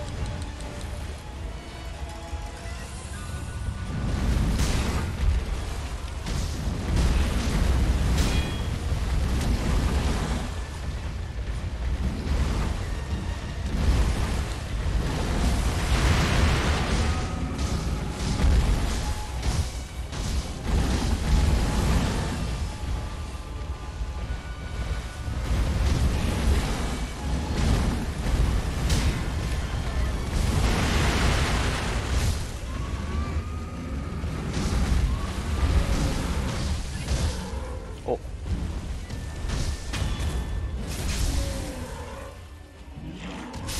ッケー。さらば。お、よりしろの最大所持上限が増加。良いわね。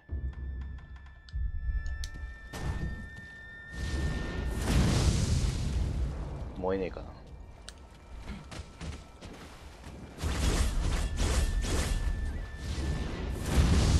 ダメか。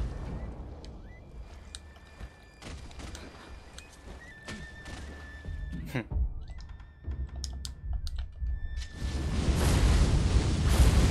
通らない。そういうことできないようになってる。素晴らしい。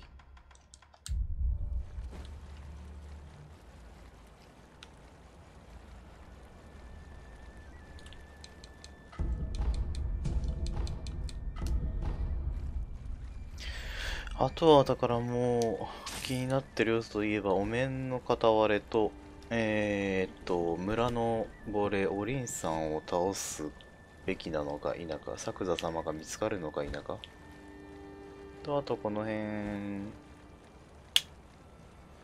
に、鯉に餌を与えているお父さんがいるのかどうかかな。あ、やばい。だよね。撃ってくるよね。痛い。水に入ったと見るや否や撃ってくるね。少しでも水に浸かろうものなら撃ってくるね。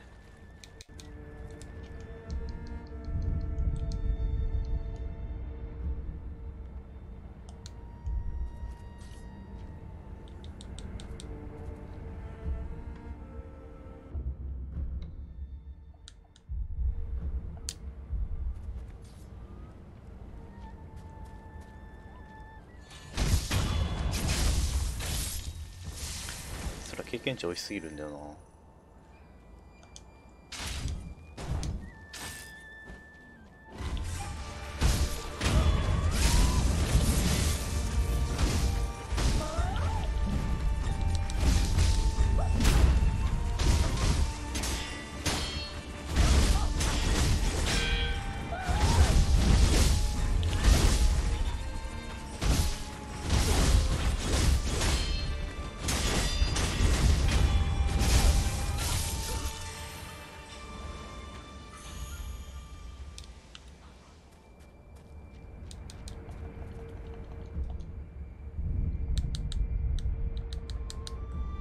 レベル5目指す方じゃないこいつで。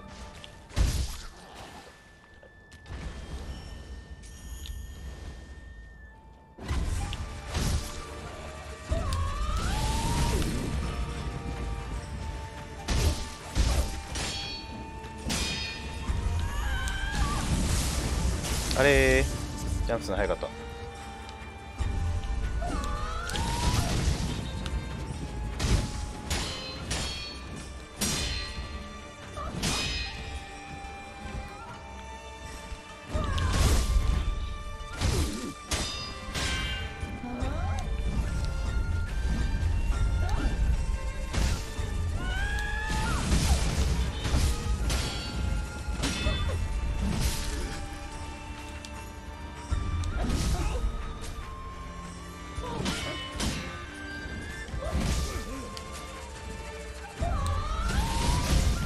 結局対空2冊でどうやるんだろうな。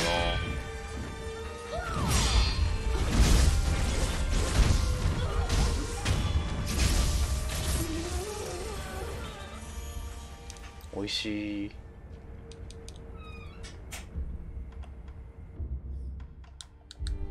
あといくつで5になる ?9000。5回ぐらいか。ありだな。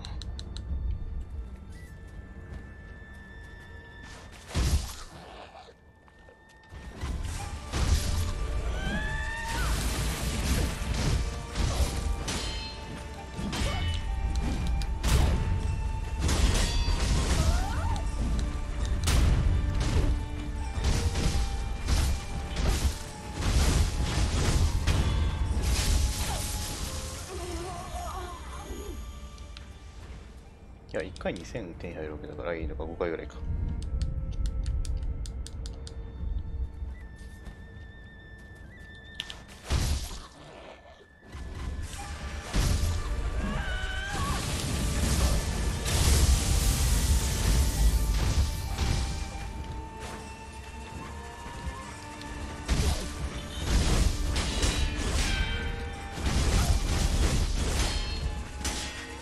押し切れ。よし。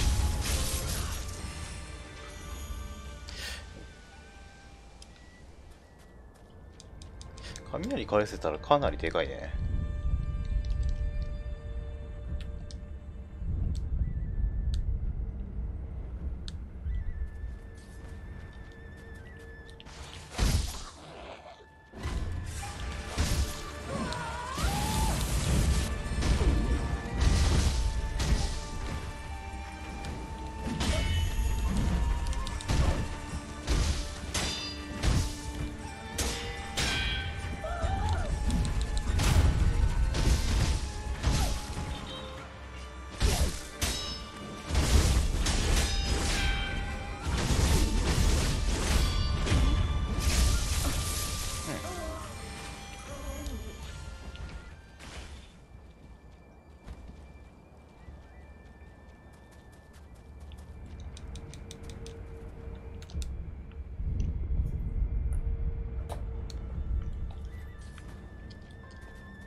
対空にさすのやり方が全然わかんないな。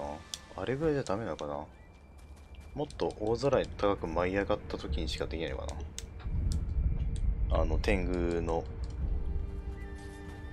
アシナの天狗兵みたいに。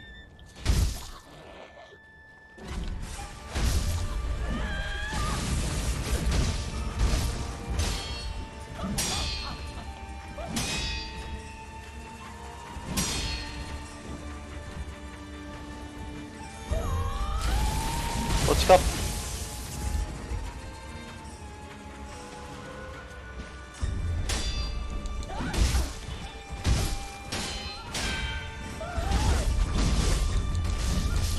だーいだーい。おはよう。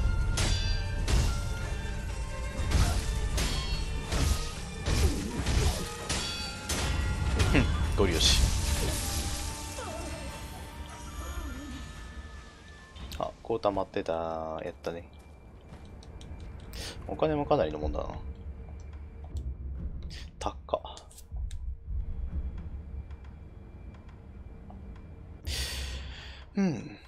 まあでもいい時間だし、ちょっと足名10文字して、免許改伝。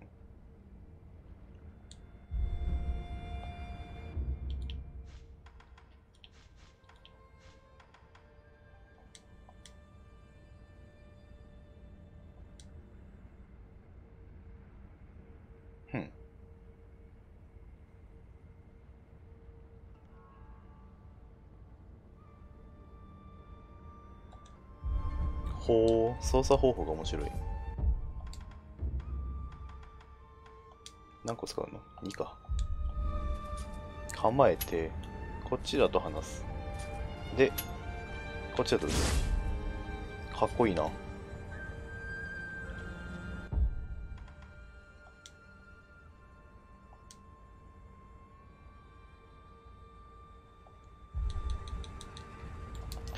なんかでもこれで足な流全部終わったから一心様に話しかけに行ったら何か起きないかな。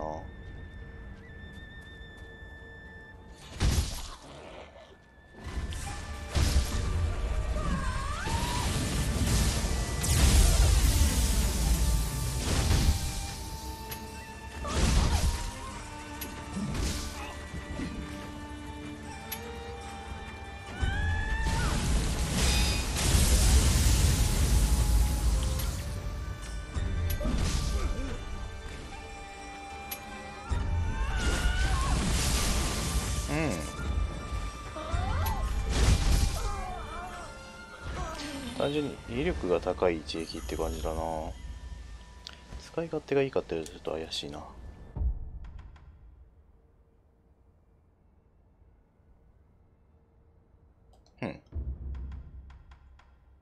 ただ手がめちゃめちゃ速いからっていう感じ。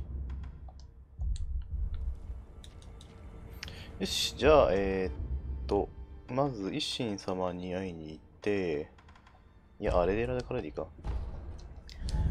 アレデラでまず、ギシュニングの強化を図って、で、一心様に全ての足なりを収めたことを伝えてみよ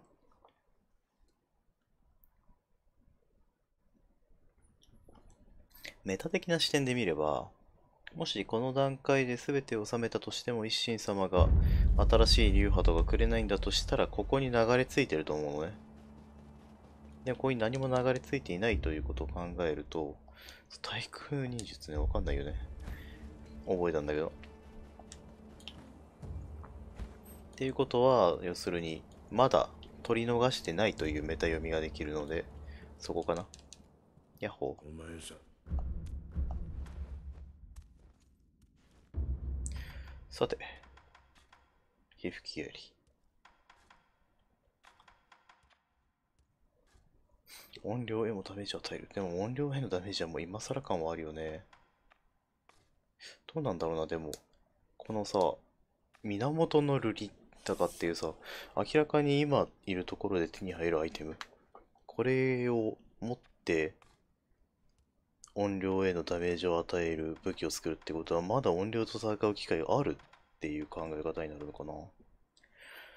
でもここまでにだってまず来るのに間違いなく、音量の破壊層を倒してるでしょ。で、まあ、これ覚えてる時点で、ね、音量、首なしとかは倒せるわけじゃない。だからこうなってくると、まだ音量が登場する機会があるって考える方が自然だけど、どうなんだろうな。瑠璃手裏剣も消えるよね。で、都の瑠璃はちなみに2、3、2とかだから、結構入手機会は少なくなさそうだから、普通にドロップするのかな。うん。どうなんだろうな。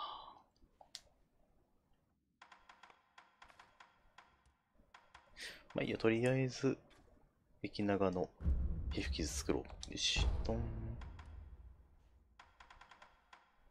で、あ、こっからこっちなんだ。へえ。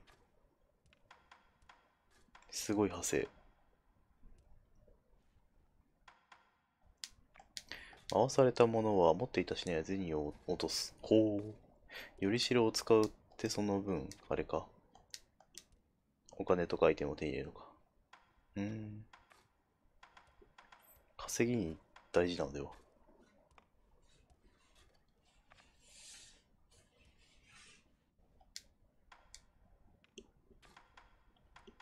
とりあえず山彦気になるっちゃ気になるような泣き虫の指輪。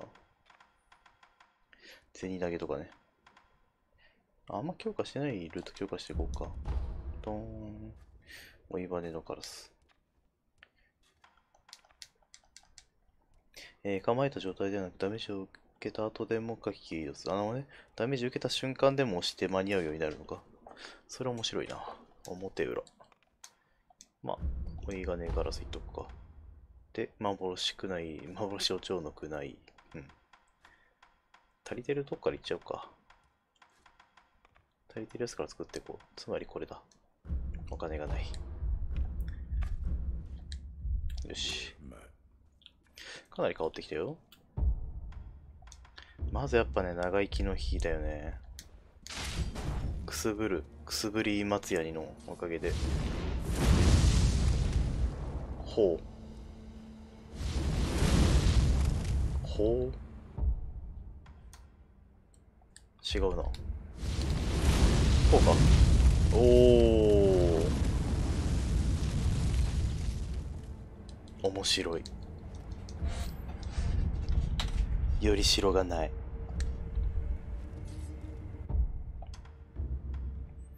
で、追いバネキリガス。まあ、これはな、ダメージを受けた瞬間に押したらなんとかなるっぽいから、それでもいいよね。これはまあ2回打てるだけでしょ。山彦ね。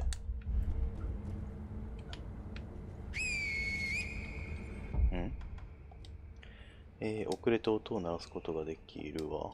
長押しか。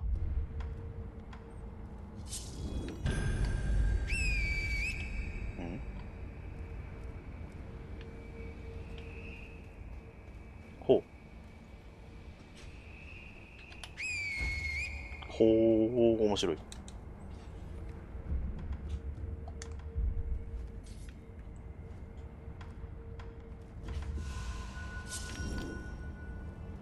だからこうやっておいてから先にこう移動して、で、あっちに敵が反応したなと思ったらこう行って、こうできるわけか。なるほどね、面白いね。へえ。じゃあ一心様に報告しに行こうか。強化したのそれだけだよね。まあ、仕込み用のバネ式か。これもやってみるかじゃあ。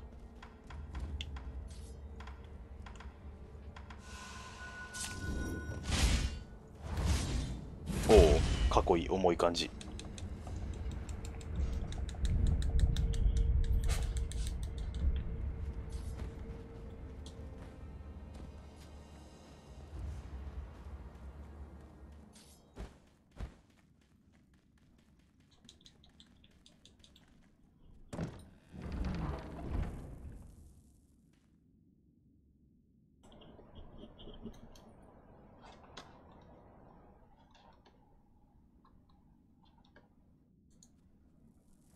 ガゴン。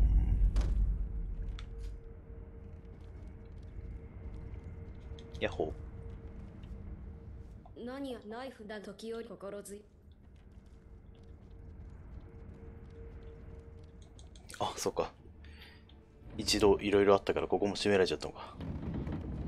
風通しよくしておこうね。で、シャチホコが右に見える位置だから、あそこか。よっ。一寸様。全部覚えたよ。ヤッホ時に気はー。は。おおー、やった。赤炉、やはりお主には人斬りの才がある。褒美じゃ、取っておけ。お、来た。秘伝芦名無心流。若き一心はとどまることを知らぬ男であった。貪欲により強さをより高みを目指し続け、その果てに国を取ったのだ。無心にあらゆる流派を飲み込み続けるその心持ちこそが元来の一心である。故にこの伝書、生涯未完なり。しかと。やったぜ。関マヨさん。まあ、内容を見てみて終わりかな、今日は。キリがいいしね。また明日から、宮を探索しよう。明日で終わってほしいな。今日で終わると思ったんだけど、さすがに結構かかったね、まだ。袋を倒してからかなりあったよね。まあ、袋を倒すのに1時間ぐらいかかったからな、まず。まあよし。どれどれ？おー。なるほどね。はいはいはいはいはいはいはい。全部を覚えた先だ。秘伝不思議り。なるほどね。忍び体術と、アシナ十文字を覚えてれば不思議。ほんほんほんほん。これはどこだ？憲法か。忍び技あるもんね。金剛寺だ。金剛寺を全然やってないからな。違う、千宝寺だ。金剛山の千宝寺を全然やってないから。うん。レベリングしたいよね。大忍び差しね。まあ、これはとりあえずいいとして。うん。で、これか。念を込め不思議の力を出すことや、さらに優が高く射程の長い斬撃を繰り出す。抜けぬ刀を抜いて切る。流因の見込んでしながら極められる技。ため不思議入りができるのね。なるほど。長押しでため不思議ができるようになると。普通の2段目は違うの？あれ？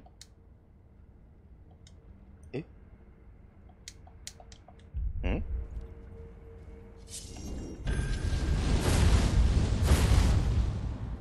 ？2段目もう使えるよね、今。うん。そうだよね。だから、より強度の高い2段目が使えるようになるってこと？そうだね。2段目がため不思議入り。うん。で、これは浮舟渡りの一番上みたいな感じが。でも浮舟渡り自体はこれをやらなくても覚えれるからな。そういうわけではないのか。渦雲渡り。進行は巻き起こすようになった流派技。許しを消費して使用する。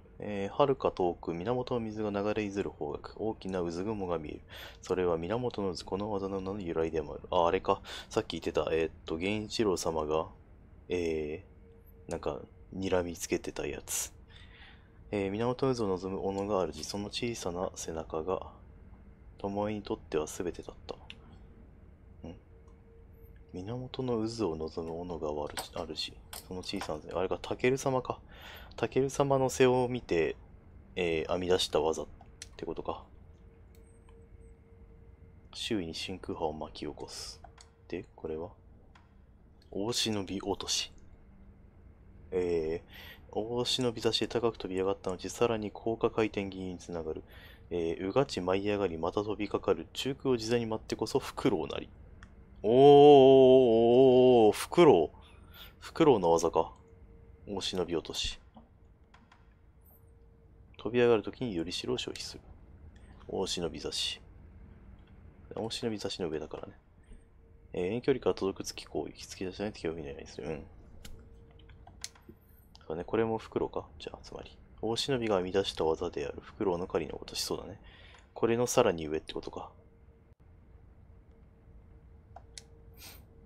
長押しで、ため大忍び差し、月の射程が伸びた大忍び差し、飛び上がるときに消費する。当たらなければ、じゃあ一発目で止めた場合は消費しないのか。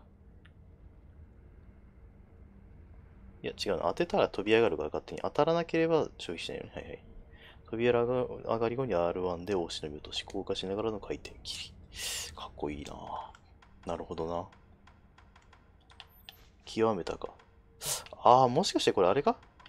時に極めたかって言われたから、てっきり足なりを極めたかっていう意味かと思ったんだけど、どれか一つでも極めてればいいのか。この表示の仕方からして。なるほどね。じゃあ足なりでなくてもよかったんだ。まあいいけどね、足なりいいし。2連強いし。これのおかげで袋に勝てたみたいなとこあるからね、やっぱり。これ強いわ。よし、ということで、本日はここまでにさせていただきます。ありがとうございました。また明日、赤色、FPS 配信の後にやっていきたいと思います。明日はね、多分夜までできると思うので、夜中までできると思うので、どうあがいてもエンディングを迎えれるんじゃないのかなというところなんだけど、どうかね、一体ね。これでまだあと3ステージぐらいあるよとか言われたらね、それはちょっとどうしようもないんで、それはね、まあ、おいおい考えていきましょうということで、ご視聴ありがとうございました。チャンネル登録、Twitter、フォローなどよろしくお願いいたします。それではまた明日、お疲れ様、バイバイ。